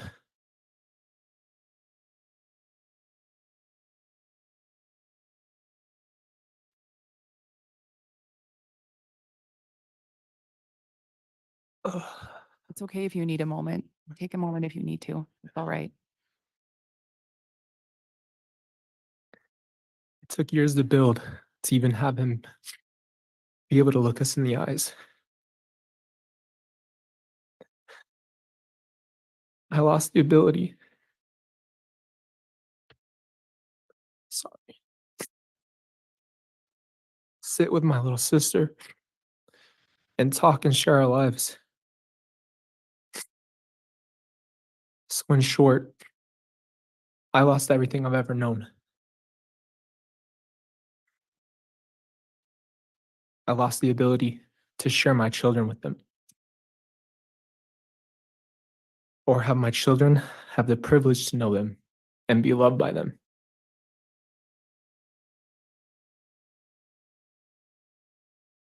My 3 kids will never know the kindness of Tylee's heart.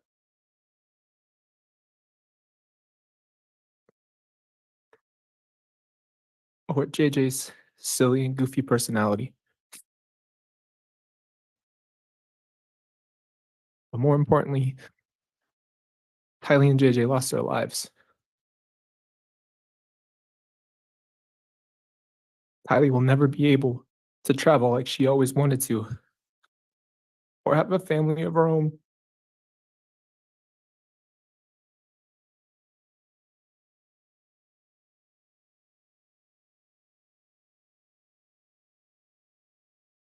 Or find herself in this world.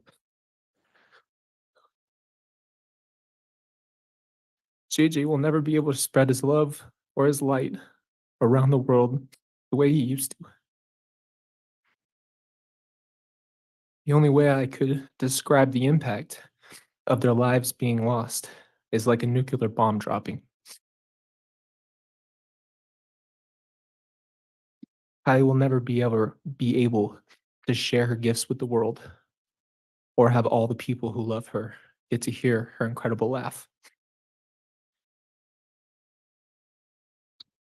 Sorry. Ugh. JJ will never get to grow up.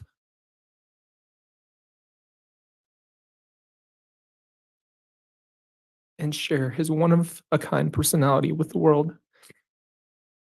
And everyone who's lost him feels the void.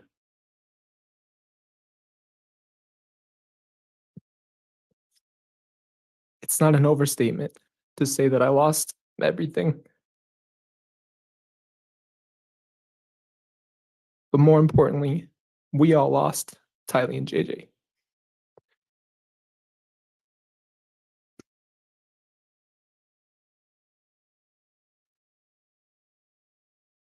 I stand here today, motherless, fatherless, sisterless, and brotherless.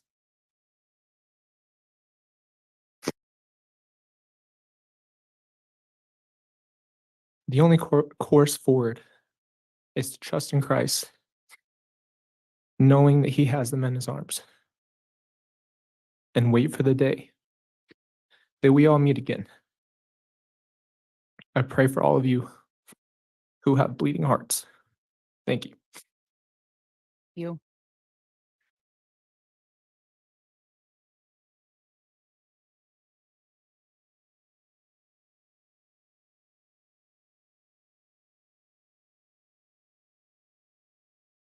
Your Honor, the state would next call Samantha William. Very well.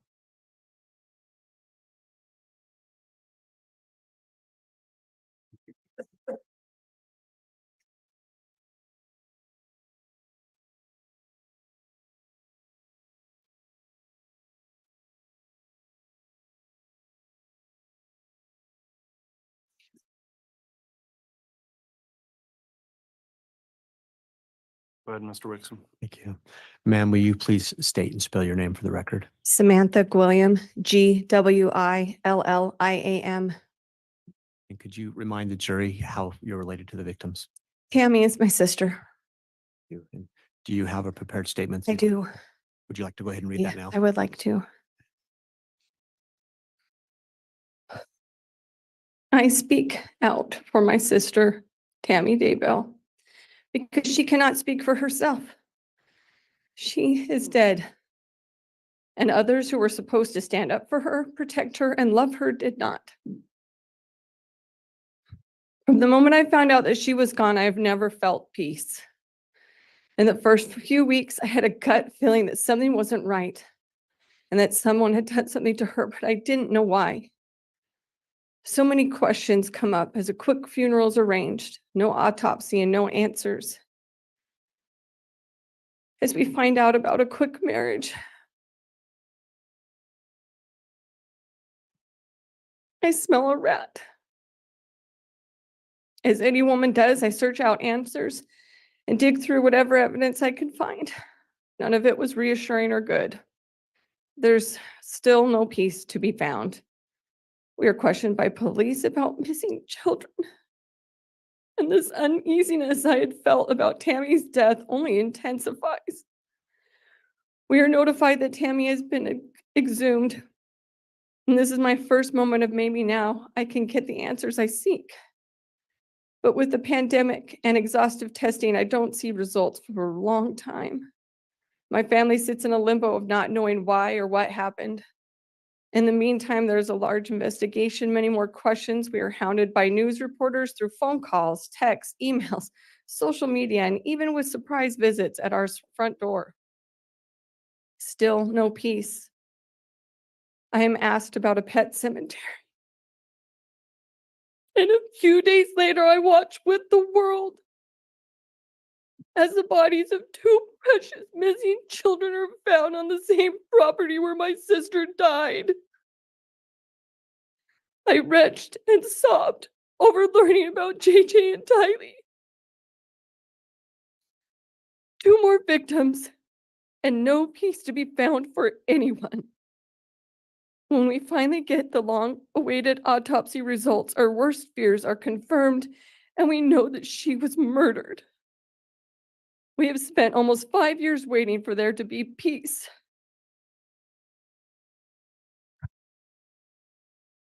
My sister, Tammy, was my best friend. Before she moved to Idaho, we talked to each other almost every day, or saw each other almost every day. Her first year there was a hard adjustment, but she made a place for herself there and was a great member of her community. Tammy was a force for good at her school, influencing children, making friendship with others, and being a person you could count on. Pardon me.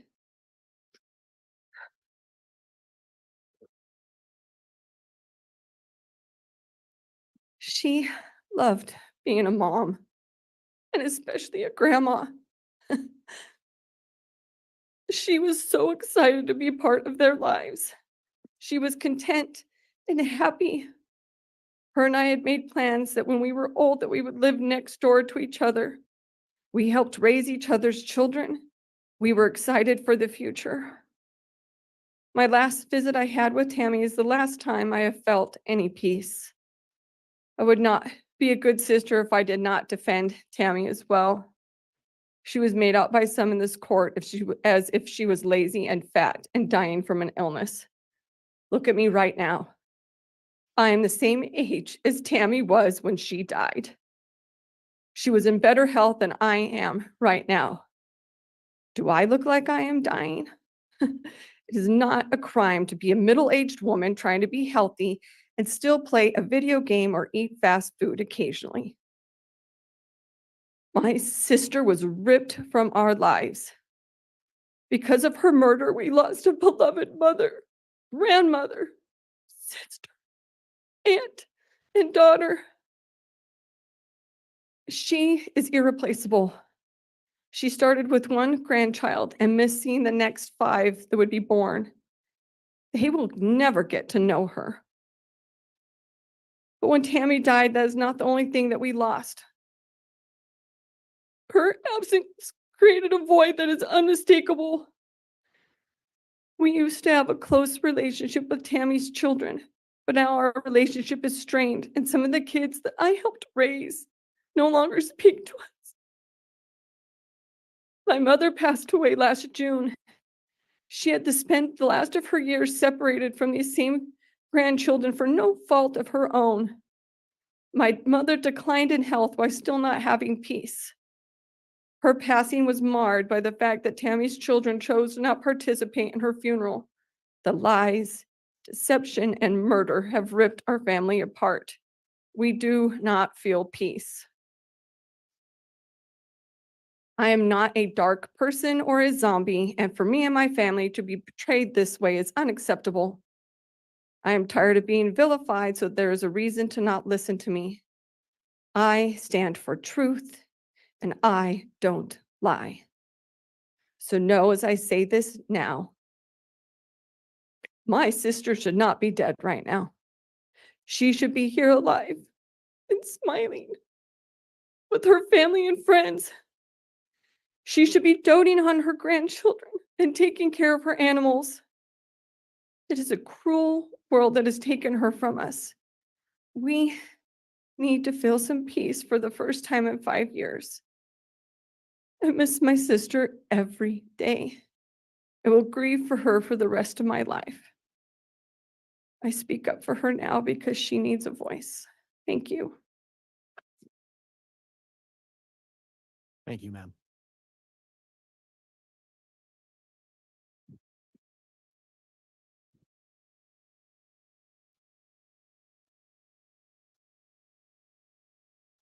Very well. Does the state have another victim to make an impact statement? Yes, Your Honor. The state will call Michael Douglas. Okay.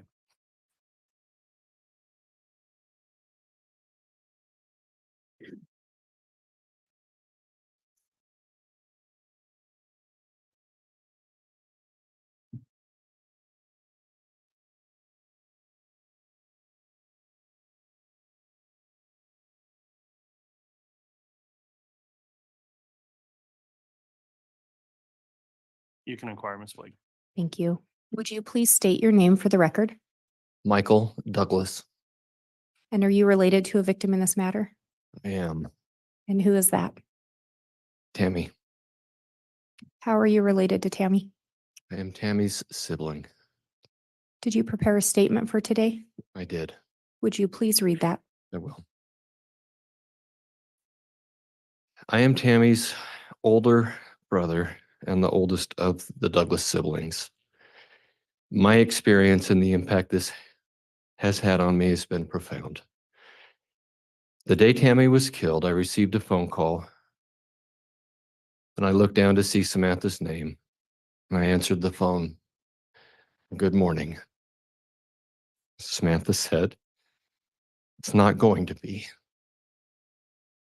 It turns out she was right. I was in shock, and after the funeral, I drove to Idaho the next morning to be at her Idaho memorial. When I left, I called my wife and told her something was off. I tried to keep everyone from jumping to conclusions, mostly myself. I probably should have done more jumping.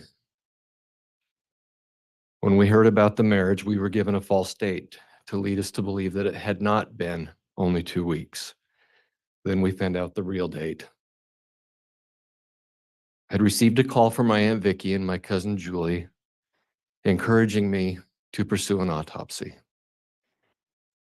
I told them I couldn't because I was doing everything I could to keep my mom and dad alive.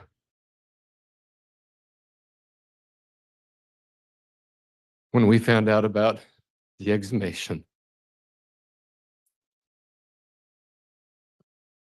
I hoped that there was nothing to be found. And never wanted someone to be more wrong than I wanted Aunt Vicky to be wrong. But it was me that was wrong again. All of us were devastated by the exhumation, but especially my mother. She saw the exhumation as a desecration of Tammy's gravesite.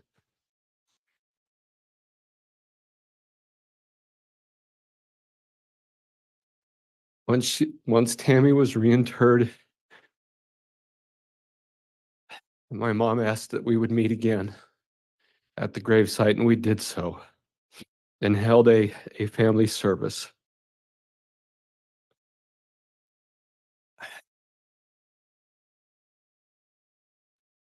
I then received a phone call from my mother indicating that there were 2 missing children.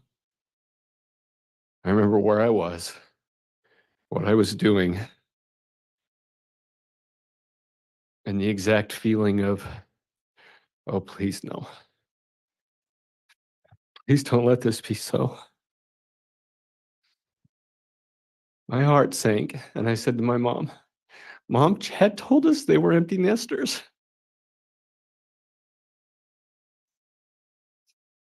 Surely this is a mistake, not anything to worry about. Maybe they have them in hiding. Maybe there's something else going on. Oh, I was wrong again. People would come up and ask if the kids had been found yet when they would see me in public. The stress and anxiety grew.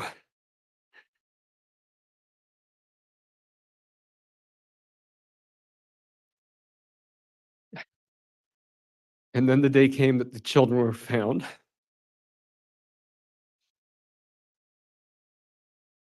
I broke into more pieces than I can count.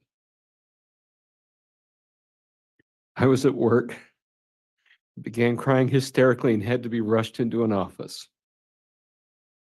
Was surrounded by people that had figured out that this was coming long before I did. Hope was lost. I went into therapy, both talk and medicinal.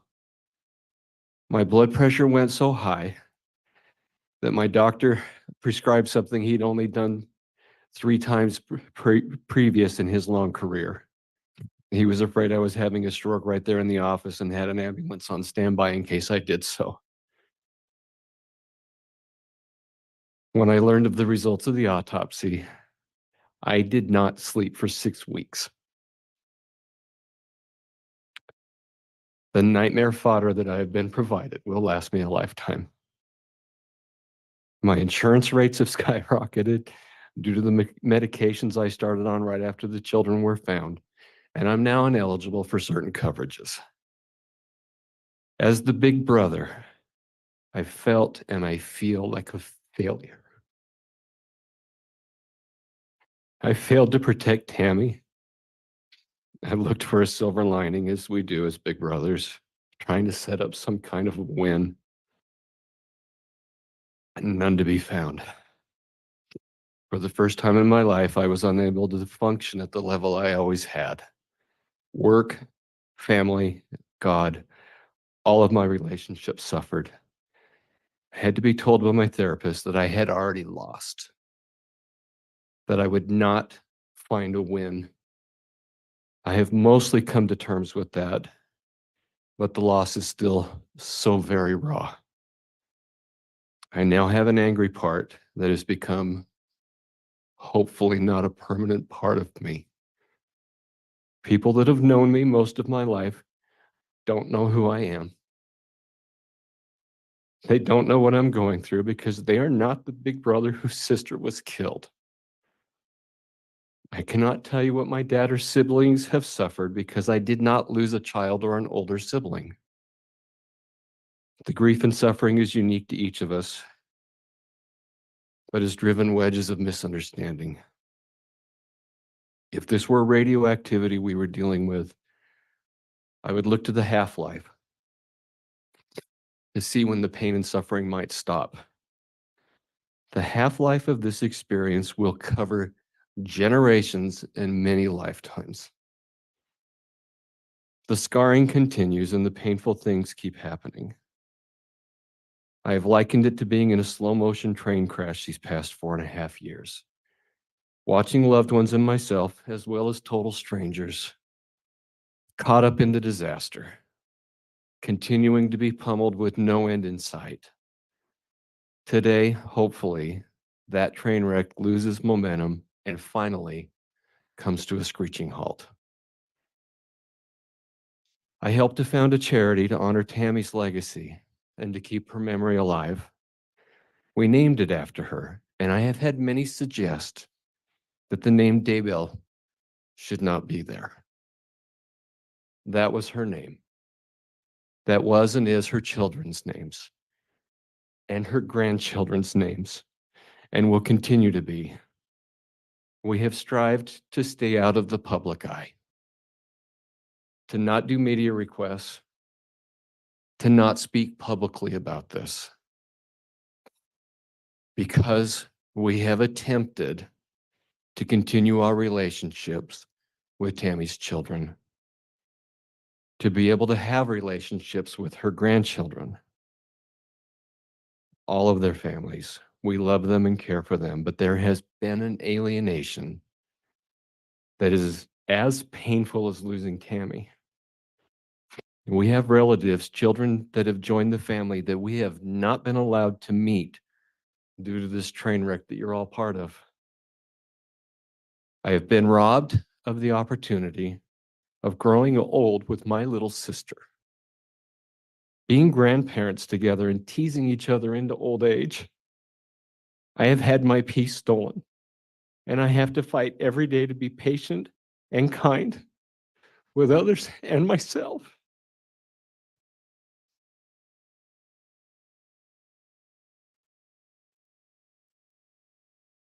I have had some that have seen my wounds and have attempted to exploit this time of anguish for their personal gain. This train wreck has brought out much good in many, but has fostered much evil in others.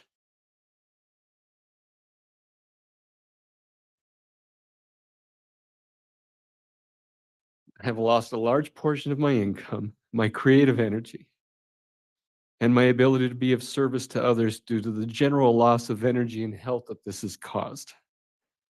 I am wounded, broken, sad, angry, disgusted, betrayed, and looking for answers on the constant pain of grief and loss. We hope that after this is over, we can attain closure and healing and take the next steps to finding ways to heal and grow stronger from these wounds afflicted upon us. Tammy, JJ, and Tylee have all been robbed of that choice and that chance.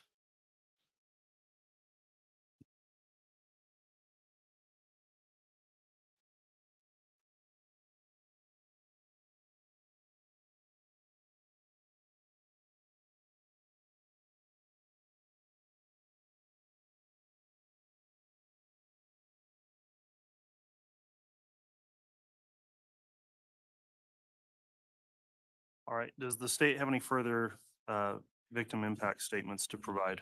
We do not, Your Honor. All right, at that point then, with the proceedings, the next inquiry the court would make is in relation to the defendant's right of allocution. Mr. Pryor, have you discussed with Mr. Daybell his right to make an allocution before the jury considers? Yes, Your Honor. And is Mr. Daybell going to make any allocution? No, Your Honor. Is that correct, Mr. Daybell? No allocution? Very well. That will conclude the submission of evidence and the right of allocution in this proceeding. The next issue the court will take up then is briefly reviewing the final instructions that will be given to the jurors, as well as a verdict form before they retire for deliberation. We do need to take a moment to review those with counsel outside of the presence of the jurors. They are prepared, so I don't think this will be an extensive break, but we will take a break here for the court to go through jury instructions with counsel. Once that's concluded, we'll have the jurors brought back in for any closing arguments that may be presented by the state and the defense. So if all would rise for the jurors, we'll do that at this time.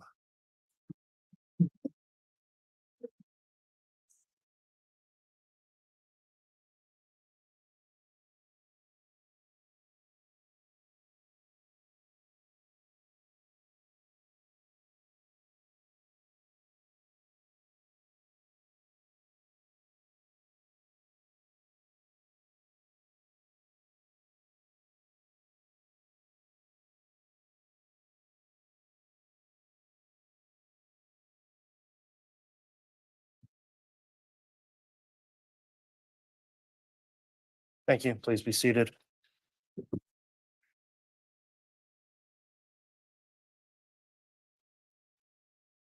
Counsel, the court has submitted for your review sentencing phase jury instructions. The court's already read several of the instructions to the jurors, and there are additional instructions. With our apologies, the numbering is out of order, which I'll explain to the jurors just in the manner of which we were putting these together today. But the remaining instructions that have not been read to the jurors would include instruction as labeled number 5, instruction number 9, number 10, 11, 12, 16, and we've got 14 and 15 is the order I'll be reading those in, and a proposed verdict form. So before I give these instructions to the jurors, I do want to have counsel an opportunity to indicate whether or not on the record there are any objections to the form of instructions. The court would note the Supreme Court just recently approved new criminal jury instructions for this sentencing phase, and the court has incorporated those wherever it was practical to do so, and they were not in conflict with any previous given construction or instructions. So from the state then, I'm not sure who would address the court here. Is it Ms. Blake? Yes, Your Honor. Have you reviewed the court's proposed instructions? Yes, we have, Your Honor. Have you also reviewed the verdict form? Yes, we have. Do you have any objection to the form in which these are going to be submitted to the jurors? We have no objection, Your Honor. All right. Mr. Pryor, have you been able to review the proposed instructions in the verdict form? Yes, Your Honor. As to the instructions, is there any objection to which these have been drafted by the court? Judge, this has been objected, and I'm just going to make this a verbal objection, and that's going to be that the court applied the standard of reasonable doubt that you chose to apply based on a previous instruction to the jury before the Supreme Court came out with these decisions. However, the Supreme Court has noted that the instructions are to be applied immediately. And just I'm making this a verbal objection to preserve the record that the firmly convinced language of reasonable doubt is what I anticipated and expected to be included in not only the original instructions to the jury, but now the sentencing instructions. And I'll just make that a verbal objection. All right. Thank you, Mr. Pryor. Are there any other objections on the form of instructions or on the verdict form? Nothing further, Your Honor. Thank you. Okay. Well, Mr. Pryor, on that objection, I've considered that previously in the trial for the reason that we had already given the jurors a instruction defining reasonable doubt, and I didn't want to change midstream that definition, whether in this proceeding or in the course of the trial. I've stuck with the instruction that's been used in Idaho for a long time. I have considered your objection. I am going to overrule that objection. And so the instructions that the court's proposed now are going to be provided. We'll give the jurors courtesy copies. There will be one original copy for them to take with them, as well as an original verdict form. We're going to get those jury instructions distributed at this time just on the juror seats. They'll be able to read along, and then I'll read through final instructions. And then if the parties have closings, you can take those up next.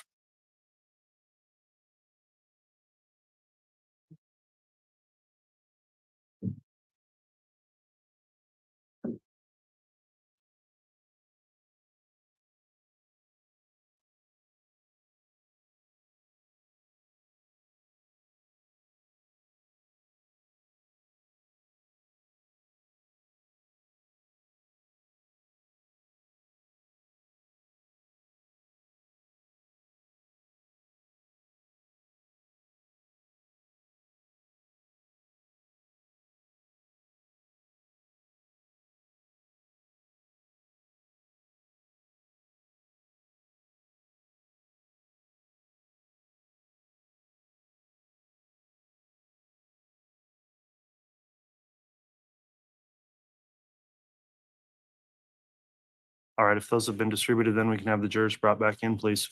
Thank you.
All right, please.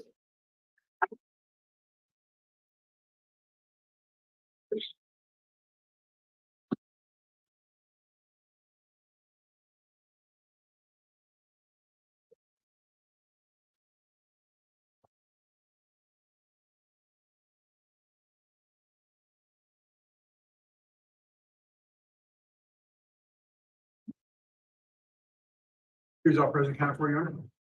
Thank you. Please be seated.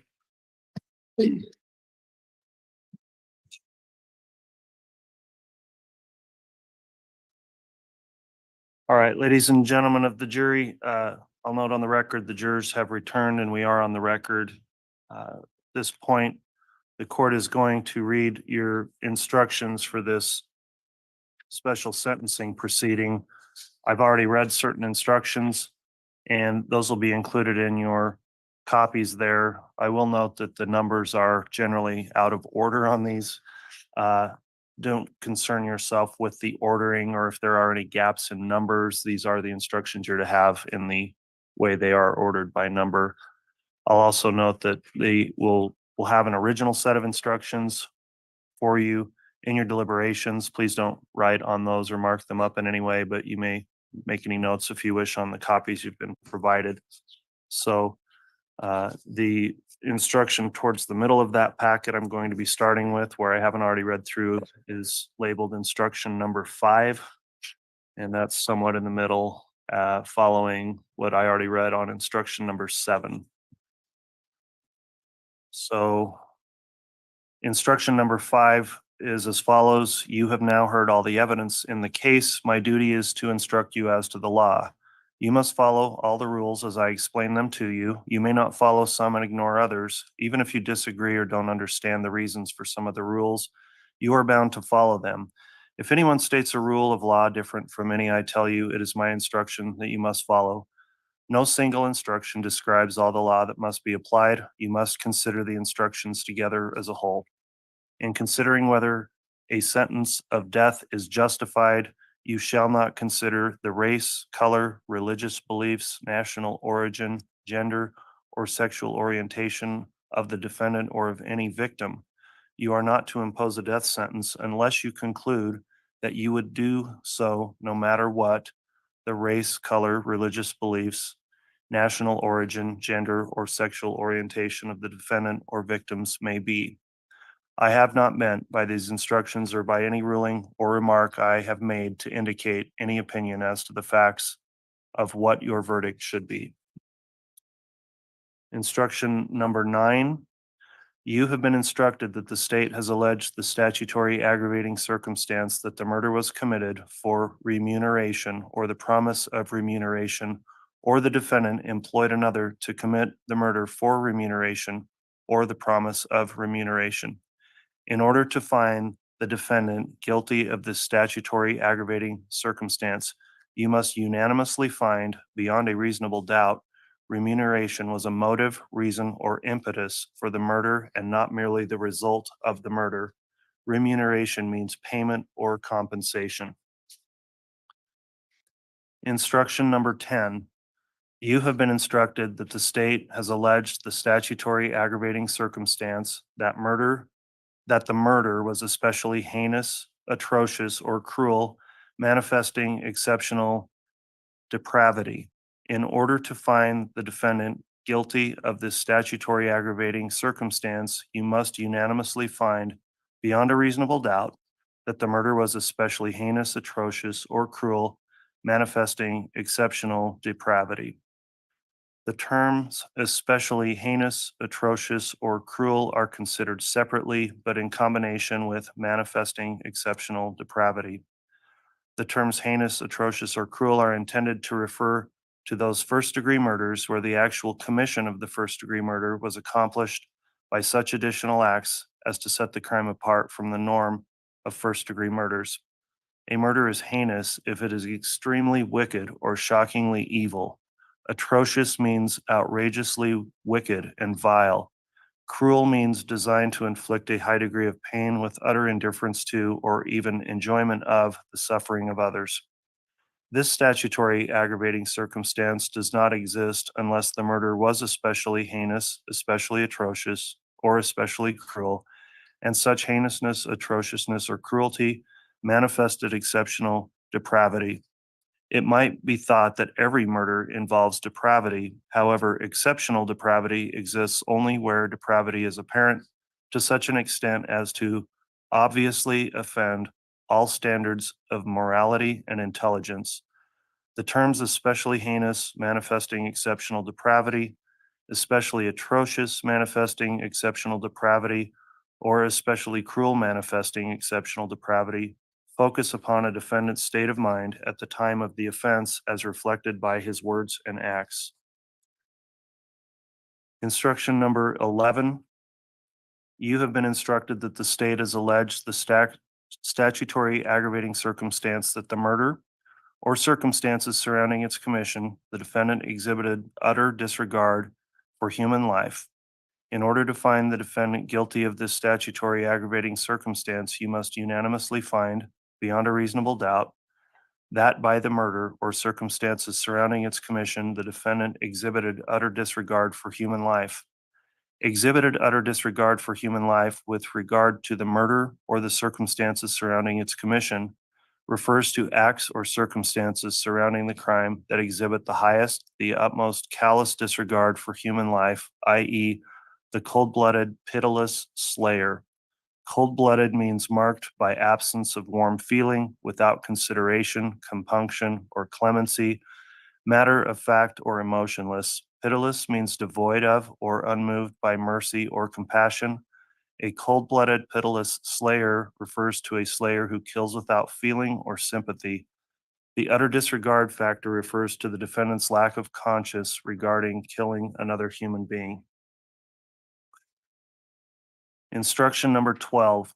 You have been instructed that the state has alleged the statutory aggravating circumstance that the defendant, by his conduct, whether such conduct was before, during, or after the commission of the murder at hand, has exhibited a propensity to commit murder, which will probably constitute a continuing threat to society. In order to find the defendant guilty of this statutory aggravating circumstance, you must unanimously find, beyond a reasonable doubt, that the defendant, by his conduct, whether such conduct was before, during, or after the commission of the murder at hand, has exhibited a propensity to commit murder, which will probably constitute a continuing threat to society. The phrase exhibited a propensity to commit murder, which will probably constitute a continuing threat to society, means conduct showing that the defendant is more likely than not to be a continuing threat to society. You may consider conduct that occurred before, during, or after the commission of the murder you have already found the defendant guilty of in this case. However, a finding that the defendant has a propensity to commit murder, which will probably constitute a continuing threat to society, cannot be based solely upon the fact that you found the defendant guilty of murder. In order for a person to have a propensity to commit murder, the person must be a willing, predisposed killer, a killer who tends toward destroying the life of another, one who kills with less than the normal amount of provocation. Propensity requires a proclivity, a susceptibility, and even an affinity toward committing the act of murder. Instruction number 16.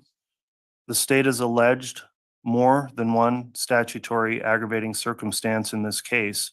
You must consider whether the state has proven the existence of more than one statutory aggravating circumstance beyond a reasonable doubt by relying on the same facts or independent facts. The same facts, without more, cannot be relied on to find more than one statutory aggravating circumstance beyond a reasonable doubt. Independent facts must exist for each statutory aggravating circumstance in order for you to find that the state has proven multiple statutory aggravating circumstances beyond a reasonable doubt.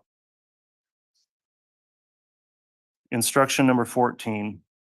I have outlined for you the rules of law applicable to this case and have told you of some of the matters which you may consider in weighing the evidence. In a few minutes, counsel will present their closing remarks to you, and then you will retire to the jury room for your deliberations. The arguments and statements of the attorneys are not evidence. If you remember the facts differently from the way the attorneys have stated them, you should base your decision on what you remember.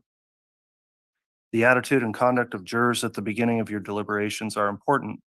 It is rarely productive at the outset for you to make an emphatic expression of your opinion on the case or state how you intend to vote. When you do that at the beginning, your sense of pride may be aroused and you may hesitate to change your position. Remember that you are not partisans or advocates, but you are judges.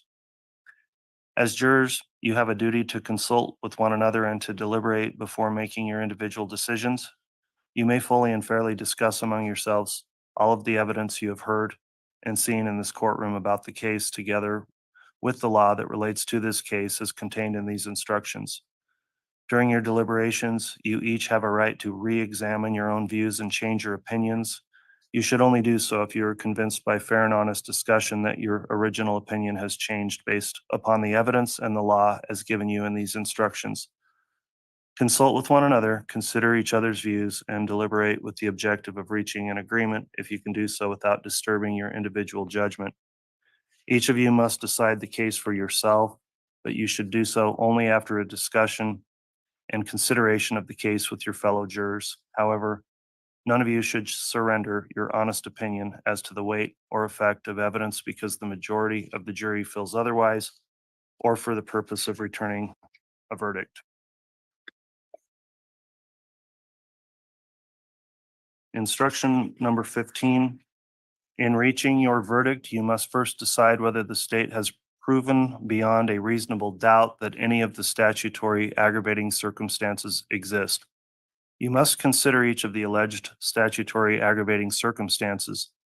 Your decision that each statutory aggravating circumstance exists must be unanimous. If you find that the state has failed to prove the existence of any statutory aggravating circumstance, or if you are unable to unanimously agree on that issue, then you must so indicate on the verdict form. If the state has failed to prove the existence of any statutory aggravating circumstance, you need not deliberate further. Merely notify the bailiff that you are done. The judge must then sentence the defendant to life in prison, and the judge must set a fixed period of imprisonment of at least 10 years during which the defendant will not be eligible for parole. If you unanimously find that the state has proven the existence of a statutory aggravating circumstance, then you must so indicate on the verdict form. You must also then consider whether any mitigating circumstances exist to make that imposition of the death penalty unjust. If you find that all mitigating circumstances are sufficiently compelling to make the imposition of the death penalty unjust, or you cannot unanimously agree on that issue, then the defendant will be sentenced to life in prison without the possibility of parole. A life sentence without possibility of parole under Idaho law means that a person must spend the rest of his or her natural life in prison. If you find that all mitigating circumstances are not sufficiently compelling to make the imposition of the death penalty unjust, then the defendant will be sentenced to death. You must decide for yourself whether all mitigating factors presented, when weighed against each statutory aggravating circumstance proven by the state, are sufficiently compelling to make the imposition of the death penalty unjust. You do not have to unanimously agree upon what mitigating circumstances exist. The existence of mitigating factors need not be proven beyond a reasonable doubt. You must each decide for yourselves whether mitigating circumstances exist, and if so, then consider them in your individual weighing process.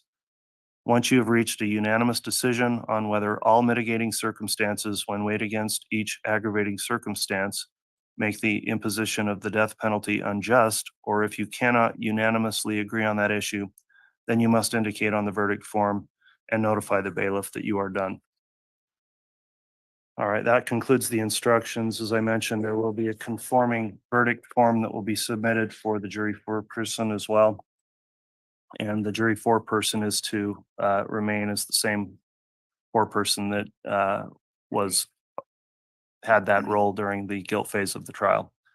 So, counsel, at this time, then that concludes the court's instructions to the jurors. If the state would like to begin with a closing, you may do so at this time. Thank you, Your Honor.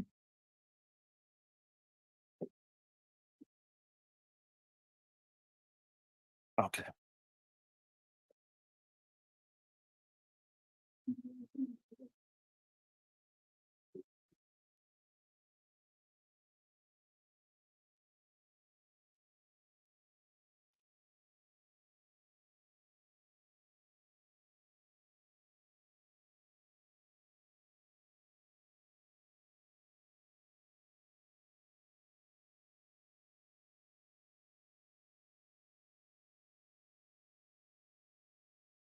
And Your Honor, if I may have use of the HDMI. Yes.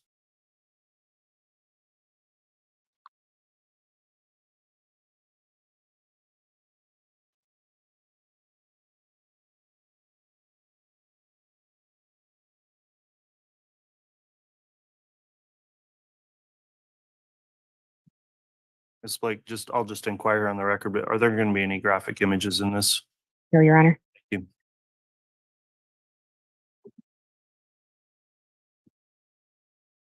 Ladies and gentlemen, labeling someone dark, lowering their death percentage, marking them for death. What is the appropriate measure of justice?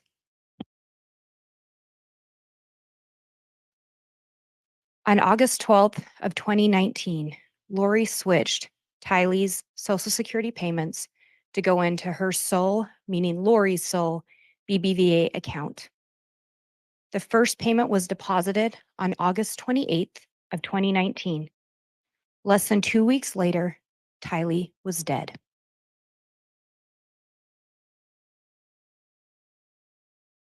On September 18th of 2019, Lori received the first payments associated with the Social Security that she and JJ were receiving because of Charles' death. Just 5 days later, JJ Vallow was dead. Lori found out that she was not going to get the $1 million life insurance policy on Charles around July 11th of 2019, and she messaged Chad to let him know that. But remember what she told Chad, I'll still get the $4,000 in Social Security.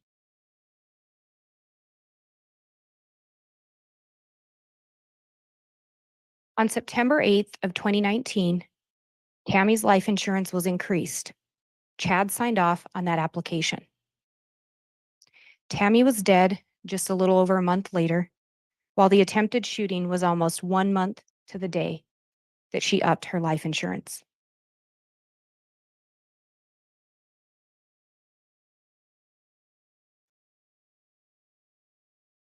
Remember, the multiple messages relaying the plan is for Chad and Lori to be together, alone on a beach, unencumbered by telestial obstacles. Unencumbered by earthly obstacles. Chad formed the plan. That plan included manipulating those around him to ensure that he could end up on a tropical island with Lori Vallow, who eventually became Lori Vallow Daybell. She was a woman that he deemed to have perfect proportions and to be a goddess. But in order to fund a new lifestyle, living on a tropical island and spending all your time with your new goddess lover, how do you fund that lifestyle? And how do you remove the obstacles to getting there? First, Chad taught others that he could determine whether someone was dark and or possessed. Second, he taught others that if someone was possessed or too dark, then the body had to be destroyed or die to free the person. Third, he started teaching those around him that he could determine death percentages. Essentially, this meant that Chad could mark someone for death and determine when it was their time to go. He exhibited that power to those around him. He exhibited that power of his self-proclaimed visions to those who believed him and followed him. When we talk about if the murders were committed for remuneration or financial gain, the defendant received $430,000 in life insurance money after Tammy's death. Money that was used to fund his life in Hawaii with Lori. Lori continued to receive the Social Security payments from the kids whose bodies were hidden on Chad's property so that they could continue to receive those Social Security payments. The murder was especially heinous, atrocious, or cruel, manifesting exceptional depravity. What else could these murders be? Tylee, unknown cause of death, because of her body being burned so severely, there were charred bones, remains in a melted green bucket. JJ, cause of death, plastic bag, asphyxiation by a plastic bag over his head. Not only that, but he had tape over his mouth, a plastic bag over his head, tape around that bag, his arms duct taped from elbow to elbow, and then placed in a black garbage bag. He also had scratches on his neck, and you saw the last known video of JJ. Those scratches don't appear to be there. Tammy, cause of death by asphyxiation, manner, homicide. Tammy killed in her own home, a place where she should have felt safe. Her life extinguished. By the murder, the defendant exhibited utter disregard for human life. Tylee was only 16 years old. JJ only 7 years old. Tammy, a 49-year-old mother of 5. The mother of the defendant's kids. It didn't matter the age of the victim or who relied on them and loved them. If they were in the way of Chad and his plan, and or if there was money to be gained for Lori and Chad, those individuals were marked for death. The defendant, by prior conduct or conduct in the murder at hand, has exhibited a potential to commit murder, which will probably constitute a continuing threat to society. Again, 3 victims killed, all at different times. Again, the defendant determining who was possessed, determining the death percentages, and once again, the defendant determining when it was their time to go. And Alex Cox believing and trusting Chad 100%. Alex said shortly before his death, "I am worried I am going to be their fall guy." Another statement he made, either I am a man of God or I am not. Lori, when asked about believing Chad, if Chad is a Satan, he sure is a good one. Chad told more people than just Lori and Alex about people being dark. You heard of other people that were labeled as dark by Chad, including 12-year-old kids. The only difference is it was only those that stood in his way of his plan or who there was going to be financial gain from that ended up dead. Ladies and gentlemen, you will decide what justice is. At every stage of the development of the plan that resulted in the death of Tylee and her body being burnt with parts still missing, the death of JJ wrapped in plastic bags and duct tape and discarded in Chad's yard, the death of Tammy Daybell, who had her ability to breathe, to live, suppressed. Tylee was last seen on September 8th of 2019.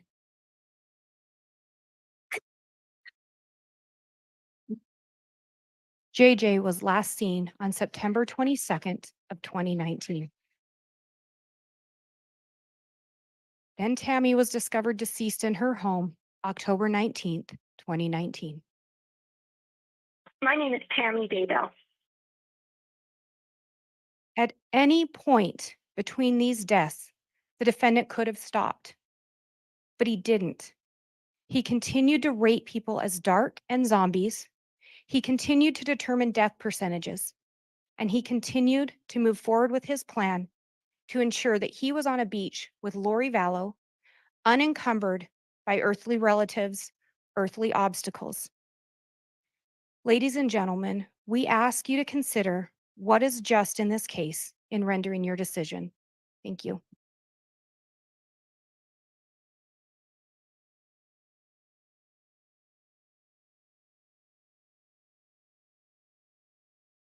All right, thank you. At this time, the defense may present a closing if you wish, Mr. Pryor.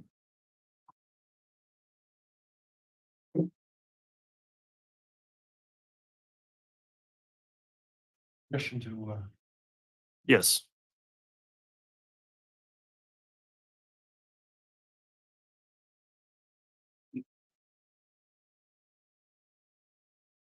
ladies and gentlemen, I want to go back to the indictment in this case. And the indictment accused Chad Daybell of espousing religious beliefs. And if you go back and look at the indictment, it talks one of the overt acts was espousing the religious beliefs to justify a killing. One of the other overt acts is that they claim that Chad did a south-southwest wind direction. And if you look back at the indictment, you'll see that all of the other overt acts, every one of them dealt with, as far as JJ and Tylee are concerned, dealt with actions by Lori Vallow. When we talk about remuneration, let's go back and do a little history lesson. Let's talk about Joseph Ryan. Before Chad ever knew Lori Vallow, the plan was set for Joseph Ryan and Lori to collect the insurance, the life insurance proceeds. The plan was already in place before Chad was ever even in the picture. And then we get the plan with Charles Vallow. And then I know I spoke to you at the time of my closing about Chad Daybell and the insurance for, that Lori was claiming to get on Chad. If you've made your decision, but if you look at the indictment, the allegations with Chad Daybell are not about remuneration or money. The allegations with Chad Daybell were allegedly religious beliefs and espousing religious beliefs. And the time we spent on the screen was about religious beliefs that he claimed to have had and that he espoused. This had nothing to do with money. Nothing to do with money. The insurance on Tammy Daybell, the $300,000 was set in 2002. And the state cannot allege that in 2002, Chad Daybell had some plan to collect insurance. When you look at the documents of the upping in the insurance, Tammy Daybell upped her insurance because it was relatively cheap. But the reason Chad Daybell signed that document and signed off is because he was also getting $20,000 insurance. And the only reason he had to sign was because if you listen to what the real estate or the insurance folks said, is if he's getting insurance as well on himself, he has to sign. This has nothing to do with money. You found that there was murders. And I want you to read the statute and the directions and what the judge has presented to you as what you have to find in terms of atrocious conduct.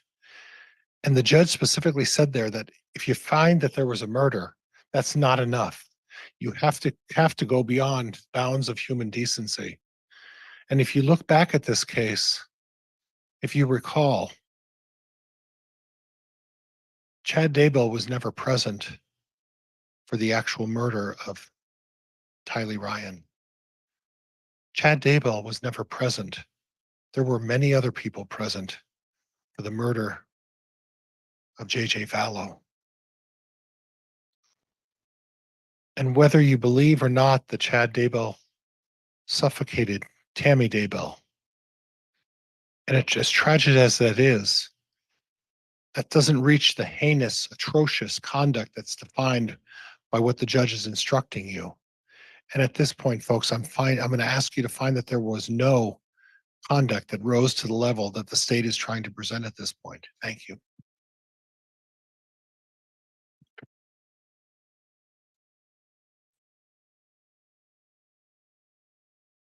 All right, that concludes the closing of the defense. Does the state wish to present any brief rebuttal closing? No, Your Honor. Thank you. Very well. That'll conclude the special sentencing proceeding then. In terms of presentation of evidence and argument, the next matter then is the jurors will again retire to deliberate on these questions posed to them in these proceedings.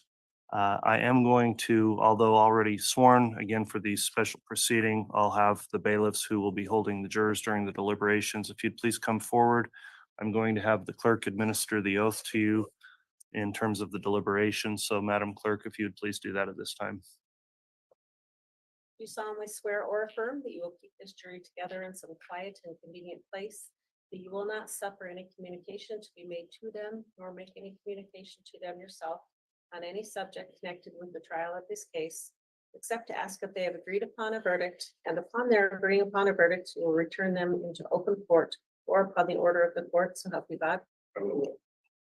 All right, thank you, Madam Clerk, and thank you to the bailiffs here. Court will note, of course, that's the original 12 jurors who returned the verdict in this case that will further deliberate on this. And for the alternates, we very much appreciate your continued patience while we work through these processes. At this time then, if all will rise, we'll begin deliberations. All right. I'll just.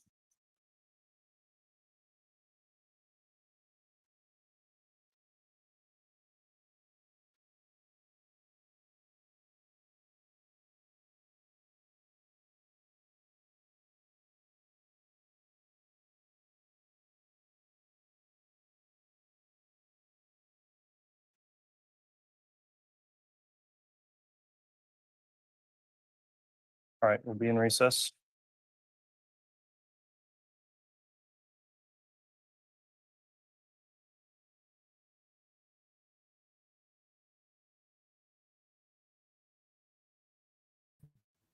Well, okay. So how many of you think that that's going to go real quick?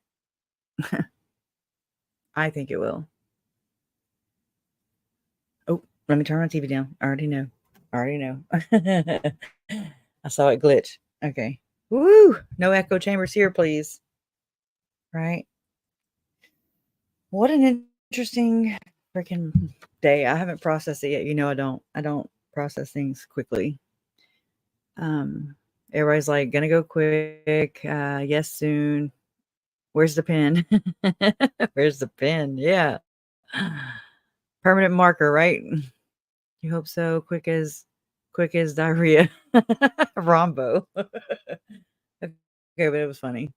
90 minutes tops. Cajun Princess says, where do I sign? It's a quick slam dunk. I mean, they've already, I was just telling Jason, I was like, I mean, but they've already convicted him, you know, so it just seems like it's like a no-brainer, you know? So, I mean, I was under the assumption that like, the trial was going to last so long and then this part was going to last 2 weeks. So I don't know if it's just me that got it all mingled or whatever, but this seems to be going pretty fast. The only other thing that he would have to answer for is the financial part, right? The insurance fraud in a couple weeks. So yeah, Pryor cannot read a room, right? No, you're not bad. As long as he never gets out wherever they send him. Yep. Absolutely. After all those victim statements, it's heartbreaking. Y'all, I'm telling you, he's a psychopath. Psychopath. No feelings unless he was crying or fake crying in his 911 call, pretending his wife was dead or, you know, pretending she had just, you know, died peacefully in her sleep, as he is retold. And that, you know, he was pointing at pictures. Remember the whole point of pictures story? We'll never know.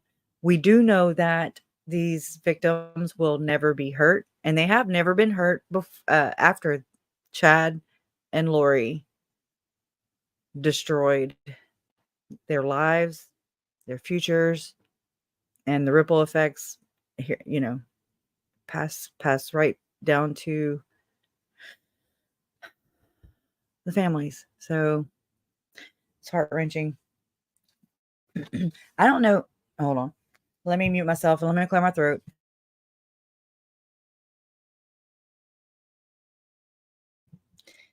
Okay. Okay, so I had found this and I don't know who to give credit to.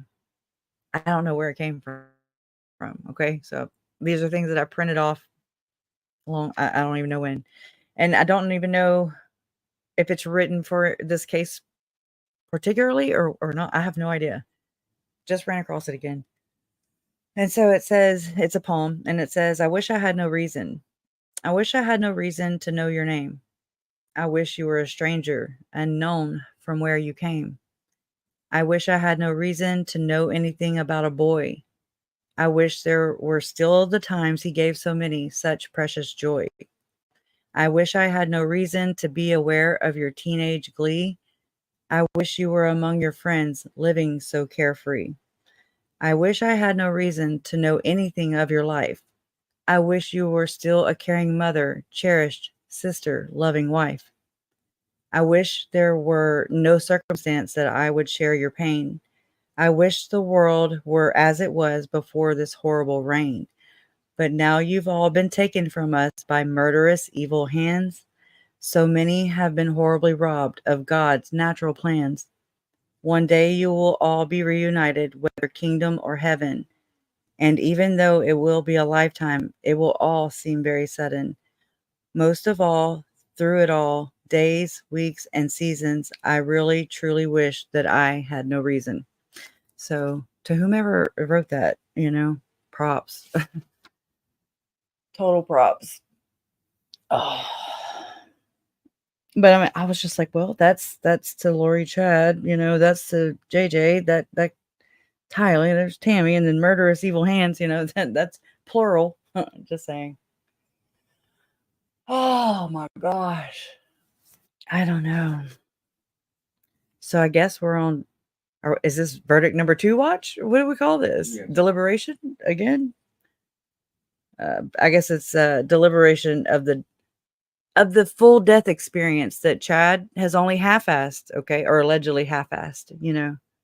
He always he's profited far too long off of these alleged, or I'll just use Pryor's kind of words, these so-called near-death experiences, right? But I think that through my research, I've learned that near-death experiences, I know they do happen. I know people do have them. However, I don't think that Chad has. But I think there's enough out there that you can equate I've experienced this too. Whenever you are scared to death, whenever you hear something so shocking, life-shattering. I mean, it again, whenever I found out my uncle was murdered, it rocked me to my core. Like it changed me that day. And now you can never go back, So I think that when one experiences a near-death experience, whether it be quitting breathing, having to be resuscitated, I'm not an expert, but I mean, they seem to correlate kind of quite a lot. So whenever someone experiences trauma, I do believe that your spirit does become wide open. You become really receptive and hyper aware, hyper focused, hyper vigilant. Everything is so hyper focused and intense. And you get startled by sudden sounds. You get, I've been on high alert and I was already an anxious person before that. So holy crap, I really think that's this whole thing about, pushing Tammy, pushing her spirit out of her body. And I don't know all the spiritual, I don't know all that stuff, but so I can't speak to that, but it just seems to correlate. And I just think that Chad and there's quite a few people like Chad who think that that's some kind of gift from God, or everything that you're able to do, I believe, is a gift from God or a gift from higher power, or just in my belief system, at least. It's just, you don't exploit your gifts, you don't exploit others using said gifts, you don't do that. And it's clear it's clear to me that's exactly what it is.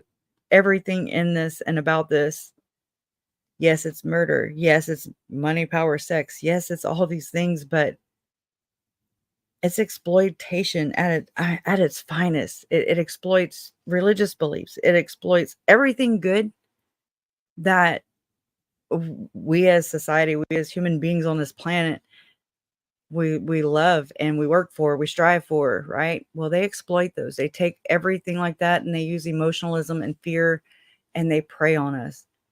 If we let them, if we're not aware, and if we're unsuspecting, then, and we think that others are, good like we are, like our hearts are, then we tend to give them the benefit of the doubt. And oftentimes we find out the hard way, right?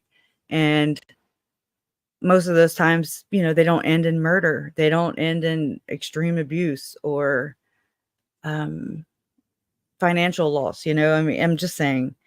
So a lot of this we have to put on to ourselves, I do believe. Like we have to be accountable. Like if I get screwed over from somebody, I have to blame myself to an extent, because it's not just that person doing it. It's I let that person do that to me. And so I have to learn from that and have to say, hey, no, sucker. You know what I mean? But, and to not allow them to do that. Right. And then if they continue to do that kind of stuff, then, I mean, come on, by ye fruits, ye shall know. And I think by their fruits, everyone should know. And that's when it's our job to expose their exploitations. So anyways, it's going to storm. Oh my gosh, I wish it would storm here again. I mean, it was a nice storm, gotta say. Not Chad storm, okay? Damn it. Let's see, who is paying Summer Cox? Well, it'll pay by the exposure. That's what I'm saying. About the whole I wouldn't give her a platform kind of deal. If you want to interview her. But really, CrimeCon, come on. I'm sorry. And then shame on her too for thinking that she's that she's a victim in this. It's like, to what degree are we going to again, I think this is Summer exploiting her own recorded phone call to her sister in jail where she would not ask for the kids because she couldn't ask. Remember, Summer's reasoning was, we can't ask Lori who's in jail where the kids are. She's in jail. They recorded. And I'm like, yeah, you can. If you can ask, she just can't tell you, or she can, but she won't, because it implicates her.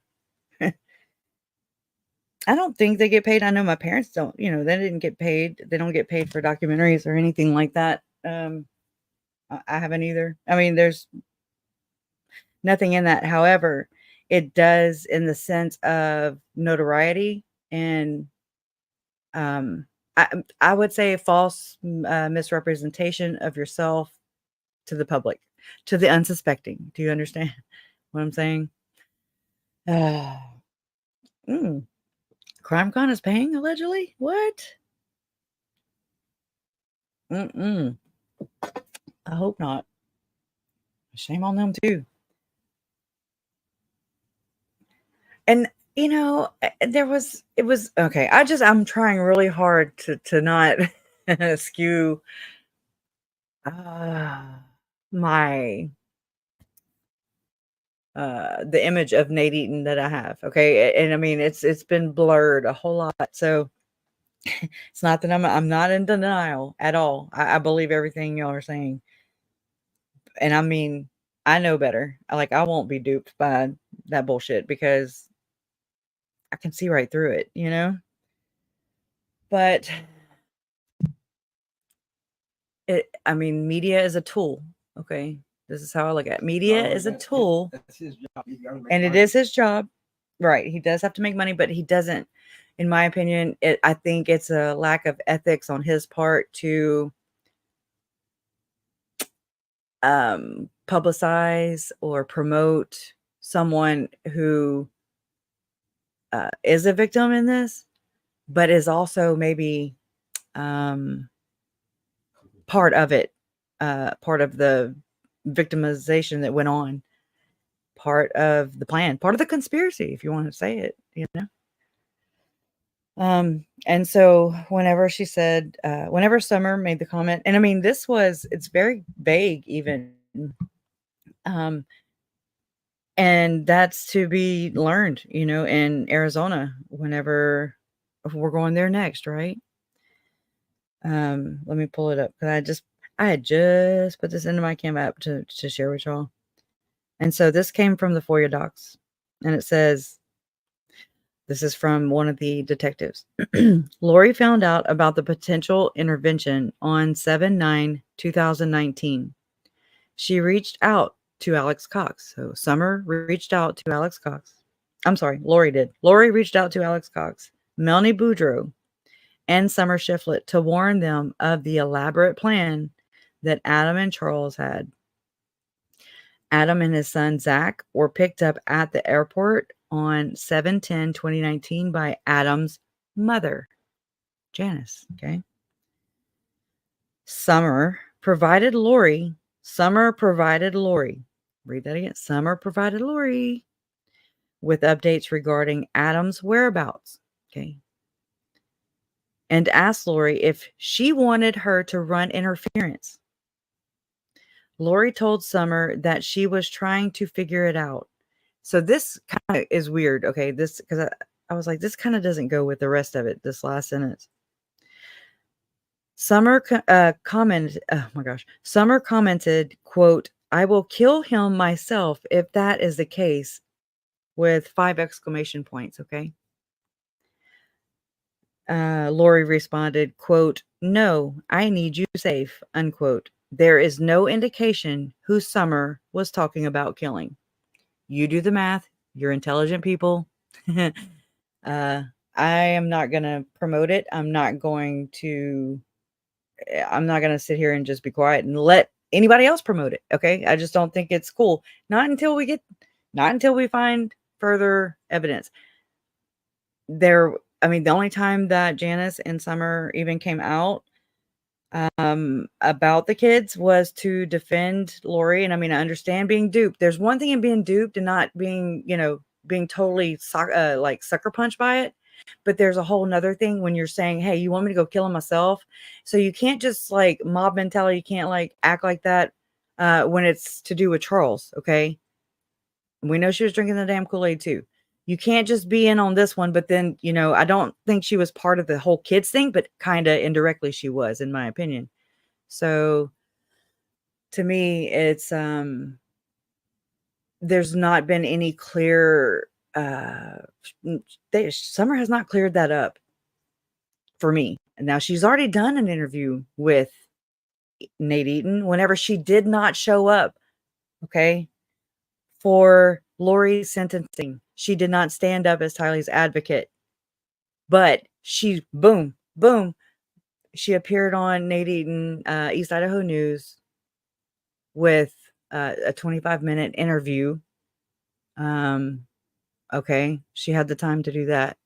Why didn't she show up? That's all she had to do. All you got, one job. At least people are acknowledging your existence, first off. All you got to do is fucking show up. That's it.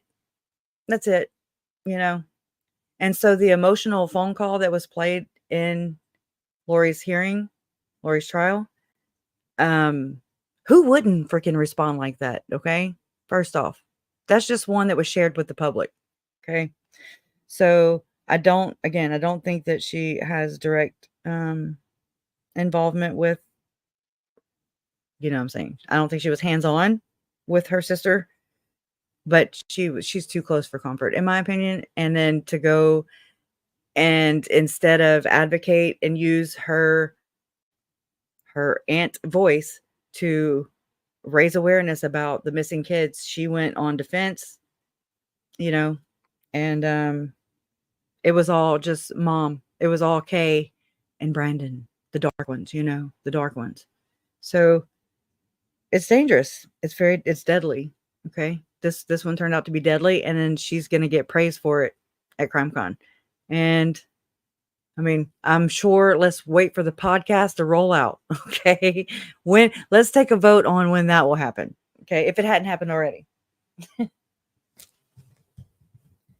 Just saying. It's a little frustrating because I'm tired of these people. I'm tired of people just playing and talking shit out of both sides of their mouths, and people just buying it hook, line, and sinker. I'm like, what? what? Are you serious? You know? And I'm not saying, hey, I'm not saying I'm not perfect. I am not perfect at all. Huh? Nope. And I'm not even, I don't pretend to be. And so that's maybe a difference right there. I don't really know. Anyways, that's how I feel about that. I mean, I had somebody look, I was live reacting to her interview with Nate Eaton a year ago, July 31st, on when Lori was sentenced. And I had one subscriber, she was like, "Oh, you don't like Nate Eaton? You have lost a subscriber." And I'm like, "Oh my God." It's so gross as a family member to just be like, this isn't a pissing contest. You know, like I don't understand. There's no you must worship me or you must worship that person. It's no idols here. You know, I think I just cut out.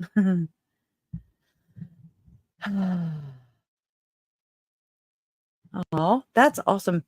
And oh, I also wanted to tell Donna, her mother, happy birthday. I hope it's a wonderful birthday for her. We love her and we thank her for loaning Donna to help us in our quest for justice through understanding, right? No, thank you, Rabbit. I appreciate it. I mean, it's only like I said, I'm not perfect. And I mean, I'm short-sighted in so many areas, I'm sure. But I appreciate that. But don't follow me. I'm not your prophet. Who am I? Denver Snuffer? I'm just kidding. Haha. Maybe a bad fundamentalist Mormon joke. I don't know. I'm sorry, Davidic servant. Oh man.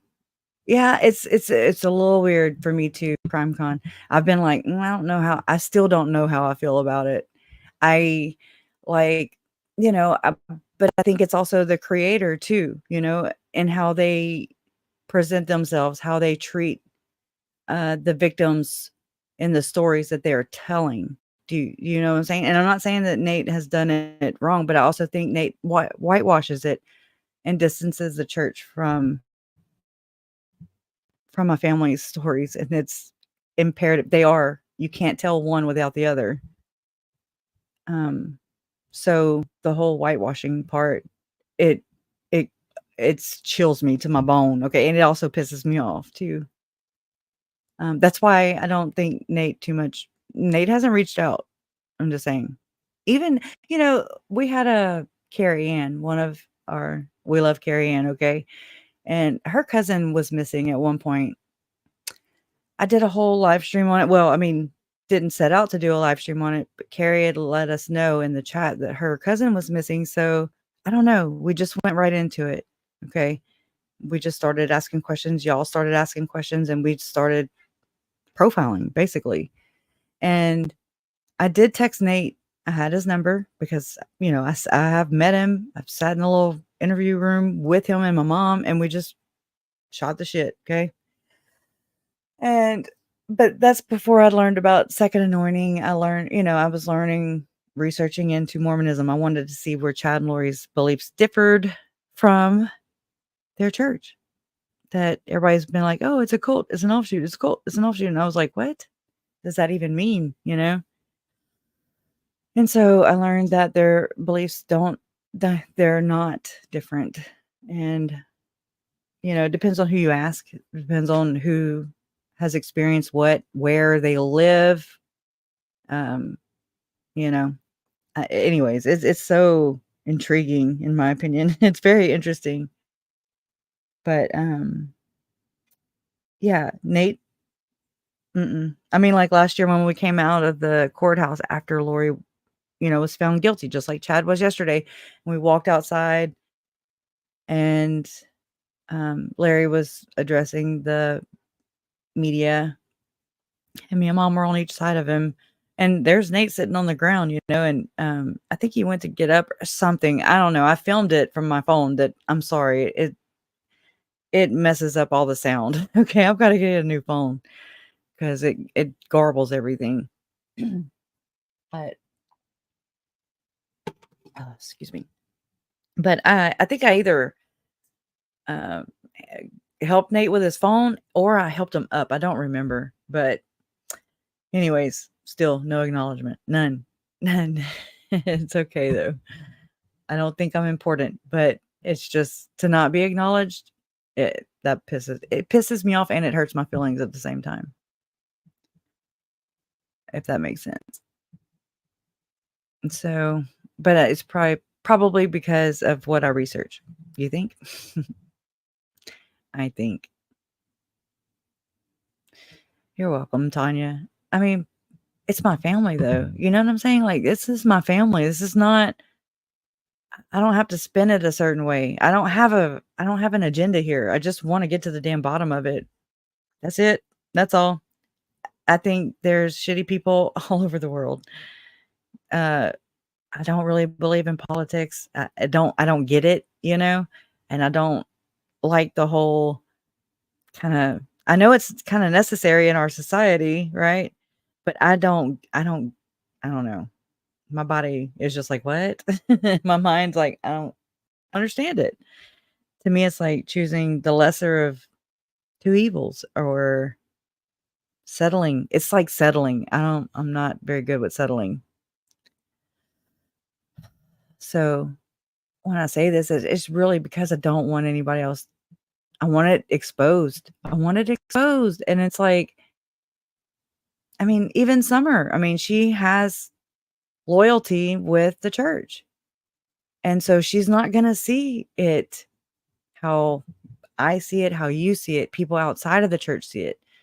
Now, I do think people inside the church that come out, like Mormon True Crime right here, y'all are a wealth of freaking knowledge. Like Megan, like Jen, yeah, like John Dehlin, like Jordan and McKay, all these people. Yes, you guys are awesome. But I think y'all are also blindsided, or not blindsided. Y'all are blinded. You have a blind spot, is what I'm trying to say, to being outside of the culture and the church. You know what I'm saying? Like, it's just different how. So I mean, I'm just basically saying that we all have interesting points to make, you know, to say, oh, well, what about this? You know, or I don't know, just what, babe? Yeah, different points of view. So, but again, I kind of get iced out of those groups, is what I'm saying. And I'm not trying to be a part of any damn group. I just like want it out. You're talking about my family, or for the longest time, I was trying to get them to acknowledge by acknowledging me in the chat. You know, I'm there, I'm learning. And I'm talking about like even ex-Mormon spaces, right? I didn't know to what degree when you go to Mormon Stories podcast, when you go to Radio Free Mormon, when you go to Bill Real, when you go to these different channels or whatever, never being a Mormon, I'm like, okay, they're still talking about their Joseph Smith. Okay. Moroni. All right. Got it. Okay. You know, all these things, and I'm ticking them off, and I'm like, okay, well, how do I know how much Mormon they are? You know what I'm saying? So I was just like, it took me time to kind of understand that they were ex-Mormons talking about Mormonism, you know? So it's like, okay. And so once I started to understand that, I mean, I was still in the chats, I was still sending monetary, you know, supporting what they're doing monetarily. And they don't give me the damn time of day, y'all. I mean, still. And that's okay. It's okay. Again, I'm just glad they're talking about it now. For the longest time, I was talking Tylee, Tammy, Charles, JJ, Joe, all my comments, you know. So it is what it is. But I think it's also, to me, it's like, it's being very short-sighted if you're not looking in all aspects of it. You know what I'm saying? So yes, you're very knowledgeable, but it's still not the full picture, I believe. But anyways, so I am going to be, now that this is kind of coming to a quicker close, hopefully, right? And I was very nervous and unsure about what to do, where, you know, change. I don't do well with change. unless I change it. But, we have no control over that. And it seemed like this was coming to a screeching halt. And this has been my way of healing, dealing, learning, understanding, trying to get a bigger picture, also wanting to be a voice, for the victims, one of the voices for the victims. And so I have become very accustomed to you guys, to everything that y'all contribute, to everything that we do here as a community and in other places. So that was very scary and very real. And but today it looks different for me. And today I know that this is far from done. I mean, this is a commitment. This is it again, it changed my life whenever my uncle was murdered. So it something in me just snapped. I don't know what it is. And it changed my life in an instant, and it's something you can never, like, I over the years I've tried to even I'm like, okay, it's blur. There's a whole year that's a blur. Okay. Everything was so fast, and it was like information overload to the point where you it's hard to even process how you're feeling because you're not processing the information even wholly, or fully, and we don't have a full picture. I mean, we're just now getting to these points. These trials are over, or one of them is over and adjudicated. The other one is, we're on the last leg of it. Okay. But still, I have so many more questions. Even more now, I think. So I think that thank you, Candace. I appreciate it. I appreciate all y'all's nice, encouraging words, But like Bewitch says, there's policy, procedure, laws to change in their names. What's a better way to represent them here on earth than, to their names, their stories have made it international. And so it's not only for these media reporters, Keith Morrison, okay? You know what I'm saying? It's not just for them to make their careers, okay? I understand. I get it. I respect it. But there's also where we have to elevate the voices of the victims, okay? That's our job. That's my job. That's my duty. Thank you, Keto. What can I do to help you move forward? You're doing it. You're already doing it. Thank you. I appreciate that. Actually, everything that y'all are donating today. Let me take a sip real quick.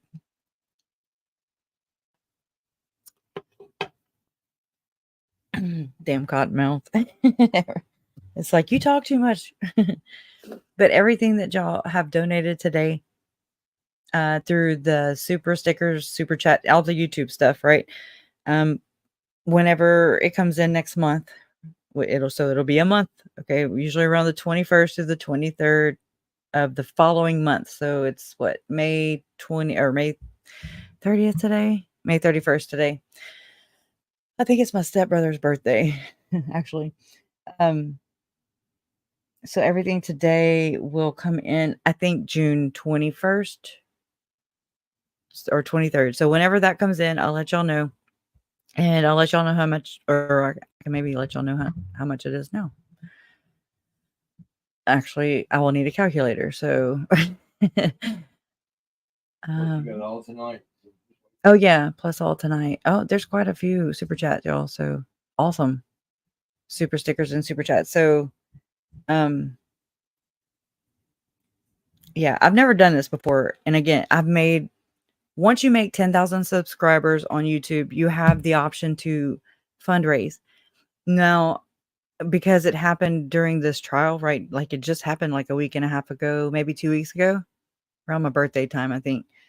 And I haven't had a chance to look into who you can fundraise for. Like I don't know if YouTube has its own people you can fundraise for, like some platforms, or if I can use the Tammy Douglas Daybell Foundation and fundraise for it, or Life Academy, or you know what I mean, fill in the blank.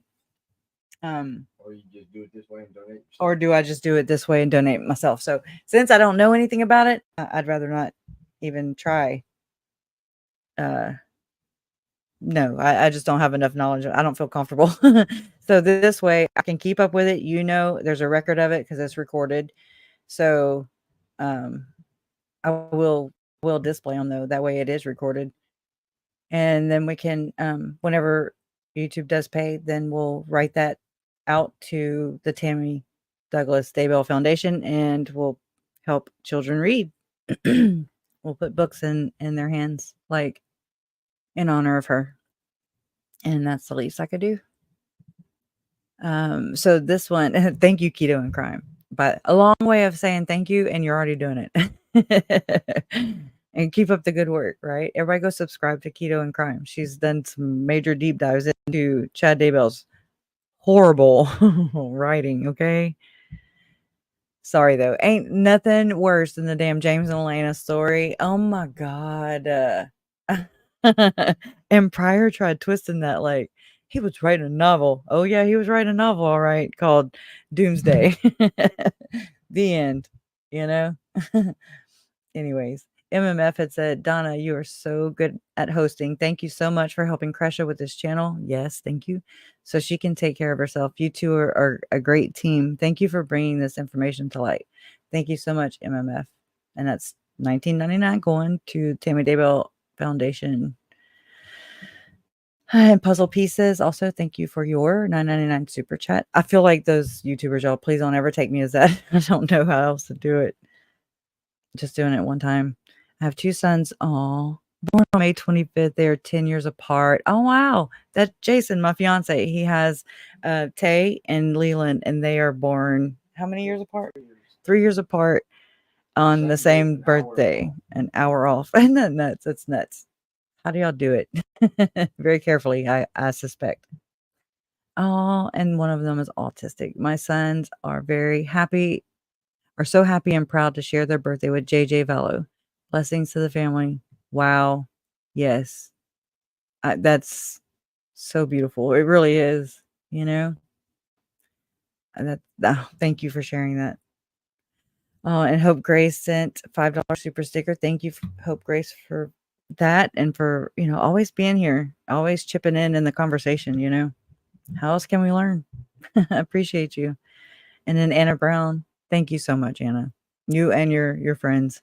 So proud to call Kresha, Jason K, Larry, KJ, and Donna part of my family. Justice for Tylee, JJ, Charles, Tammy, and Joe. Much love. They will never be forgotten. Nope. They sure will not. And I don't know how to do this. So that's pounds, I think. And so Nick Core sent $19.99 in pounds. Whatever the I don't know how to, what I mean. I don't know the exchange rate. Let me take a sip.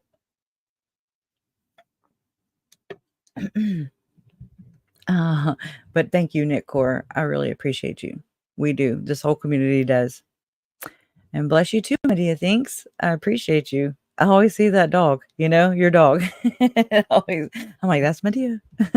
But yeah. Oh, so you just reminded me of when I was saying there's certain creators that I think tell the stories. And see, this just could be me. So I don't know, but this is just my preference. So I don't speak for all family members in this or anywhere else for that matter. But I've always respected Paul and how he has a channel called Reporting Live from My Sofa. Okay. And he's just been, in my opinion, very gracious and respectful of my family and the victims. He still is. He's even reading Visions of Glory he read, and he's analyzing that, right? That's how we've gotten through some of Chad Daybell's books as well. Him reading them and just, we're cringing right there. We're cringing with him. So he's kind of one that takes one for the team, so to speak. And we appreciate him for that. And he's in CrimeCon. So Trisha Wood Web Sleuth, she's at CrimeCon. Right, CrimeCon. I don't know they're not interviewing Summer Shiflett. You know what I mean? They're not, to me, they're not, whitewashing Mormonism as an authoritative source. In the Daybell case, if you know what I'm saying. If you control the media, in my opinion, you control the narrative. You can very much sway it.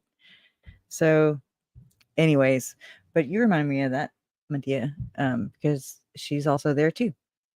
And so I appreciate what people like Paul with reporting live from It's a Sofa, from his sofa, not It's a Sofa. And Web Sleuth, I'll be on Web Sleuth, I think next Thursday. So, but bless you too. Jenny Benny, thank you so much for your $9.99 super sticker also. And Jennifer, I don't even know how to say your last name. I always say Sukup or something. I think that's how I'm gonna say it until you correct me. Thank you for yours as well. And Fancy Nancy Bergbauer, always thank you. And Mr. Danny, we appreciate you so much. Jamie, $5 super sticker. I think, oh no, I don't even know. And it's a super chat for JJ, Tylee, Tammy, Charles, and Joe. And then Cheyenne Pina gifted 10 difficult research memberships, and we appreciate her she does this all the time. So we really do appreciate that from you, Cheyenne, always. And those that, were able to benefit from that. Hippie Gypsy gifted 1, and we appreciate Hippie Gypsy. I got to go back and read your comments. I didn't forget. And then thank you. And then Dream Big, $2 super chat or super sticker. We appreciate you too. It's all going to Tammy Daybell's foundation that's created by her family, her siblings, not the Daybell children. I'd be worried if so. And then I remember emailing, or I haven't even gone back to look, but I appreciate the sentiment. But I don't know how to do it without giving my address out, I do live on Cox Road, I'll give you that. Right? Isn't that weird? Anyways, I was like, no way. That's got to be the only what do you call that? Oh my god, it starts with a C.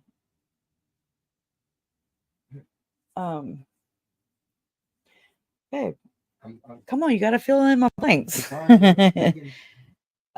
Coincidence. It's only coincidence in this is that we live on Cox Road, and holy hell, what? Cox. Oh Lord. Yeah, so that's just interesting tidbit there. I swear it's funny though. When I share that, it's nuts. Or it's Cox. I'm kidding. Oh my god, that was horrible. Okay. Thank you though. Appreciate it very much. And then of course Ashley Kane, and she says, rest in peace, Tammy. We will always remember you. Oh yeah, I remember your phone was jacked up. I remember you saying that. Damn autocorrect, right? Your Tammy has shared memories. Think your family has shared memories. I don't have the updated version, but thank you anyways for being here. And again, I'm also always sorry for your loss that you experienced too. And you never get over it, never, ever. So we get through it. I think so. And so thank you also, Kiwi, for your $20 super sticker. And that will also go forward. And Valerie Moore, Peace for Family Suffering. Thank you so much, Valerie. And Treva Levesque became a new member again. And then a $50 super sticker. So we appreciate you, Treva, always. And for the PayPals too. Oh my God, I slept last night. So all the way till late, kind of late this morning. Jason had to wake me up. and it was raining outside, and I was like, oh my God, it's just so perfect. It felt good in here. You know, I just needed some gumbo cooking and just the aroma from that. And I probably wouldn't have showed up. Just saying. But thank you so much. And also thank you, Clancy, too. I gotta take a drink. Anyways, thank you so much also for being here and for sharing your insights into all this too. There's quite a few people who are interested in this, and I'm like thinking to myself this whole time, I'm like, this is boring. People don't want to hear this kind of stuff, but it's not. It's really not. And it's very fascinating how Mormonism all in itself works, you know? And then I really don't even know what to say. I don't even know how to compare that with any other with my own Catholic upbringing, you know? I don't know, because I wasn't like looking at it through that lens, you know? I wasn't like, do I want to be Catholic or do I want to be Mormon? It wasn't like that. It's like, okay, where do Mormonism's beliefs differ from Chad and Lori? Yeah, so it's like a whole different, I guess, you know, scope, agenda. Not agenda, but I don't have the words today, obviously. Belief system, something like that. Thank you so much, Heidi's Mind, to Tammy, and thank you to a fellow Mormon researching or nerd research. I don't even know what to say, but somebody I can relate with a lot is Heidi's Mind.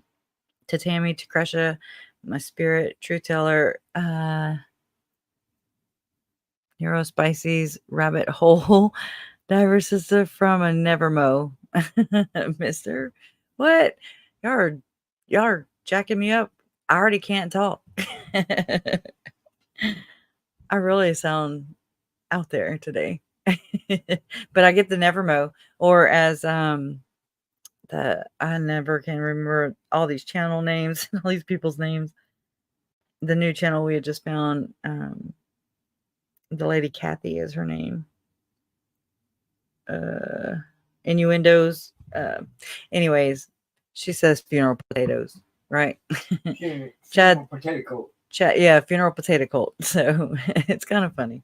It's very funny because basically everybody that Chad and Lori deemed as zombies or evil spirits or demons or dark or whatever, they're basically saying funeral potatoes. So there you go.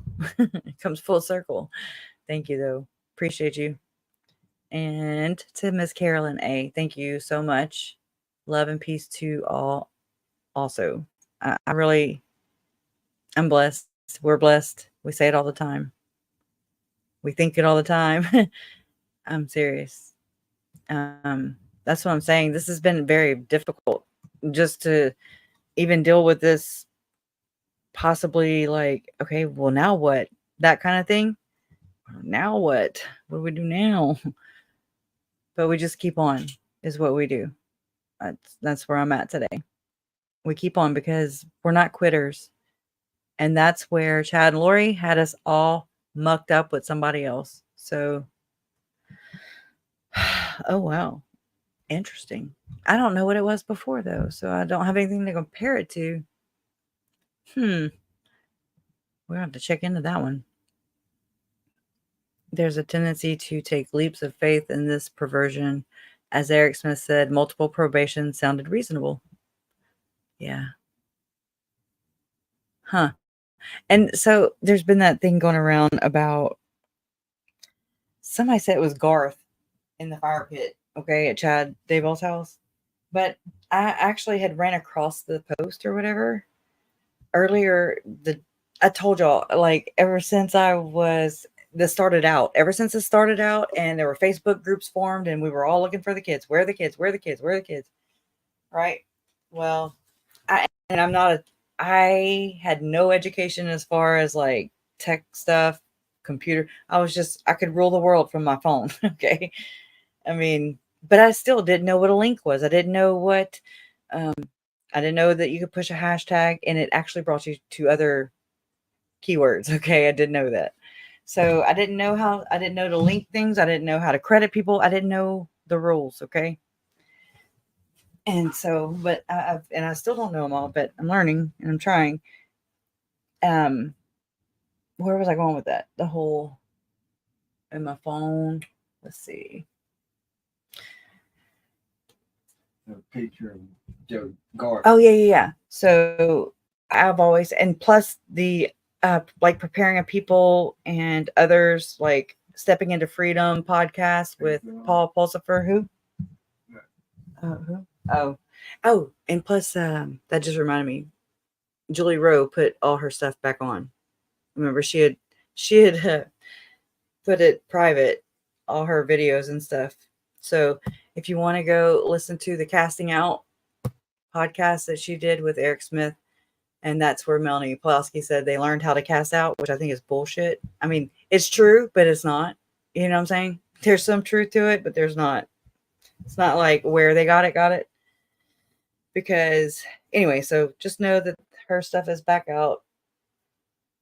But there was a time, for a long time, where things would just disappear. We call it scrubbed. Okay, I call it scrubbed. 404 also, because you go to look it up and it's not there anymore. To me, it's like a form of gaslighting in a way, because it's like, and it's control. It's also control. It's like there's not full transparency. Like we don't get to see Chad Daybell's whole series with Mike James and Nancy James. You know, it's out there. We know it's out there because he had already done it. But Beyond the Veil, about talking to the dead. Okay, so I mean, to me, it is important to understanding what went into these murders, but they control that. They control their gatekeepers, and they control that, and so that pisses me off. Same with Nate Eaton. When I found out that there's a whole Julie Rowe interview, and I'm like, dude, you know, it must be nice to be sitting in that position where you're just like, well, we just didn't think it was relevant. Okay, as a family member, I think it's relevant. Can I see it? But I didn't know of its existence until here we are, you know? So to me, it's just like, oh, it's so unfair. But maybe it's just me. Maybe I'm wrong. Maybe for sure I have expectations, you know, set way higher than I should. But anyway, so I tend to snap a lot of screenshots. I mean, good God, I don't know how many Congress or chambers of Congress or whatever the hell they were saying about info. I mean, who knows? I have tons. I screen recorded a lot of things and screenshot. Ask Jason and my 5 storage clouds. Anyways, but I went by, let me pull it up real quick so I can finally, all that just to tell y'all where I found it. And it was on 50 Shades of Grey or whatever. What is the name of the group, babe? 50 Shades of Guilt. 50 Shades of Guilt. Lori Vallow, Chad Daybell. And I think I uploaded it into the Canva app. That way I can share it on the screen with y'all. Let me just get there.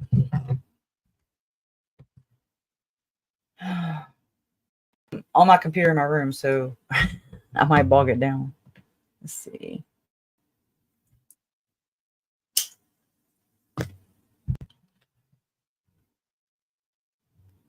Okay. All right, let me open it up.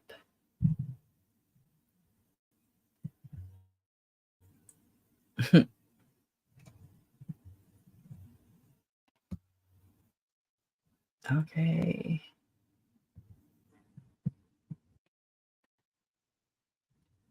Okay, hold on. Let me try and get it gathered into one area. Let's see.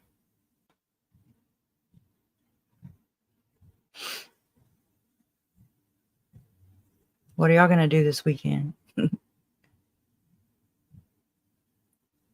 hopefully fun or relaxing or something like that.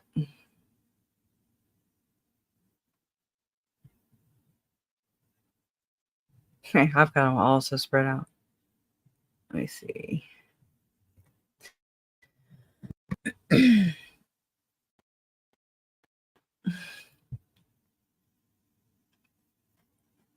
My stomach.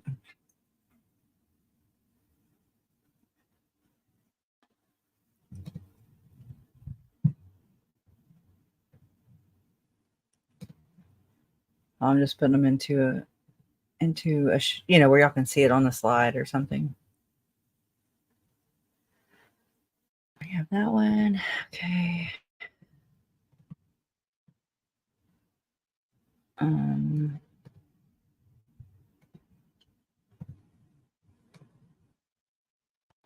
I'm so glad the Douglases, or the Tammy's family, I'm so glad to hear from them finally. They were very respectful. And like Jason was like that first one. Matt, was it Matt Douglas? He was just like, oh my God. He's the crier, or, he gets into his feels a lot more than I allow myself to.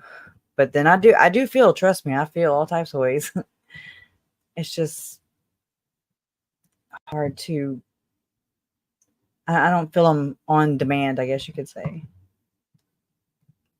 I'm still loading them.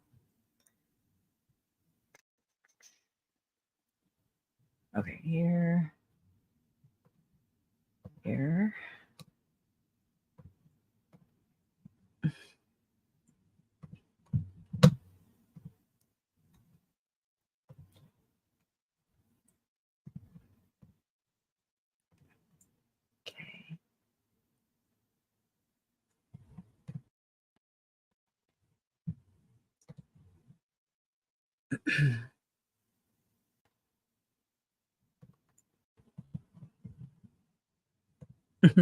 Got quite a few.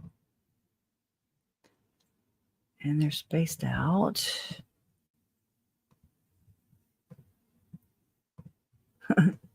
Some of them are funny.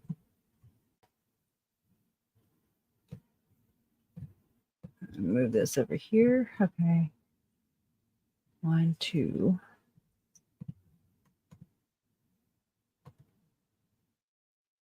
All right, you got that one. Let's see. There's Lori's. Okay.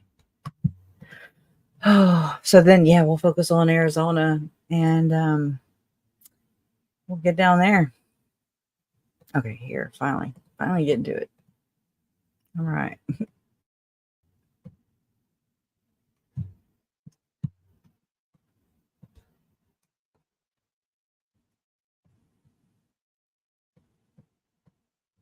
Oop.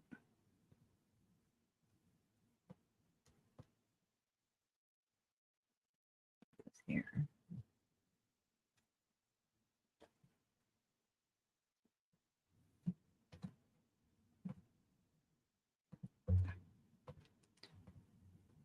Okay. I'm so glad y'all.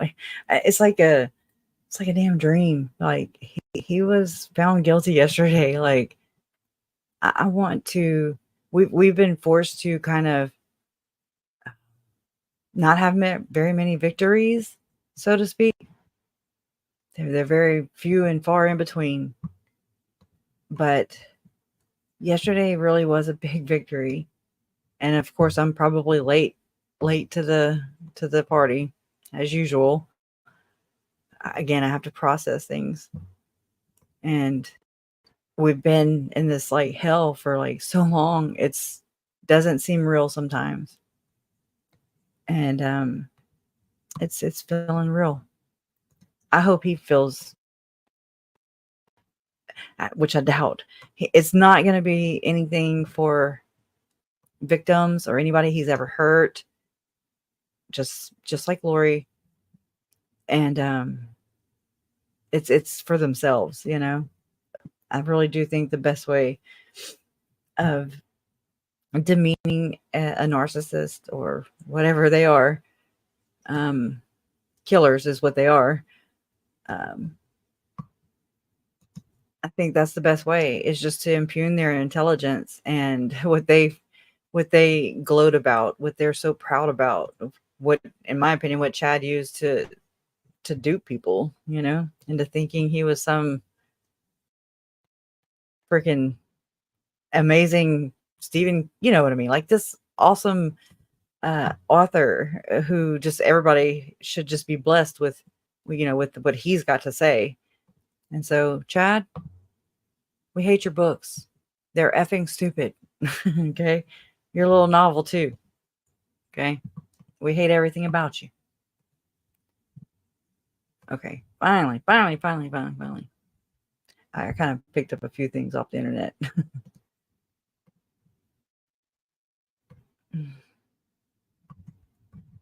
Ooh, okay.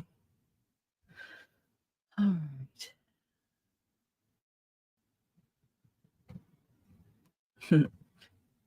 Okay.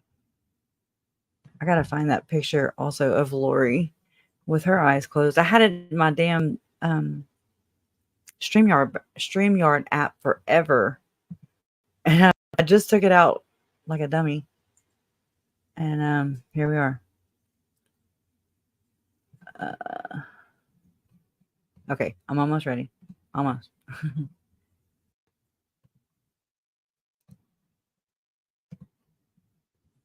I'm just kind of filling some in. Okay.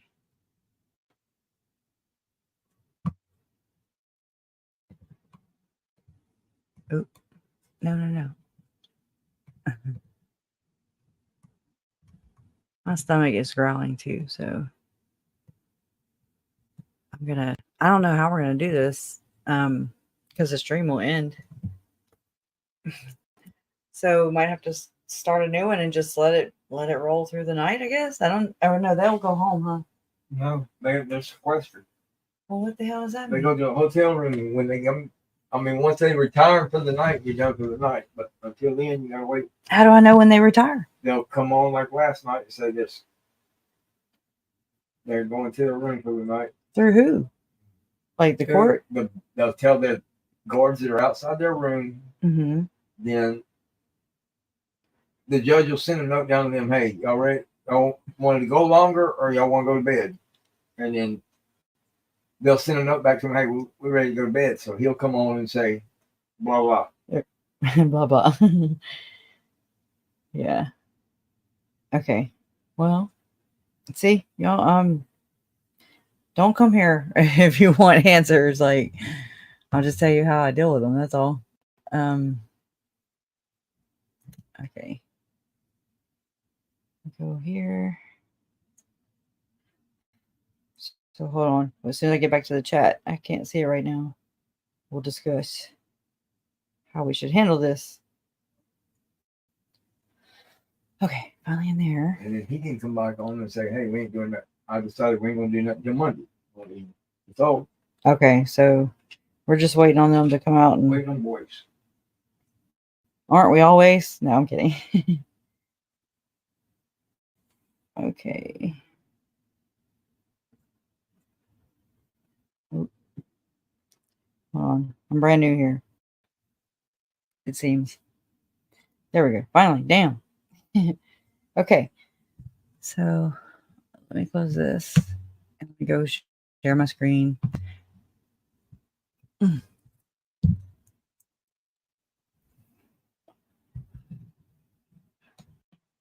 You think so? So is that, were they having lunch, or I don't remember now. I'm sure. Oh yeah. I can get mom to text too. Okay. That sounds, thank you. I love this kind of advice. I've got it set up already. What? Mom. Okay. So Jason's already on, he's already on top of that with mom. She texts both of us is what she does, because I usually have my notifications turned off because of my ADHD. It's horrible. I would never get anything done. The banners fly down and I'm like, wait, what? Huh? And then I forget what I was doing. And it's a whole cycle. So, but that's what we'll do. Get mom to text when they're back. Make a thumbnail to restart as soon as you get word. Yeah. So we won't have a stream set up. Okay. And bailiffs will say the jury is done for the day. Thank y'all. Thank you so much, Mohawk Mom. Chad was in charge of boys at Scouts. This is not Chad's first crime. Say it say it loud enough for everybody in the back. Okay. Same here. Mm-hmm. There you go, Robinette. She's going to have a quarter pounder with cheese in honor of Tammy tonight. I think we're going to do the same. I think so. We are a good team. Yes, we are. You miss Colby's? Yeah. You can replay it for sure. It was he struggled. Poor thing. He really did. It does take a damn village. Y'all are the village people. Okay. We are all the village people. Oh Lord. Oh. I think so too, Miss Smith. I do too. Thank you for saying that. Adam Sneed, exactly. Or Steed. Adam Steed? Or I don't know who Adam Sneed is, but Adam Steed. I'll say. YMCA, yeah. Okay, let me share this real quick.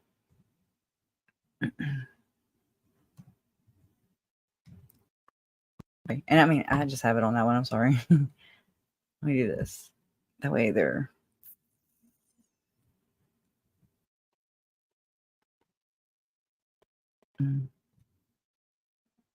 Yeah, that way you don't have to see all that other jazz.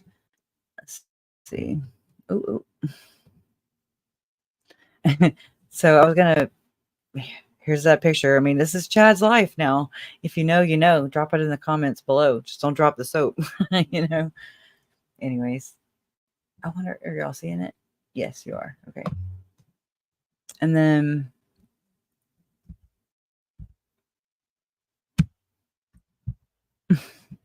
hold on. I gotta make sure my speakers aren't trying. Yep, it's always trying to play through my damn microphone. Cecilia, it's a game we play. And I don't ever know we're playing it. But these are just, to me, they're fascinating pictures to see reality sinking in. Hims is all by himself. And so it's interesting because, in a way, let me take a sip. Right. In a way, we know it's like we know that like Chad, Lori, and people just like them are incapable of loving anyone other than themselves. So I know a lot of people get all bent out of shape about whether Chad and Lori are together or are they talking or whatever. But I know in my heart of hearts, like I know that they don't have the capacity. They do not possess the same emotions or feelings that we do at all. And that's why they are the way they are. And that's why they maybe commit the crimes that they commit, in my opinion. So Chad only loves himself and he don't even love himself. If you know what I mean, he's empty inside. There's something that, and this is how I see it. I just think there's something inside of him. Either, he's been abused and taught this way. I don't know. Again, there's the whole Boy Scouts thing. Yeah, I'm just saying, hurt people hurt people. Jody Hildebrandt gives me that big time. But I also think it's generational. I really do. And so I don't know how that looks when there's other siblings, like I don't understand the dynamics of that yet, but I'll be, I'm gonna research that till the day I die. But I mean, they're just not capable of loving others. I don't think they love themselves. And so that means that he don't love Lori. He never loved Tammy. He just might say, you know what I'm saying? It's just like it's like a ruse. It's like it's a show. It's a facade. It's like they're chameleons. and like instead of watching the wild, they watch other people and they try to mirror these actions. And I mean, I've seen this even in Tim Ballard with the whole his obsession with oxytocin, serotonin, all these good feelings you get. Allegedly, he says when you serve others, and I'm like, I don't think that's what you're saying. Don't think that's at all what you're saying. So it's interesting. So Lori never loved anybody else either. Her kids, her husband, her husbands, anybody, nobody, not even her killer brother. She only loves herself. And then I just think that they're just emotionally bankrupt people. Totally. So I need to get that other picture of Tammy. I mean, oh my gosh, of Lori with her eyes closed. That was interesting to me. He did big gulp a lot between each, not every one of them, but it was a couple times for sure that he took a big gulp after some of these were read. I love the lady who reads these because to me, it's like the voice of these victims' justice, finally, And so I have to add this whenever the clerk of court was reading, guilty, guilty, guilty. And I have that Money Power. Wait, all I want is Money Power. It's a intro song that I had made video. And I have it at the end where they're reading Lori's charges, guilty, guilty, guilty. And so I need to add Chad's in there some creative way. And it's all about money, power, and they want to be God. Here you go. Here you go, dipshit. So this is just, I picked these up from around Twitter, X, and other, it's what I do. So this, so we have a group chat, me and the mods, and I'll get to it, but she said that comment I saw on True Crime Squad, Garth digging around the fire pit today. And so we'll get to it. Hold on, just put them in there. So this was in the comment section of that True Crime Squad YouTube channel in their comments. But I also saw it on Facebook, so that's why I'm kind of saying it. I drove by Daybell's house and Garth was digging around in the fire pit. Couldn't believe what I was seeing. Yeah, I got a few pictures of him. Weird. Can you, right? Okay, let me get to it. I love this picture too. I didn't edit it either. I saw that one too. I was like, look at him. He looks so much like my cousins on the Trahan side. Like, I'm like, oh my God. And I've never seen this picture. Okay. And he just so looks like the Trahan side of our family, which is my biological brother's side, right? So it's just so neat to see how, he was coming into his own. And anyways, and I saw this one too. It wasn't me, right? And then there's all his counts. There's another screenshot. This one I got from True Crime Rocket Science, or True Crime. I think that's how you say it. All right. He's digging his own hole. Okay, let me get to it. I made this a long time ago, right? That's a doozy right there. This also is from True Crime Rocket Science. I hope I'm saying that right. And then that's a Daybell property. This is where JJ was buried right here. Okay. And Tylee was buried over here. And, anyways, there, Larry had posted this. Prior dancing on his lawn with the two little the green aliens, right? I was gonna I'll clear all this stuff off of it and post it in the community wall and let you caption it, because it's hilarious what y'all come up with. I mean, I'm like, he could be doing, this could be like an advertisement, like land for sale or house for sale, Oh, I'm sure we can come up with some stuff and put that it's upstairs edition, in the cozy cone. Just saying. Oh, I can hear your brains rattling now. But anyways, and so this is how whenever we went to Idaho Falls to do the celebration of life ceremony for the kids, we did take a drive to Rexburg to the property because Joy, who spoke at the celebration of life, she's Mom and Larry's one of their best friends. Lovely, awesome Joy. We love her. But anyway, so she had never seen it, and so since she was there, you got to go see it. And so we drove by, but we didn't get down. And so like that's when I made mental note of like where the church was, 2.6 miles, and it was like a straight shot. I was like, oh wow, this is crazy.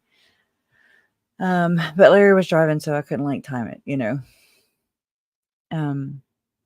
But the house was real junky. Like the yard was junky. It was junky. It was overgrown. It was not being tended to. But again, there's, the foothills of the Tetons right there. And I mean, it's beautiful, and it's just a shame what happened here. Okay, I got these in the mix. This is from Harvard Lawyer Lee. When reality crashes in on your dream vacation in Hawaii, Lori Vallow Daybell is served by police while sitting poolside in 2020. There's Chad not saying, oh, you have kids? Oh, what kids? What? Lori, I thought you were, just rich, hot babe, cheerleader type, and that you didn't have kids. You're not an empty nester? What, girl? Instead, you hear how, we know, we see right through, and so did the jury. So, boom, denied. And this is just nasty as shit. Speaking of James and Elena, right? And there she is in her Willie Nelson braids. This is like the first. This is the first image we got. So we'll get one of Chad too. Once they were like, "You're guilty." So where are his mugshots? Is that out? Or I'm trying to think about this. Hold on. This wasn't after her sentencing, was it? Oh my gosh, I'll have to go look. It was her transportation back out to Arizona. I thought there was one right after she was rendered guilty. And we were like, wow. Because, we had just seen her in court. It was, I don't know. But yeah, they did the extradition paper. Boom, that day. The day she was found guilty. News came out of Arizona saying, we're coming to pick you up, girl. Don't even get comfortable. Yeah, it took a while, but anyway, so this is the front of the house. Oh, look, a dog. A dog. Chad's not there, so it's safe for the dog. Can you imagine the ceremonies that have taken place with animals? Y'all, and again, this is rumor, innuendo, whatever, gossip. I don't know what to call it. I can't verify it. Nobody's exactly forthright, but I had heard a long time ago, somewhere around the YouTube streets or whatever, that Ian and Chad have known each other for a long time, and that they were sacrificing animals in the church. So again, dark arts. Again, it's just an allegation. I have no way to vet that out. So there's her when her little fate came in, and there's him when his hit him like a ton of bricks. I hope it does. I hope it continues to. I love seeing the marshals all around him.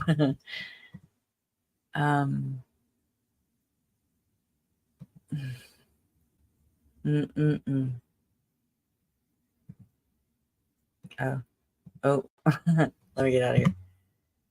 Because this isn't even the one. Okay, let me out. I know I'm keeping y'all way too long. And whoa. Here. So I don't think it was Garth that was by the fire pit, but it does look like a Joe Murray, if you know what I'm saying. And that's what he does. He stares at you when you're over at the fence line across the street. Okay. You are, I don't know what it is, but he came out like out the cozy cone. I'm just saying, like when I went, and he came outside and was videoing me and Jen and Michelle. And I was just like, I mean, it was making Jen nervous. And she was like, "You want to go?" I was like, "Hell no. Fuck him," is what I said. So I said it loud enough multiple times. I ain't scared of that little shit. Anyways. Yeah, so I don't know. I mean, to be doing yard work, could just be as innocent as that. I don't know where he's by the, and I mean, I just don't, I haven't seen anything of Garth. So I don't know if that's what everybody's referring to or if it's something else. Maybe I'm amiss somewhere. And then this one, just somebody made it. Again, I found it in the 50 Shades Facebook group. I've always wanted a 30-inch waist, but that's never going to happen. I'm too old. John Pryor. It's just funny.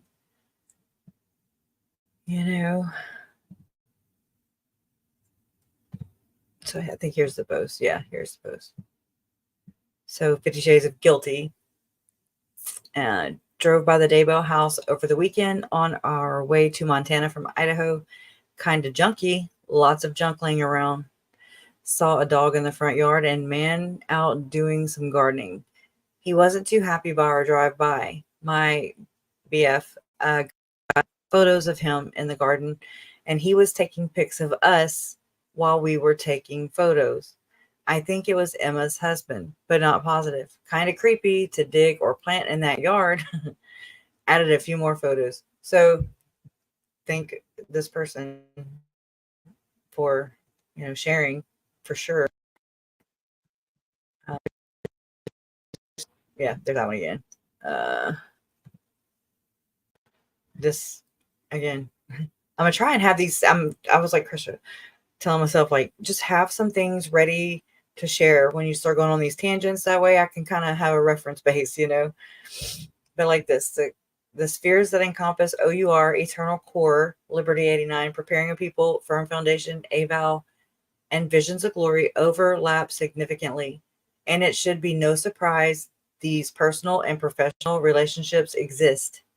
The worst of the theology espoused in these spheres has made itself manifest in the form of Chad and Lori Daybell. Did I mention Lori was reading Visions of Glory poolside when she was served papers in Hawaii? See below.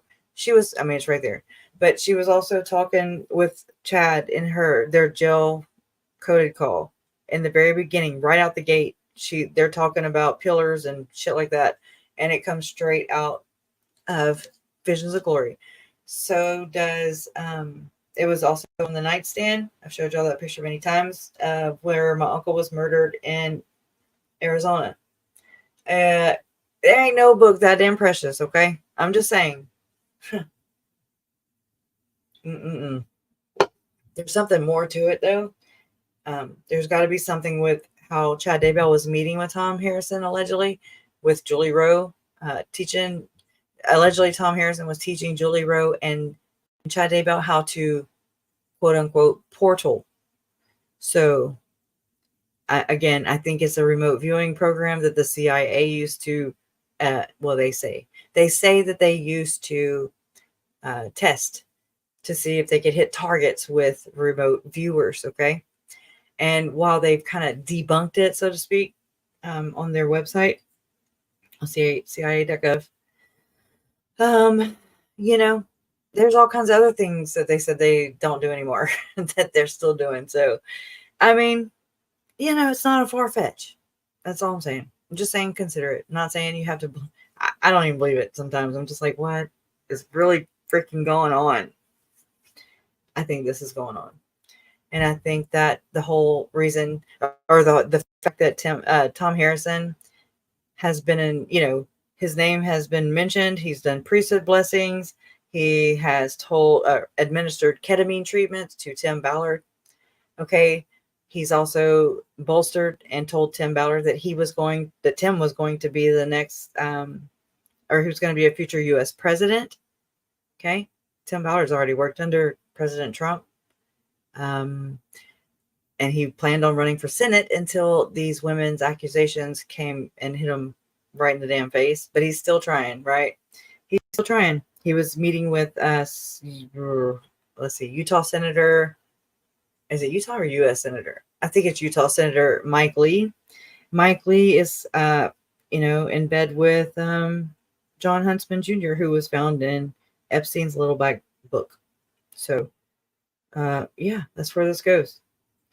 So Tom was telling Tim that he was going to be the future president of the United States, as well as the future prophet of the Mormon Church, which is kind of weird when you're excommunicated now and you're going to try and be a Catholic. Or is he? Again, I think all these powers that are that are here, these big systems, these very religious systems, I think that they work in lockstep to control and become perhaps one world government, one world religion. So anyways, just be on the lookout for that. It's their beliefs, not mine. So, they're accelerationalists. This is what they do.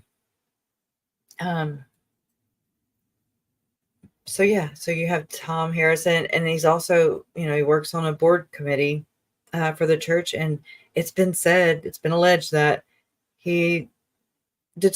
Tom Harrison determines whether or not missionaries are light or dark. Sound familiar? Oh, yes.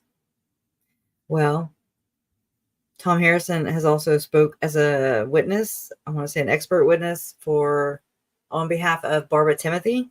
Barbara Timothy used to be married to the LDS Church of Satan's, the Punisher is what he's referred to.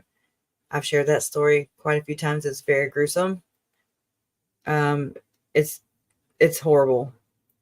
If anybody wants to read the Hamblin document, David Hamblin documents, just email me. I have no problem sharing that with you.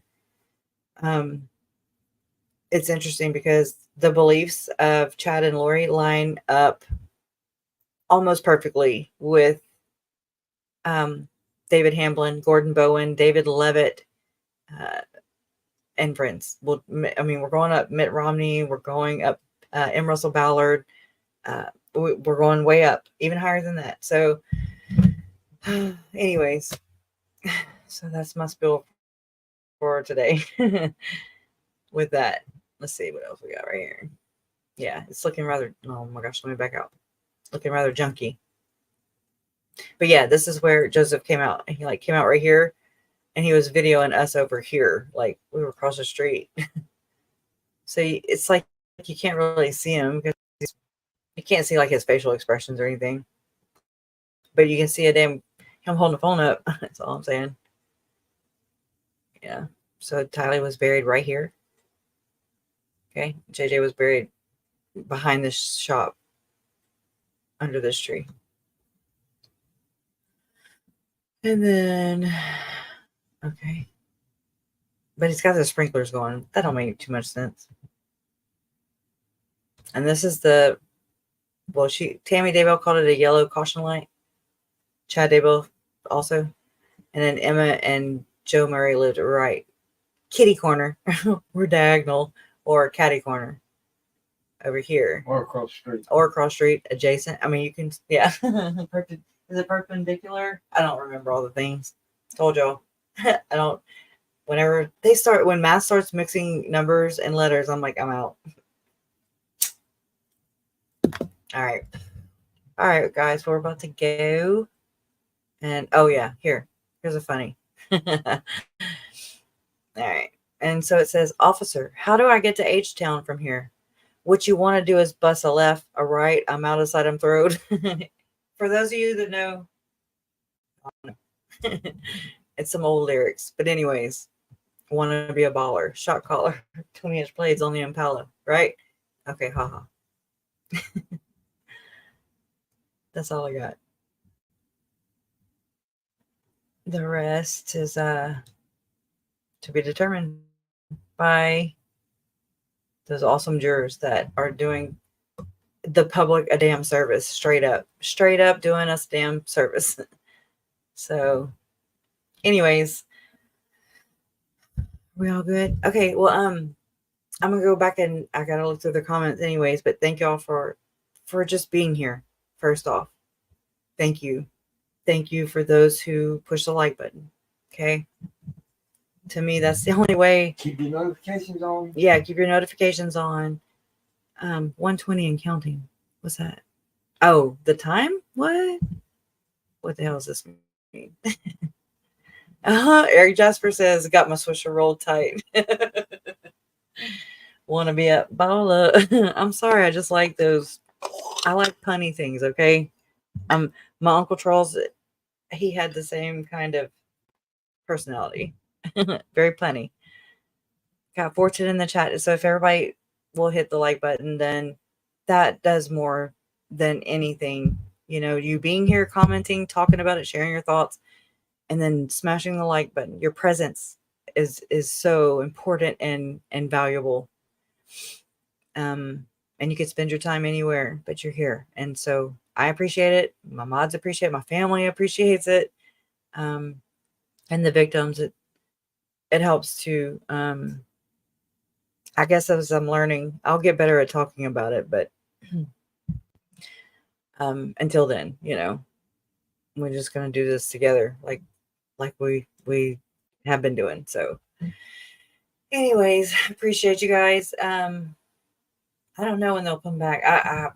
I would think not long. Either if not today, then tomorrow. But I know also that things come up on appeal if they, you know, do it real quick. But I think they're ready to go home too.